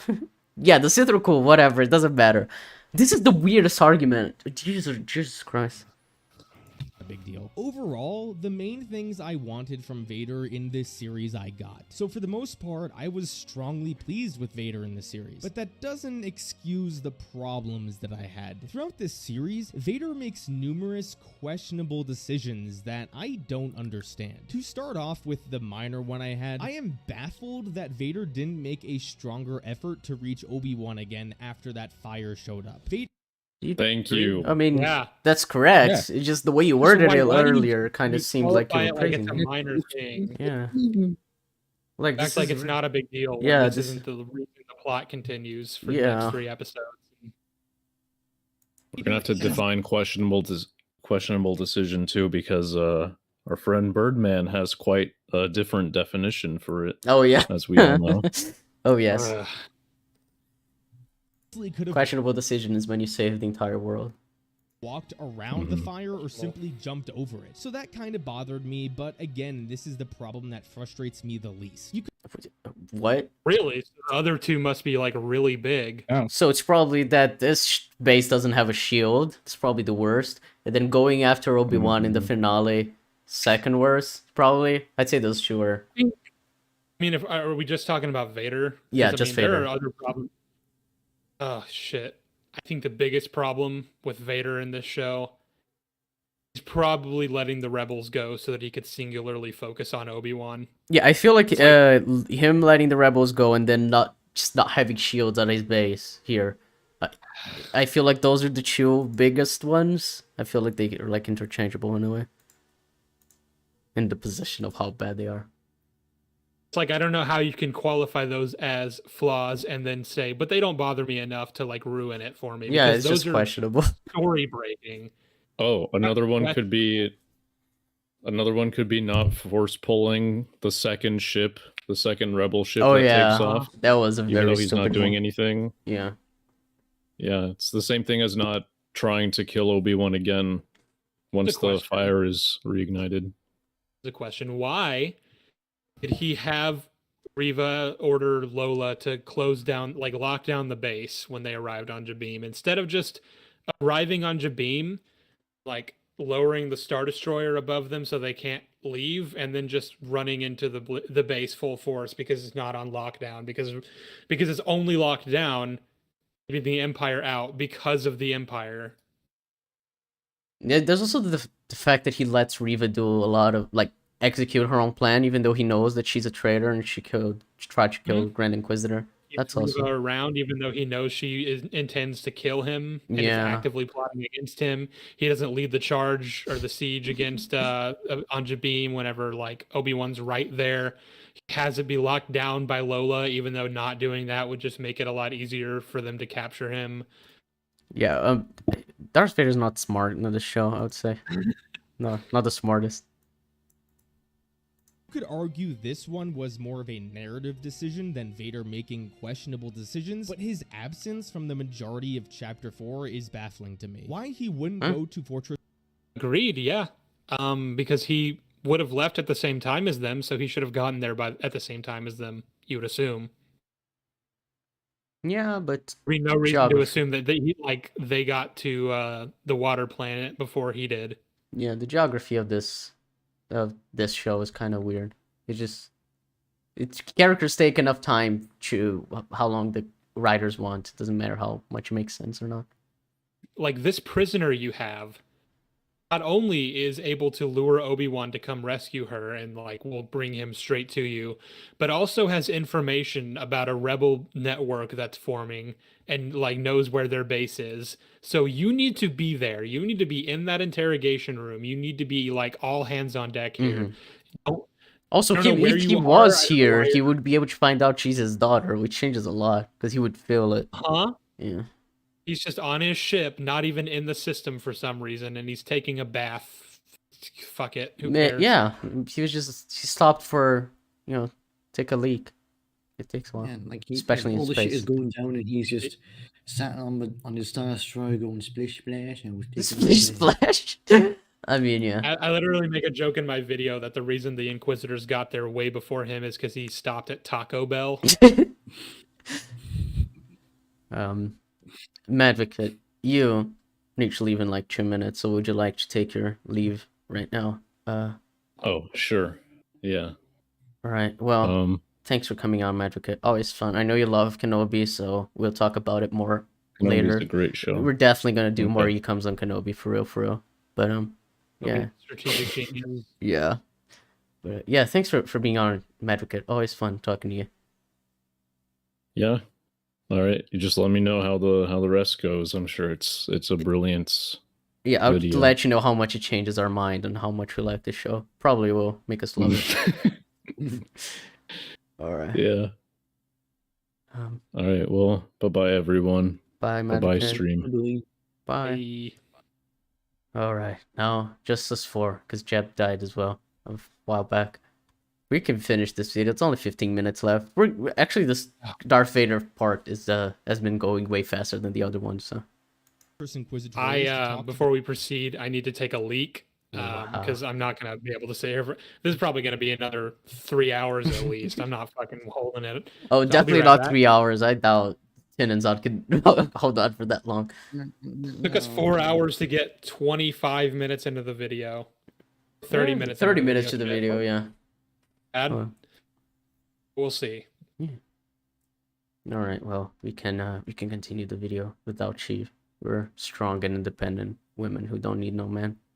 Chapter 4 is baffling to me. Why he wouldn't go to Fortress Inquisitorius to talk to this child that Obi-Wan was protecting is strange. Vader, more so than anyone, should be the one interrogating Leia, not Reva. Yeah, You could argue indeed. that Vader was doing something else, but that is never made clear in this episode. Vader would never skip out on an opportunity to gain more information about Yeah, it's pretty simple. If you have a character who would show up realistically in a situation and he doesn't, you need a good explanation, and they just decide not to say anything. He's just not here. It's the problem that plagues pretty much every single superhero story. Like, if they're off doing something else, why aren't they here? Mm-hmm. Especially when it's a character as big as Darth fucking Vader. Yeah. Fucking interrogating about the fucking rebellion growing and about Obi-Wan. It's like he would care about this the most out of anyone. But I guess not. Obi-Wan. So him skipping out on interrogating Leia is, again, it's baffling. And Yes. lastly, the other glaring problem I had It's really, there's so many odd... Alright. is with Chapter 5. I don't understand why Vader would let Reva take charge of this siege. For one, Yeah. it is made clear that Vader suspected that Reva would turn her back against him. This is It's not why suspected, he knows. But yeah, I don't understand it either. At least that's one of the things we mentioned. Out of the like 10 things wrong that Vader did, this is one of them. So yeah, you got like 3 out of 10 right. he made her Grand Inquisitor, even though the current Grand Inquisitor is still alive. So what Yeah, it's so stupid. Like, he's keeping Grand Inquisitor secret. Be like, hi, you're gonna be Grand Inquisitor for real. It's like, it was a prank. Gotcha. Got you good. Ooh. Like, I know Vader can be kind of petty sometimes, but like, he isn't stupidly petty, is what I'd Yeah, there's one I'd thing say that about one. being petty and one thing about literally playing a prank on a woman that's trying to plot your murder. I feel like there's a spectrum there, and there on the terms of like how smart you can be while still being petty. And I feel like letting Reva become Grand Inquisitor is probably very low on the smartness scale on that. What did Just a bit. Vader think Reva would accomplish that he himself couldn't do? Did he think Reva could lure don't out fucking Obi-Wan? know. She Well, he did, right? That's kind of the point. But then she lets him go in episode 4. And so he's like, well, you failed me. But then episode 5 is like, Well, oh, yeah, you're one actually... job and fucked it up. Yeah, but then she's like, oh, no, but see, I made the fucking little droid become evil. So, it's fine. Again, like, admitting that you let Obi-Wan get away is not something you should say to Yeah. Darth Vader. It's like, That the one, sentence- all I want now is Obi-Wan. It's like, well, I let him go, but I put a tracker on their ship, so it's fine. Yeah, like Darth Vader, and then you say, no, I didn't get it. You're dead on the spot. You like Yeah. that's just Yeah, Vader See, will that's- fucking kill her, but no, she becomes the Grand Inquisitor, but only for a few minutes until the Grand Inquisitor himself shows up. It's like, I was a prank, so yeah, Darth Vader's smart. So there's the fact that like the tracker was placed on Lola. I don't know if anyone's mentioned this yet. Lola is Leia's droid, Mm-hmm. and logically you would assume that the next place to go after leaving the water planet is Alderaan, because you've rescued Leia. So you would just take her home, and then the tracker would lead you to Alderaan, Yeah. which is where Leia lives, to the Empire's knowledge. So you've accomplished nothing by letting them go. It's pretty lucky that they decide to go back to Jabim instead when they have no reason to. Yeah, Weird. I just don't know, man. It's just so much weird stuff that happens. It's just so contrived. Technically did, but Reva let him go back inside the base, which only confirms that Vader was right about Reva's true intentions. Had Vader gone down to the planet himself, then Obi-Wan and company would still be trapped inside, and maybe Vader could have been able to storm the hangar quick enough to prevent the transport from leaving. So again, I don't understand why he would let Reva go on her own. Also, Yeah. So you agree? That's a huge problem. I don't Yeah. understand why you're. No, It's a minor gripe. it's just a questionable decision. It's fine. It's not like a major plot breaking moment. It allows Obi-Wan to escape. It allows so many things to happen that wouldn't have happened. Yep. So when he's fighting Reva and he beats her, it is incredibly dumb that Vader wouldn't kill Reva. You could argue I mean, He did. he- I mean, he attempted to, at least. So, did he actually think that she would be dead from that? Because if he does, by this point, he's dumb. You just cut her head off. test would kill someone, but Yeah, because nobody dies from fucking chest wounds anymore in Star Wars, so just cut her head off. Just decapitate her. You did that to Dooku, it's fine. Well, sure. Naturally, though, you would assume that you stab someone and then you leave them stranded on a planet with no medical attention, that they're Yeah. gonna die. Yeah, but this Just is... couldn't have accounted for Reva's teleportation. Well, and yeah, healing. that's the thing, but he's also standing right next to the Grand Inquisitor who survived the chest wound as well, because he was angry. And Right. also, she survived it as a kid. Yeah, she also survived it as a kid, that's a good point. No medical attention, and it's all fucked. It's all stupid. She Who was cares? angry. It's fine, Sheev. If you're angry, you can I'm survive angry. anything. it's like having I'm Doctor Who. pissed off right now. Could I jump off a bridge and be fine? Yeah, Kenobi can anger you so... Watching Kenobi angers you so much that if you jump off a building, you survive. That's how it works. I was gonna say it's like in Doctor Who and have like the master is clearly freaking dead, and then they just show up in the next episode. We're like, how'd you escape? I got better. Well, yeah, it's that's how they did in Power of the Doctor. They're like, "Oh, you're dead. Perceptive, aren't you?" Like, okay. It's like, "Oh, you couldn't have escaped." It's like, "Oh, you, man, yeah, yeah." Power of the Doctor, great episode. that he thought Reva would die from being stabbed in the abdomen, but even then it seems so unlike Vader to just stab someone and let them bleed out. Vader It does, I agree with that. Why? I mean, I don't know. Why? I don't think he would just let them bleed out. I feel like just You making... can't bleed with a lightsaber. It's called Yeah, not yeah, bleeding first out, off, but you know, right. just like dying out. The point of like letting them suffer like that. I feel like Darth Vader is kind of like a more...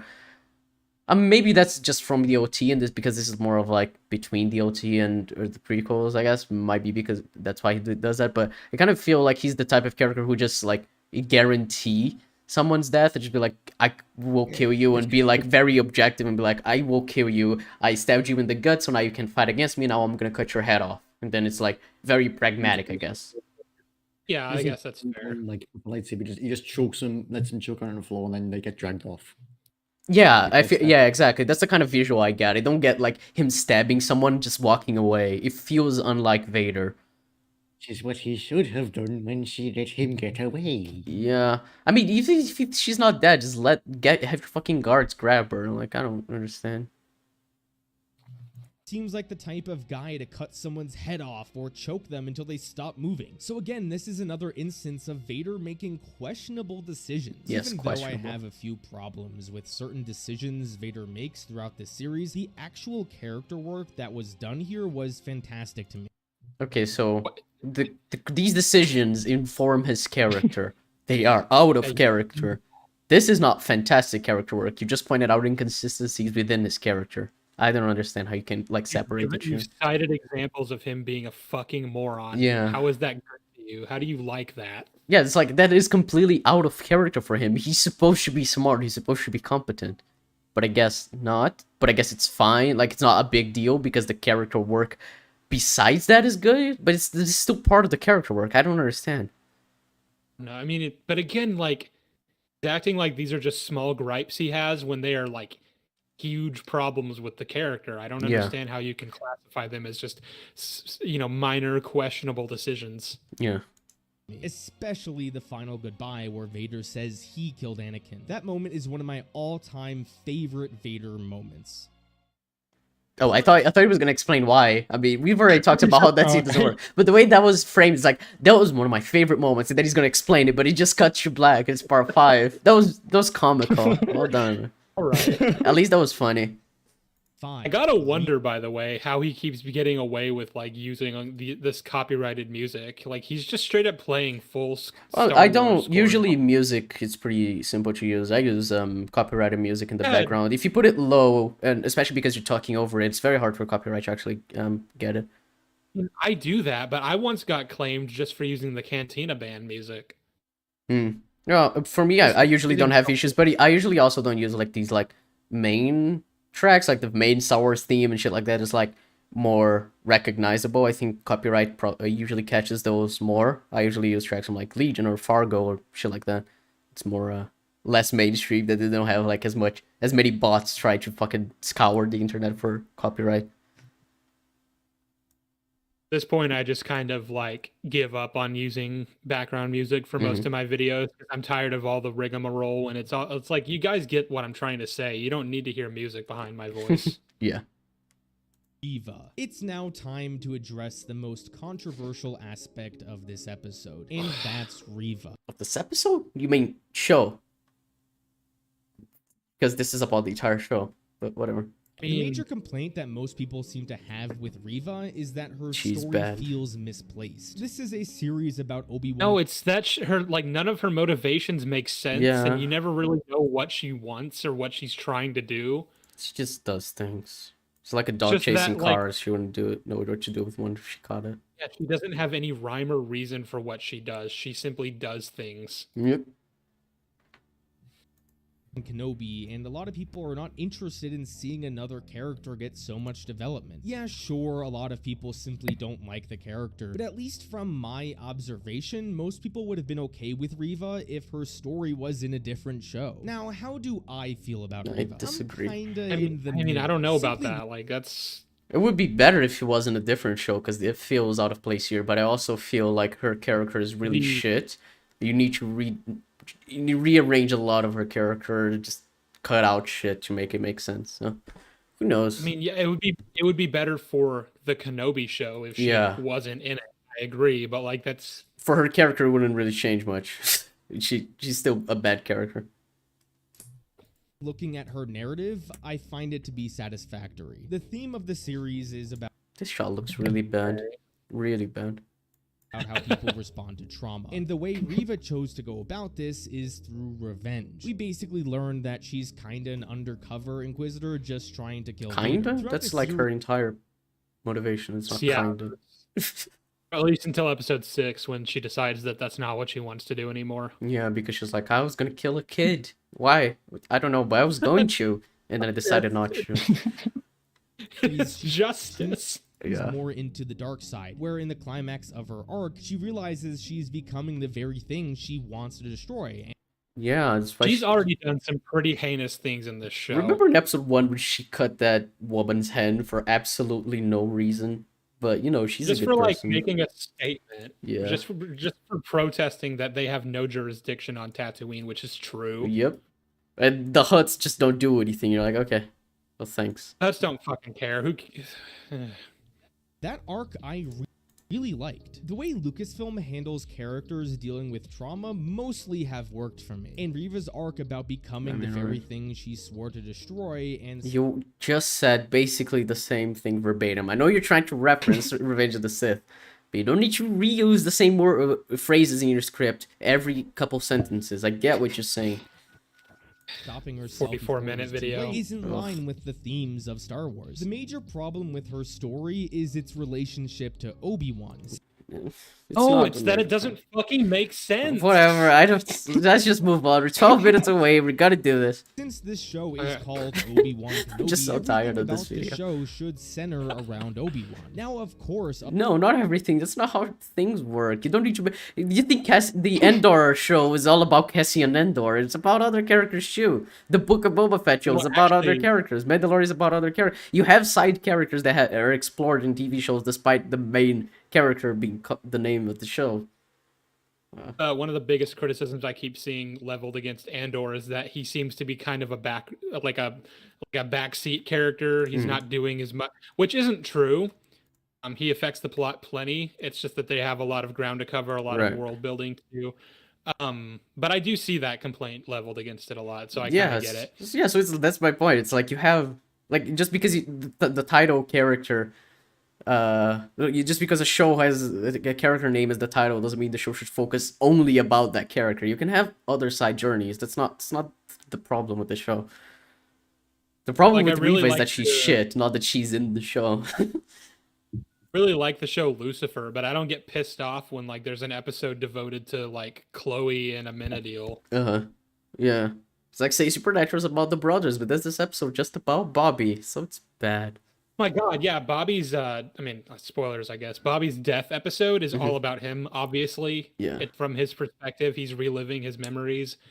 It's one of the greatest episodes on the show. Yep. There are a few episodes that are just from the perspective of like different side characters that are pretty good. You have like an episode that's just from the perspective of from the car from Baby in season 11. Yes, That great episode, episode. yeah, it's really fun.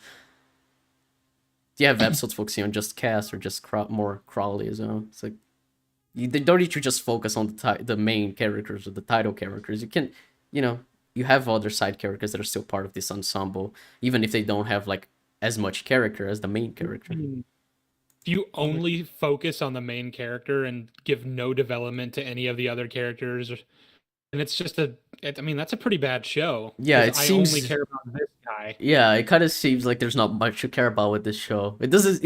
It feels like a 40-minute episode. You wouldn't be able to fit like 40 minutes of character development for only one character.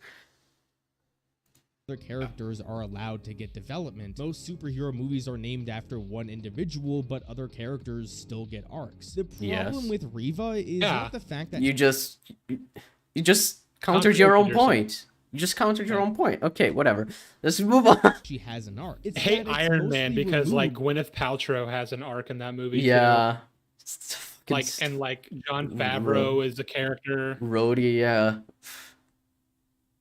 From Obi-Wan's story. If you completely cut out the Reva story after episode 4, then Obi-Wan's story doesn't change at all. Nothing in Yeah. Reva's arc affects Obi-Wan in any way. The only connection that Obi-Wan has to Reva's arc is when in their last scene together, Obi-Wan comforts Yeah, her. but if you have and like a thematic or character connection, it doesn't matter if the plots don't connect, but if you can tie it together in terms of like thematically, you have a scene like this where two characters are talking about two different journeys they went on, but like from what they have learned from it, you can still like But be fine. also- I don't think like it needs to connect. Also blames Obi-Wan for what happened.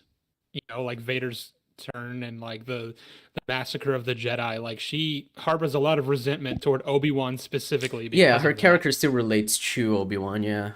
Which doesn't really make sense because it's just like, hey, where were you when Order 66 was happening? I was I was was being- winning the war. Yeah, I was being fucking targeted by my own battalion because, Order 66 was happening. You just mentioned that thing. I was actually in the middle of it. Notice how like I was a Jedi. So, Yeah. like I was also riding a part of it. lizard, running after Grievous. It was a wild time, man.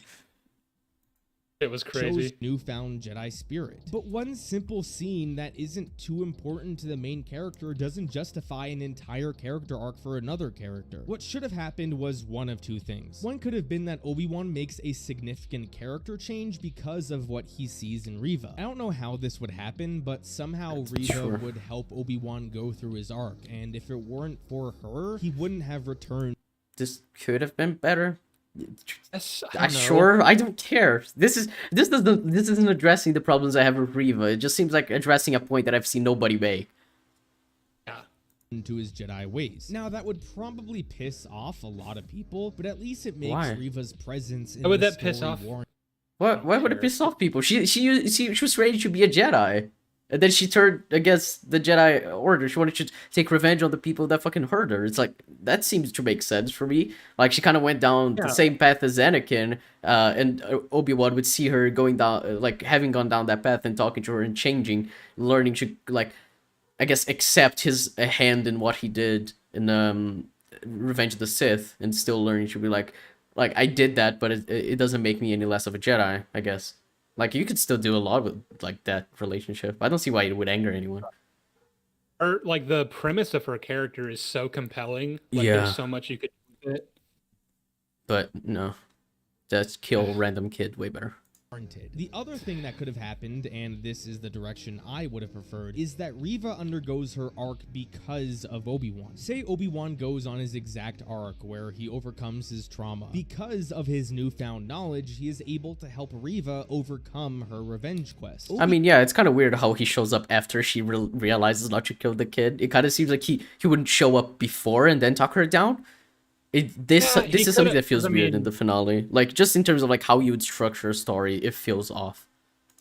Could have been like, Reva, stop, like right as she's about to strike down Luke, and she's like, this is, I mean, you're becoming just like him, or something. Yeah, I like don't he know. mentions, he talks about his relationship with Anakin, and how, you know, Anakin hurt Padme while trying to save her, something like that. I don't know. There's things he could have done, like that could have had like more weight to both their character arcs and that. Say like, I mean, I've seen Revenge up front, and I mean up close and personal, and it's Yeah. ugly, and you think it'll help you, but all it does is make it worse, and all this other bullshit. I don't know. Yeah. Obi-Wan People should have give been in to the fear, and it drives them down a dark path. I don't want the same to happen to you, even though it already fucking has. I mean, you would need to change a lot, but like that scene on its own, you could do it well if you change the entire You foundation just of completely their character. rewrite the show. Yeah. it would be Yeah. great. main reason why Reva doesn't kill Luke. This way, had Obi-Wan never gone on his arc in the series, then he wouldn't have been able to convince Reva not to kill Luke. I'm gonna make a rewrite video of this entire series. Oh Yeah. joy. Yeah, there was another video that I was going to Boy. suggest that we watch after this one, but obviously this one took a lot longer than I expected, so no, I'm afraid we're not going to watch that. Where I go a bit more in depth into how I think this could work, but I think you guys get the broad strokes of what I'm trying to say. So while I do appreciate what the storytellers were trying to do with Reva, the major problem with her story is that it's too isolated from Obi-Wan's story, and that's a problem in a show called Sure, man. Obi-Wan Kenobi. Oh, that was all you were going to say about Reva? Really? There's so much. There's so much to say about Reva, That video man. we covered Come on 55 was so much more like talking about Reva as a character, and that video still focused more on fucking comparing her to what's her face from Fallen Order, the second sister. Trilla. whatever. Trilla. Yeah. Trilla, yeah. Part 6, Princess Leia. Leia's inclusion in this story is the one that is the most interesting to me. She doesn't have an arc in this series. Her role is to help Obi-Wan undergo his arc. Isn't she? She That- it's a very basic arc. I but guess she learns learns to that trust she's a Eldor. good fighter, that she's confident. I don't know.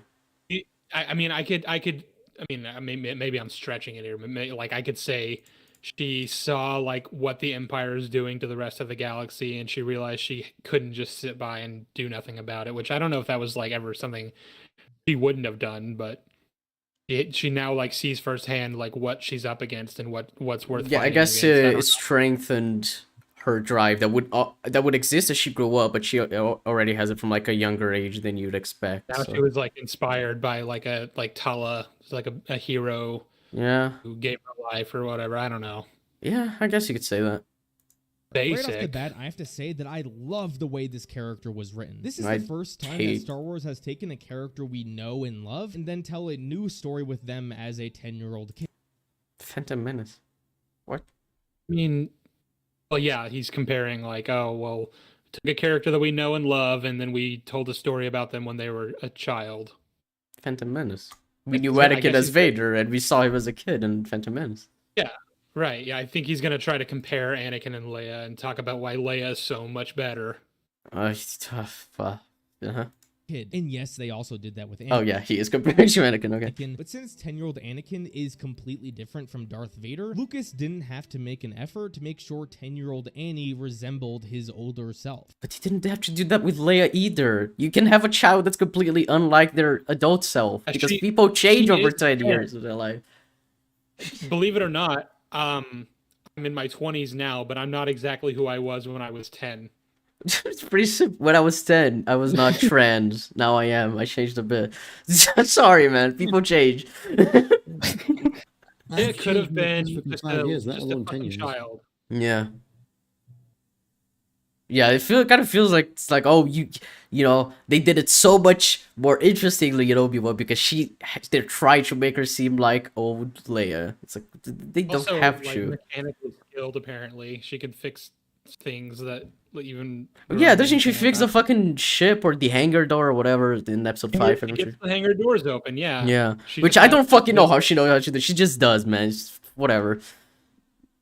The comparison I keep seeing is that, like, oh, well, Anakin knew how. And it's like, yeah, well, he was a slave to a junkyard Yeah, owner. he literally worked on ships for like a He pastime. has It's to like, know this stuff. yeah. He's a princess on Alderaan. Like, when is she gonna learn? Why did she learn how to do any of that? You 10. see, her dad kept training her. He was better about keeping up with the training of the hopes for the galaxy than Obi-Wan was. They need to make this character feel like Princess Leia. They or her don't need to do that. And also, she doesn't. She feels like a bratty version of Leia. Leia was snarky, but she was like fun snarky. It's why I called attention towards her from Han. Is how she was like, you should stand up for herself and not take anyone's shit. And it's like, oh, that's actually really charming for him. It's like that's how they bonded. Part of it, anyway. Mm-hmm. She's just like a damsel with distress, and this show's like, oh, you see, I know more than everyone, and I'm just gonna say things that seem smart, even though they make absolutely no sense. But I'm gonna know things because of writer knowing things, so I'm gonna say them. Like that fucking moment in episode 2, which is like, see, they tried to get me to get to you. It's like, what? Well, how do you know that? It makes absolutely no sense. You should not have put these Jews. Had no way of piecing that together. Yeah. inclusion in this story falls apart. I can gladly say they nailed Leia perfectly. Everything that Leia does in We're this playing series Rey's is theme. exactly how I would picture a 10-year-old Leia doing it. My favorite Yeah, Leia it has a scene is theme. You could be playing Leia's theme here. Why are you playing Rey's theme?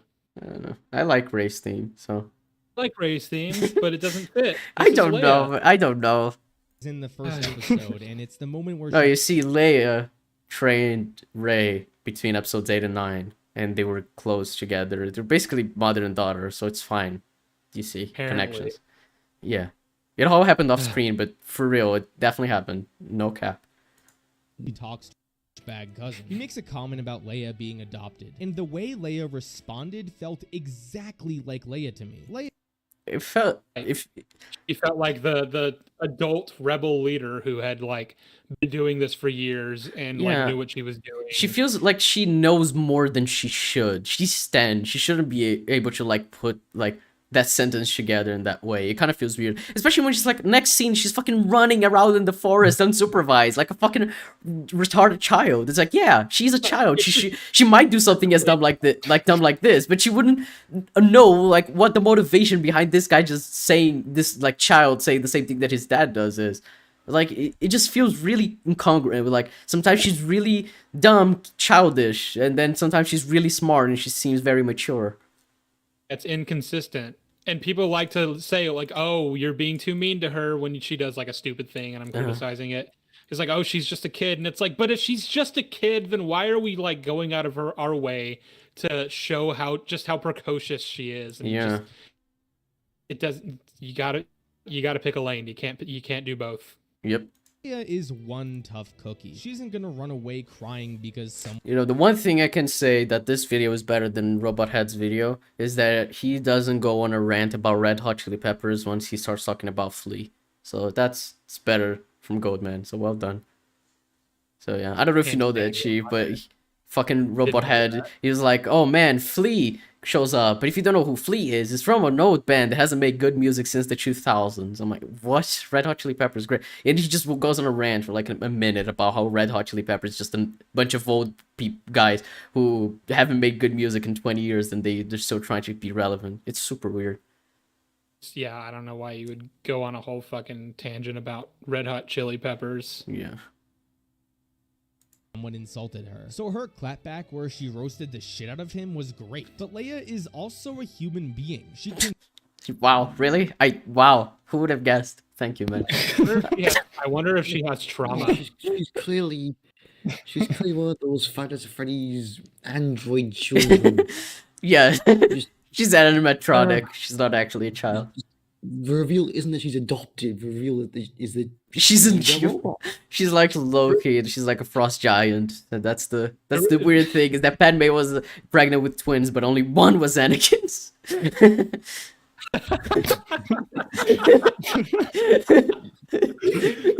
Luke's like, oh my god, you're not my sister. What the fuck? And then when asked to elaborate on it, she just dies. Yeah. Yeah, she is human. Thank you, Goldman. get her feelings hurt too. So seeing the comments still bother her but not change who she is what I thought was perfect. And of course, throughout the season we There's so many times already where he's had like the extra frames when when you're adding like a visual, there's like a frame from like a previous shot and you know it bleeds into it. You could just like edit that one frame out. Even if you want, you could like make the shot last longer because if it's like one frame, people are not even gonna notice if you like slow it down. So yeah. get plenty of moments where she gets There are to a few shine minutes, and a you few get to see points in my Kenobi video that have that, but only because first of all I was rushing, but also like I really thought I'd edited them all out, but then somehow some of them still ended up being there. Yeah, there are many videos where like I rewatch them a bunch of times and still sometimes it happens. I'd just say because it's happened a few times and yeah. throughout the season we get plenty of moments where she gets to shine and we get to see her take charge at Yeah, this moment is retarded for her to take charge and whatever. She comes up with a really stupid story. Yeah, and Obi-Wan just doesn't say anything for the entire conversation. Okay. Because he's not an adult. He's not, the one who should be leading this conversation here. No. attitude. Fine. So when it comes to how this character was portrayed, I thought it was perfect. Now when it comes to You've already said that. You still haven't really said Three why. times. Just said her it was. story, I'm kinda 50-50 on it. I feel it was really smart to use her as the reason why Obi-Wan leaves. So smart that it contradicts canon. It's very smart. I agree, man. Very smart. Completely fucks with the original trilogy, but yeah, Yeah, it was it's smart. like, oh yeah, she just doesn't react when Obi-Wan dies in A New Hope. She just, has to comfort not even Luke, going- not the opposite. Even going for that, I'm just talking about the fact that it confirms to the Empire that the Organas are have ties Oh, no. with Obi-Wan and Obviously, contact. yeah, no, just world building eyes with the Organas and everything, it's all stupid, but I'm saying just like from what is established in A New Hope, there's no way she knew who Obi-Wan was. Like she knew Obi-Wan. She knew of him, but she didn't know him. leaves Tatooine. Leia is just as important as Luke, so it makes sense that Obi-Wan would leave Tatooine for a bit to go rescue her. And in the third and fourth episode, As long as absolutely there are love no the other options or anything. Yeah, except, as long as you know, every the- other option has been done. It's a shame that there are quite a few options. Just fire a fucking bounty hunter, I swear to God, Bale.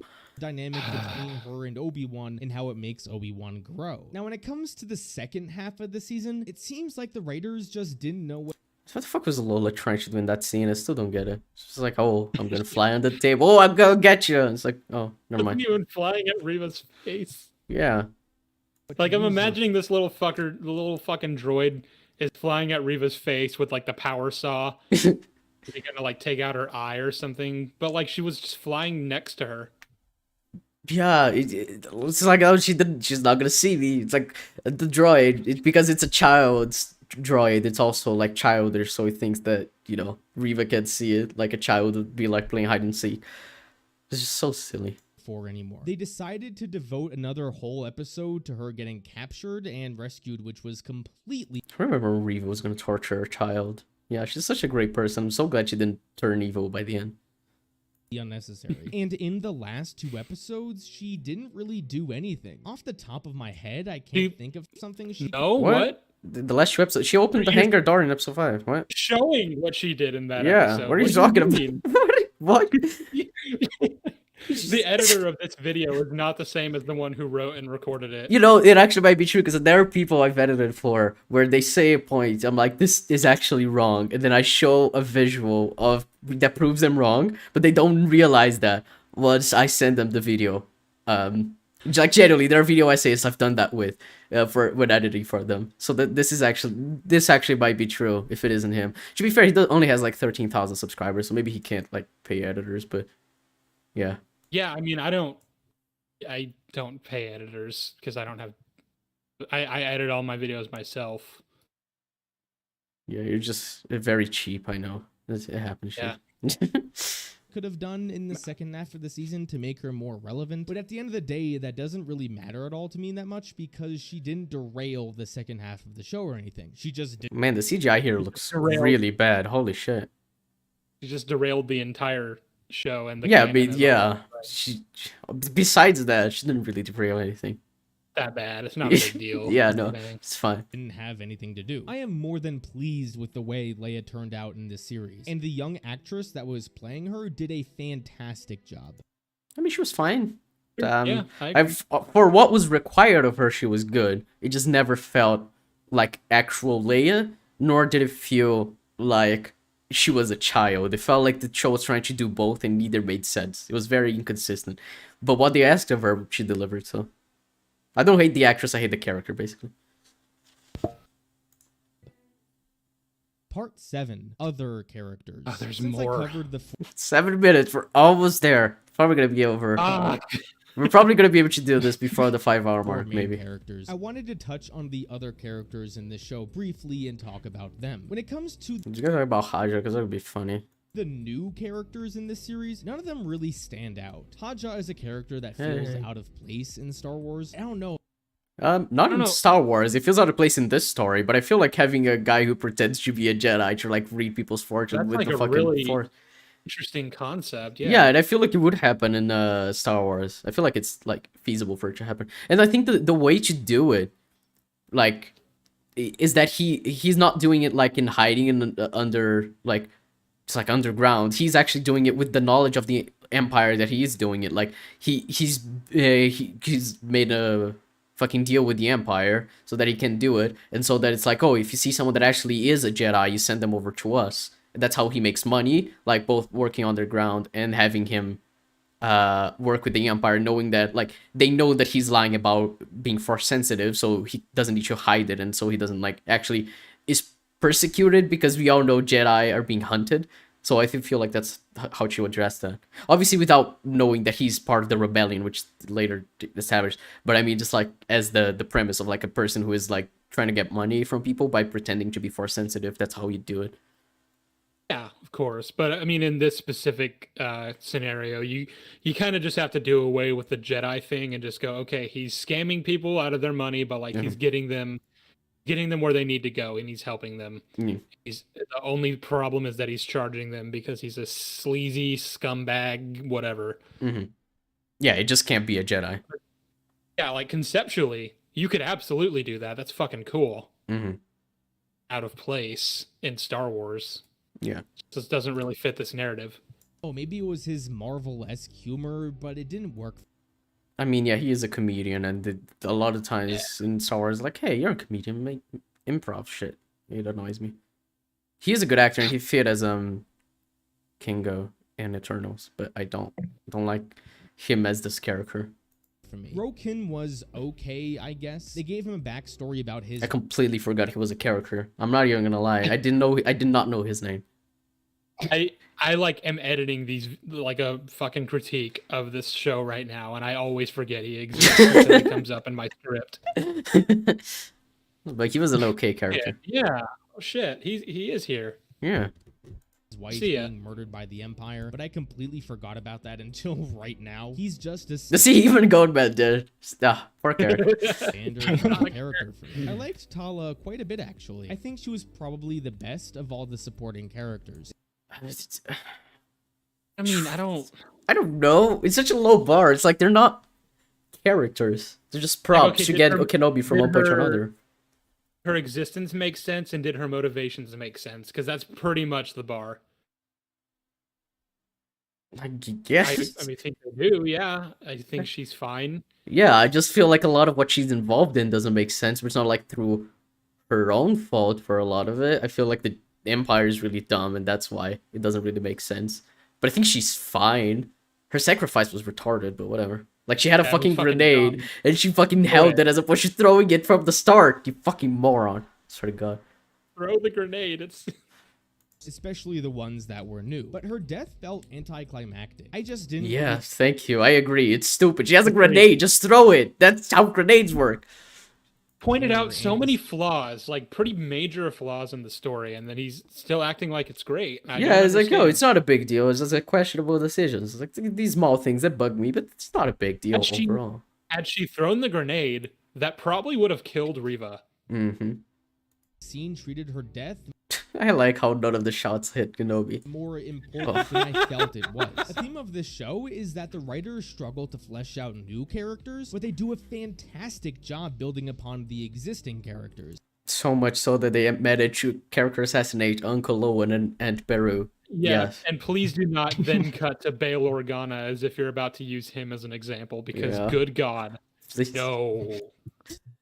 Seeing Bail and Bria Organa in this series was great. We've seen Bail many times in Oh. Star Wars, but never as a father. The one scene where he was comforting Leia was a great moment and showed how awesome of a dad he was. One thing about Bail that kinda bothered me was the message he sent Obi-Wan in Chapter 5. I mean, it kind of bothered me. Bothered It just mildly annoyed me. It just a little bit like, seems a bit odd. It just kind of grinded my. You know, it gears a just bit. made my eyebrow raise a little bit. It's nothing too much. It's like, bit weird. The biggest assassination of a character that I've seen since Luke in TLJ, maybe, and no, it just kind of bothered me.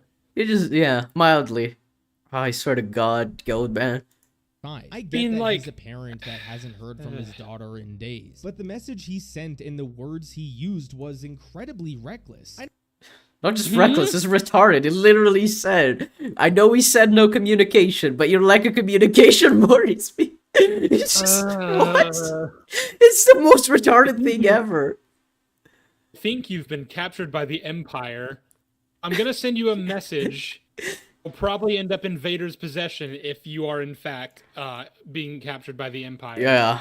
And I'm gonna give him all the information that we definitely don't want him to know. Amazing. I don't mind I him understand sen- that Bale is like a more of a side character overall. Like he's not just like a main player, but like assassinating him really is not good. Like it's really like it's not. It's more than just a minor gripe.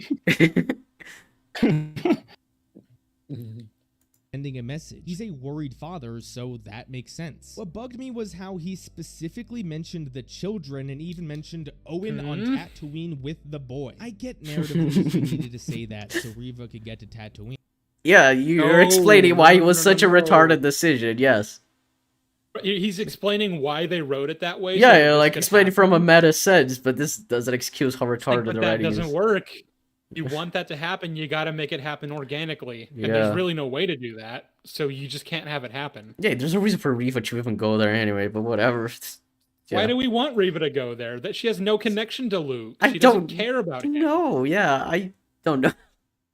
But he should have So used some fucking code bizarre. words or just been very vague with his message. If he had He should have recorded Send a the message at message. all. The entire point was that they established a rule of not communicating, and it's like, but your lack of communication is worrying me. It's like, what? I love the idea he's using code words. He's like, hey, N, if I don't hear back from you soon, I'm gonna go to the desert planet with the twin sons, and I'm gonna go talk to the guy. Go help him with the child that is not at all related to Darth Vader in any capacity. Hadn't heard from Obi-Wan in days, and there's a realistic chance that he got captured or killed. He should be aware of that and take better precautions not to put Leia or Luke in danger. Moving on, though, I loved seeing Owen and Beru again, especially in the last episode. Especially you mean the episode that completely destroys them, when they're like, no, we're not gonna run away. We are going to die, but we're gonna die at home. How is that good? What are you talking about? Just because they get a moment that the show's trying to be like, oh, it's heroic, doesn't mean it actually is. It's retarded beyond belief. Sake. My They God. assassinated Aunt Beru and Uncle Owen. Yeah, of all characters. From A New Hope, you're kind of made to dislike Owen because he What? I never disliked Owen. What are you talking about? He's very pragmatic. He obviously cares a great deal about Luke, even if he kind of has a weird way of showing it. Yeah, like the point isn't that you're supposed to dislike them, because if you were, you wouldn't care about their death as much as you should. Like, you should care about their death. It's impactful to Like, Luke. It if should I impact didn't you. like him, I didn't like him. Then like, you know, he finds their dead bodies. I'd be like, oh fuck yeah! Now You're these free. motherfuckers are Yeah, now you're free from having to live in this farm. It's like, that's not what you should feel. Like, there are a lot of feelings that are being conveyed with the dual sunset shot. It isn't just like the freedom of him, the grasp from his Damn living Antonoko. motherfuckers. Like, get out of Yeah, oh my God, they finally died. Now I'm gonna look towards the horizon, like brighter futures. I don't think that's the emotion that we were trying to convey in that scene. I mean, he may be a little stern toward Luke and a little strict, but like, second that Luke walks away, like he and Beru have a heart to heart, and she's Yeah. like, "Look, I know why you don't want him to go out and see the galaxy, but like, you can't keep him here forever." And he's like, "I know. I just, Oh yeah, you know, I it's wanna a protect very classic story of trying to protect someone from like their true self in a way, and by doing that you're being like sheltering them more than the child would like, and that causes the child to rebel and then learning about their true nature. It's very simple. And it's like that doesn't mean that they don't like Luke. They like them a lot. They like him a lot. They just have a hard time. Fuck that guy."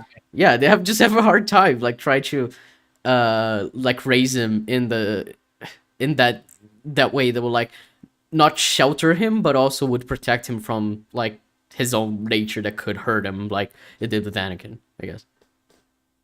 he won't let Luke have fun and he won't let him join the academy. But here we get to see that Owen is a caring father and he treats Luke like one of his own. Also, Beru Doesn't want Luke to join the academy because that's the Empire. He doesn't Yeah. want Luke to be an Imperial. That's I do like the Okay. moment where Reva's like, you defend him like he's your own, and it's like, he is my own.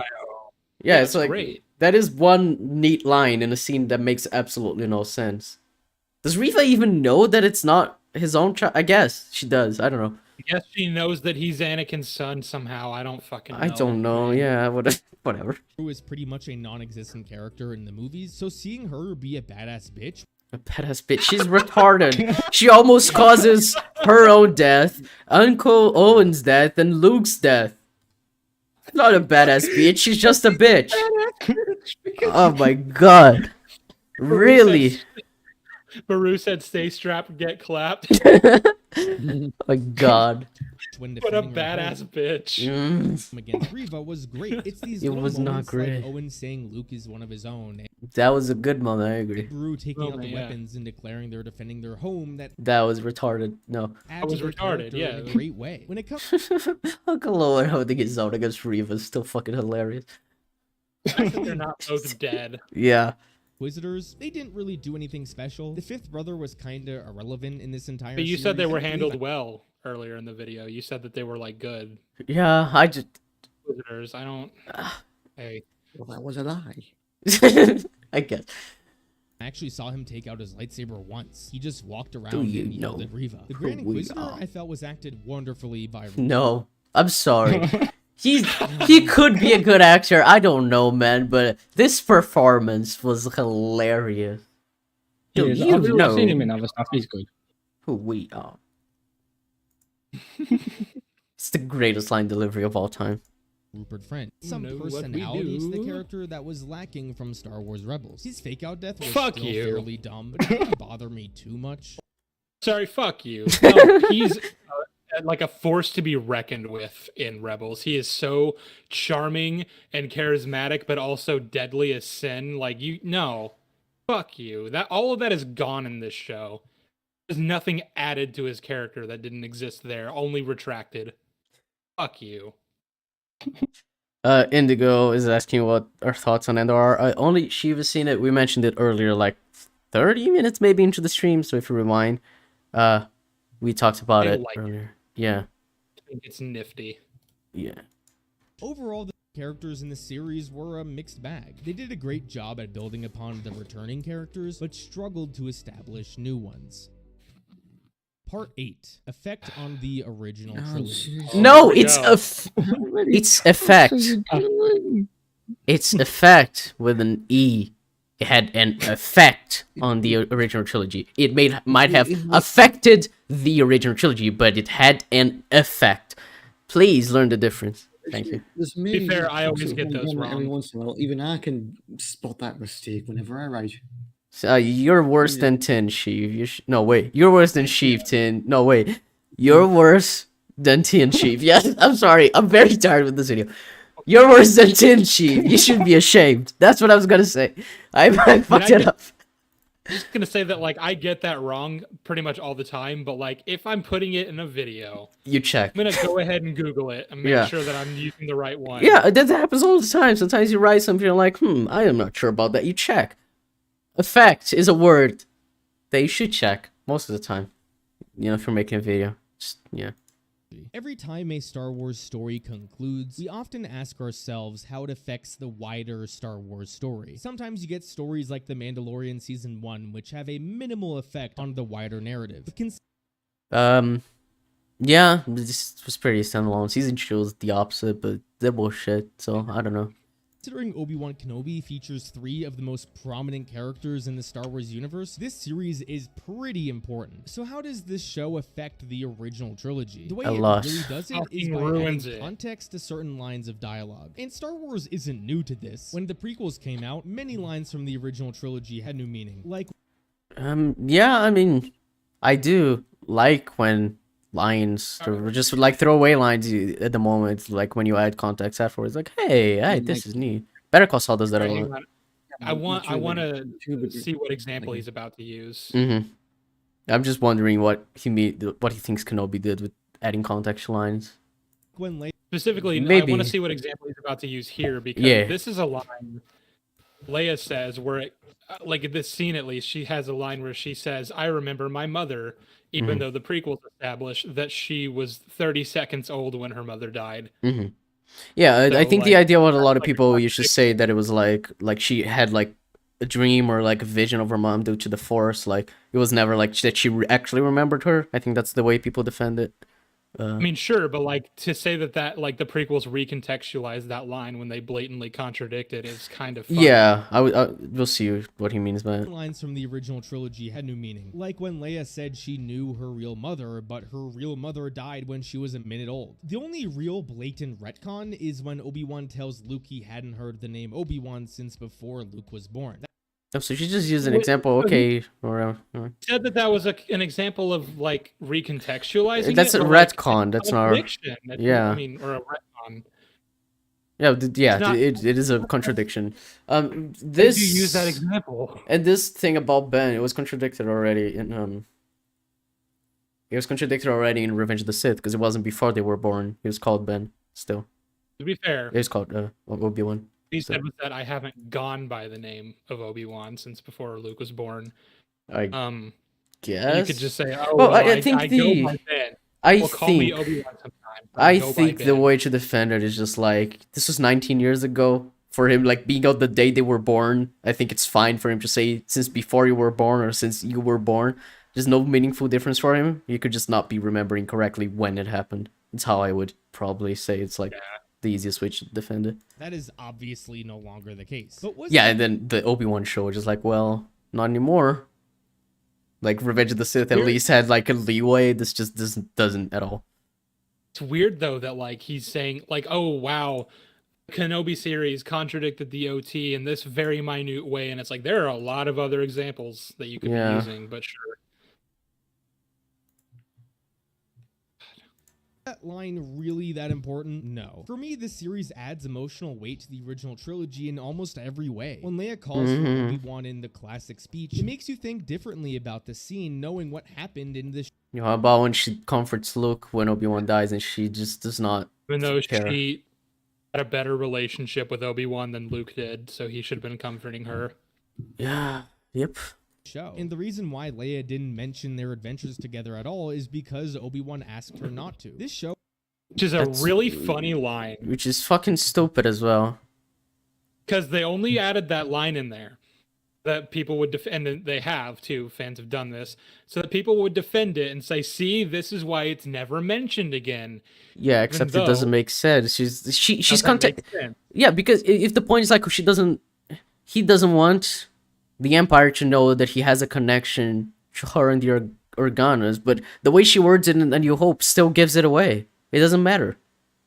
Also, I mean, not only that, and the fact that the message is for Obi-Wan's eyes only, so it doesn't matter, but also that line just like from the ground up doesn't work because the Empire already knows they're connected because kidnapping her is what drew him out in the first place. Yeah, but obviously assuming that they don't know, that's They do. Guys, there's no way around that. yeah. If you ignore everything that Kenobi should do to the world building, Yeah. show also yeah. fixes a very minor plot hole. When Luke tells What? Leia Ben Kenobi is here, she says, Ben Kenobi, where is he? Like she knows who that is. But real He knows what? the name Kenobi. She knows of him. She tried to contact him. It's not a plot hole. What are you talking about?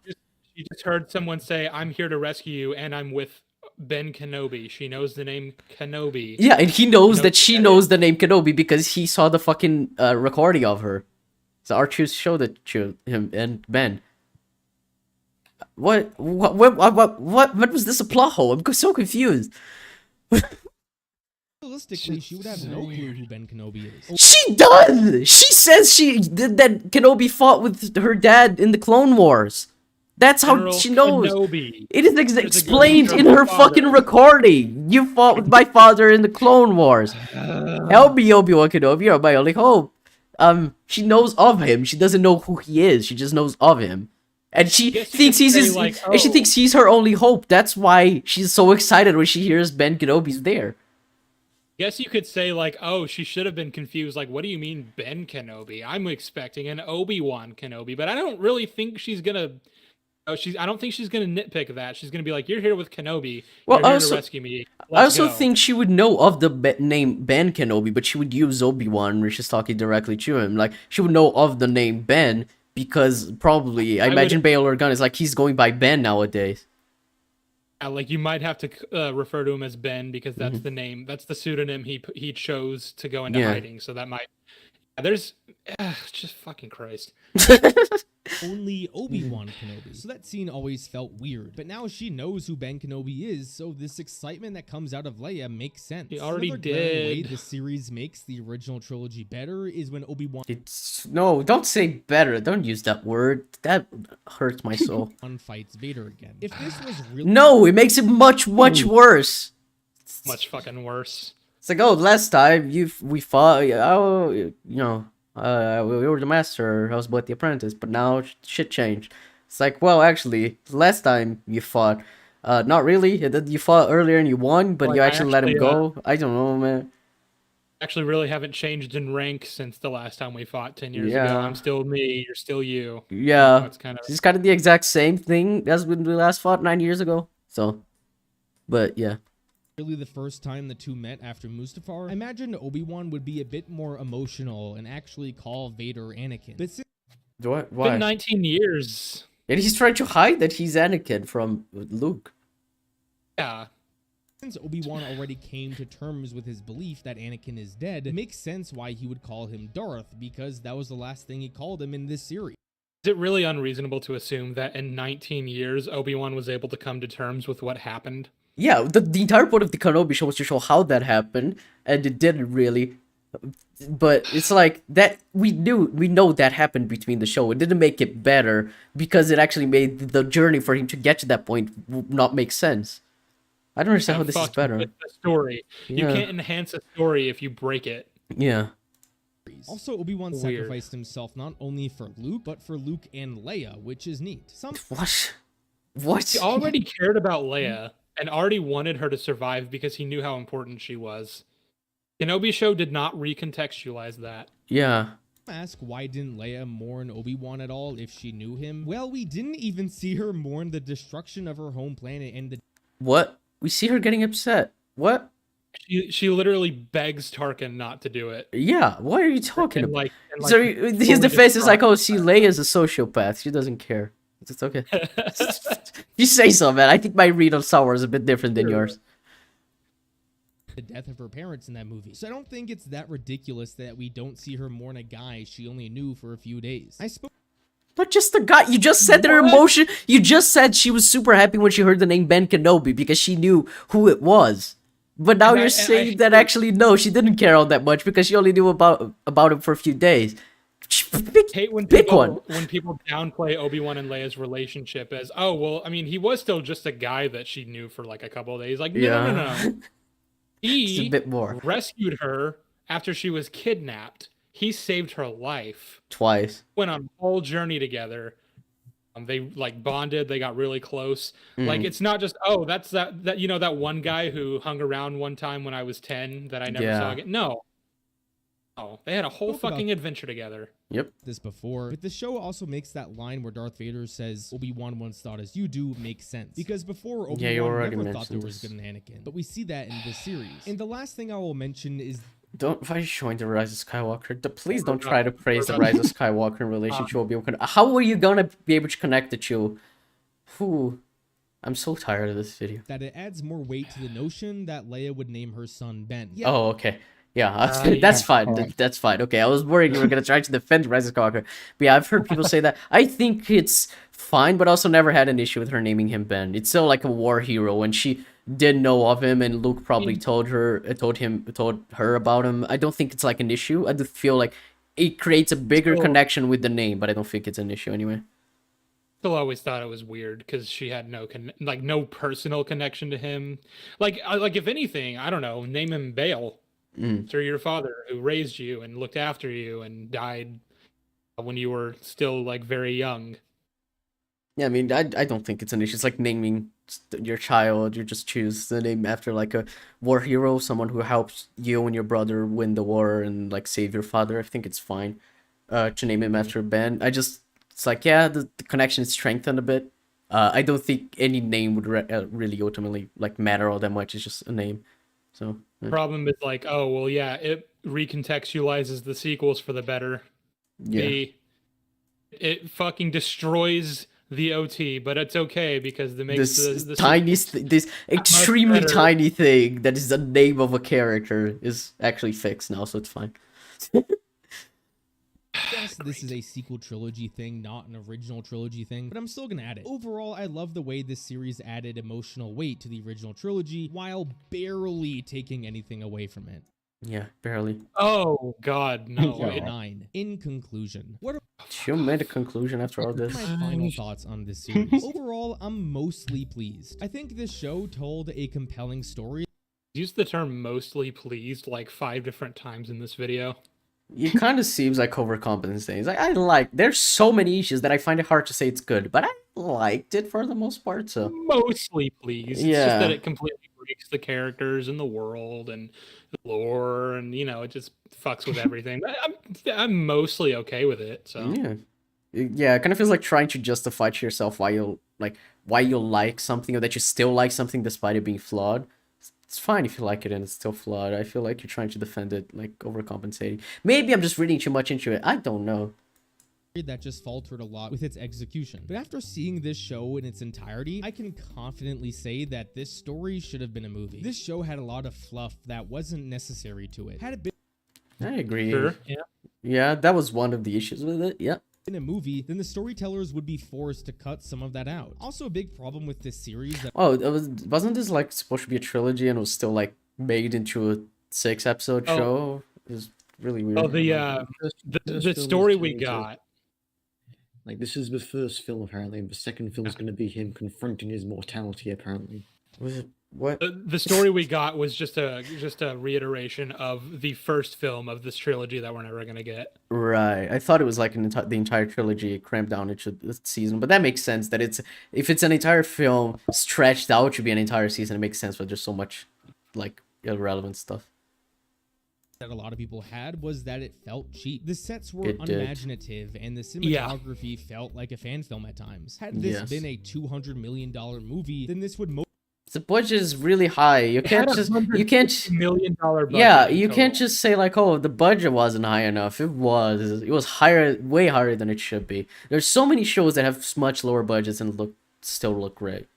most likely It's almost not as much as the budget for Revenge of the Sith, and I mean, counting for inflation, I'm sure there's a bigger difference there. But like, Yeah. I'm sure Revenge of the Sith had $175 million budget, not that much more. Yeah, I mean, this What is Kenobi way had. much bigger budget than Have access to way better resources now Yeah. than you would have 10 years or Yeah. 15. Good God, has it been 17 years? Oh shit! Revenge of the Sith came out 17 years. Yeah. Fuck. Yeah, it's like it's like a bigger budget than the Batman had because that was 200 million. It's like way bigger than Joker, way bigger than like Everything Everywhere All at Once. It's like you could do so much with the visuals of this. be a problem. This season over, it begs the question if there should be a season 2. No. Frankly, I No. don't want one. I think it cheapens Obi-Wan's Hey. story if we keep seeing him go on adventures and leave Tatooine. Maybe season 2 is going to be a grounded story of him in Tatooine where he introspect about his character, but I very much doubt it. But you know, who knows? Maybe. I would You can accept dream. that as canon and say that season 1 was a fucking fever dream that he had. Yeah. Yeah, it's like how I do with Supernatural, where I just completely ignored the finale of the show. I'm like, no, it ended at episode 19 of season 15. That's the actual ending. Fuck the finale. Fuck the finale. Now, if he has a story where he stays on Tatooine and spends some time training with Qui-Gon, I guess that could be interesting. But if season 2 were to have Ah. Obi-Wan stay on Tatooine, then it would automatically pale in comparison to season 1. Now, No, No. fuck No. you. No. No, that's not how it That's what works. the show should have been. That's what Yeah. the show should have been. Yeah, you can't. It's just also like, oh, I get it that people are like, oversaturated on Tatooine, but it's like it's not the show's fault. It's like they shouldn't use that as an excuse. This is the one that should have been in Tatooine. Can blame Mando on Book of Boba Fett, but this is of all the shows, this is the one. now, if there is a season 2, Vader cannot be in it at all. We can I agree, but he shouldn't have been in season 1 either. So I don't know. And in this one, yeah, he shouldn't. Obi-Wan should not have left Tatooine, and Vader shouldn't have been in it. not have another encounter between Vader and Obi-Wan, especially since the way season 1 ended. I've warmed up a little bit to the idea of a season 2, but I'd still prefer it not happen. But with season 1, if I had to give it a final score, I would probably give it a 7.5 out of 10. That is 5.5 too high. I would say, I mean, I'd go even lower. This show is like a 1 out of 10 for me.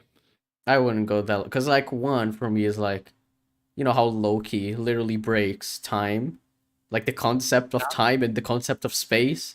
I feel like that's so foundational that that's like a 1. And so a 2 for me, like nothing makes sense, but at least like you don't have the concept of time not making sense anymore. The concept of like, you know, what the universe is not make sense anymore, because you know the Star Wars universe still is a thing. It's not been destroyed by whatever, like the multiverse being actually a fucking one. Well, how do you timeline feel and everything. about how do you feel about Reva managing to get from Jabeam to Tatooine? And, Well, yeah, in that's record obviously time without- yeah, that's something that Jeb says as well, and I usually say that. It's like it's a different concept. It's like it doesn't make sense. It's a plot hole, but like the universe still exists. Like if you compare it to Loki, most like free will doesn't exist anymore.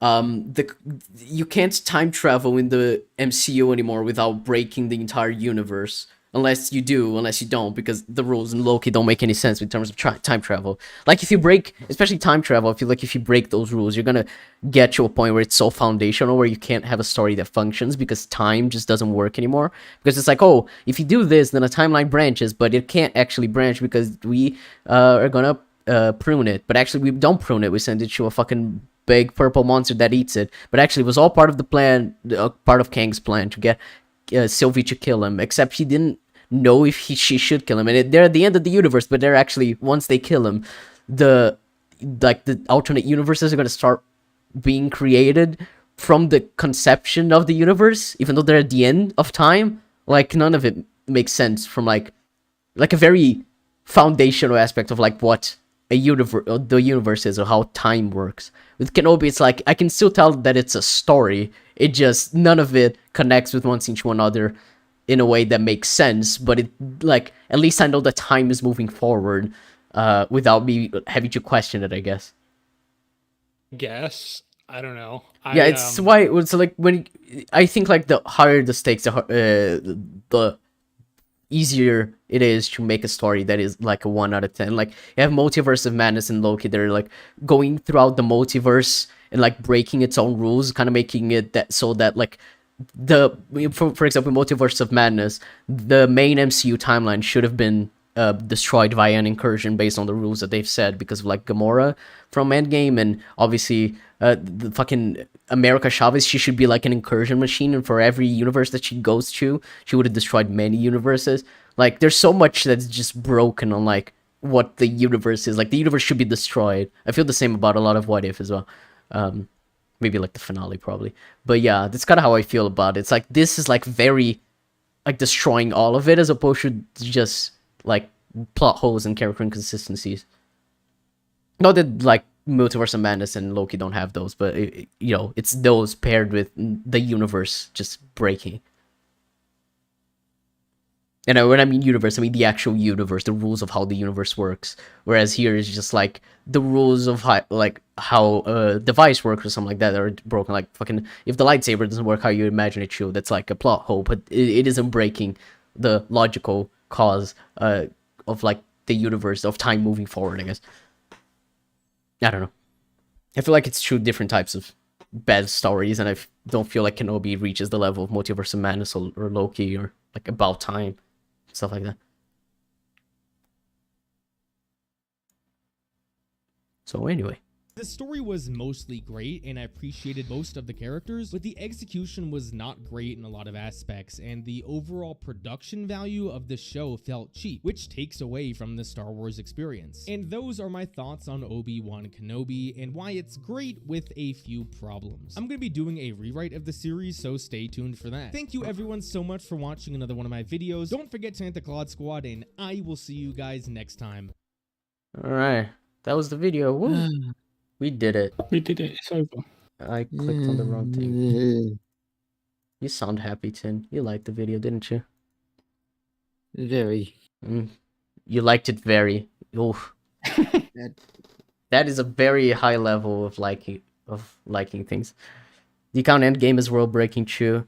I do, yeah, because the rules about time travel and the different timelines don't make any sense. And yeah, they break the universe. I imagine Sheev's microphone stopped working again. My mic stopped, and so I just... yeah, I imagine you were quiet for a little bit, but yeah, that was the video. Whoa, that was horrendous. I personally think it was good, but I mean, to each their own. Subjective. Yeah. Oh dear Lord, I'm just so tired. My brain has turned to mush. I knew this would happen. I was like, I'm gonna watch a fucking because I thought you were gonna pick like maybe a 15 to 20 minute video. No, see, I wanted to introduce you to our podcast in the best way possible by making you want to kill yourself by the end. Because if you can't endure this, then surely next time you come on, you're gonna be, it's gonna be fine for you, because we're not gonna be watching a 44-minute video by the Goldman defending one of the worst shows to come out recently. Fair enough. I mean. It was fun. Battle of I attrition. like talking about how terrible Kenobi is to anyone who will listen. So fun. Yeah, and excited for part 2 of your video. Should probably be very interesting. Have even more criticism than we did today, despite us going for over 5 hours. Jesus Christ. How long was the other Kenobi stream? I think that one was like 6 hours as well, because we had some guest that arrived like a few hours later. Let me check, because I'm curious how long we've talked about Kenobi now. That one was, yeah, almost 6 hours. So yeah, we have over 10 hours of just talking about Kenobi. So hey, if you like this Sorry to hear show, yeah, I'm sorry to have watched the show like twice in preparation for ECUM, but you know it happens. But yeah, well, guys, thank you very much for watching. Also wanted to mention that we're very close to 1,000 subscribers. We're less than 40 subs away. So subscribe if you want to support us, because that would be cool. I would very much like to reach 1,000 subs before the year ends, which is probably doable. So yeah, click the subscribe button, and then yeah, go check out Sheev's channel, which is also in the description, as well as Madvocate's. But I imagine you all know Madvocate. He's been on ECUM like a gazillion times, you know. But yeah, Sheev, thank you very much for coming on today. It was fun talking for to having you me. and talking about Kenobi, your favorite show. Yeah, My favorite show of all time. yeah. All right, well, that is all we have for today then, folks. We will catch you all next time. Not next week, but next time. So yeah, see ya. Bye-bye.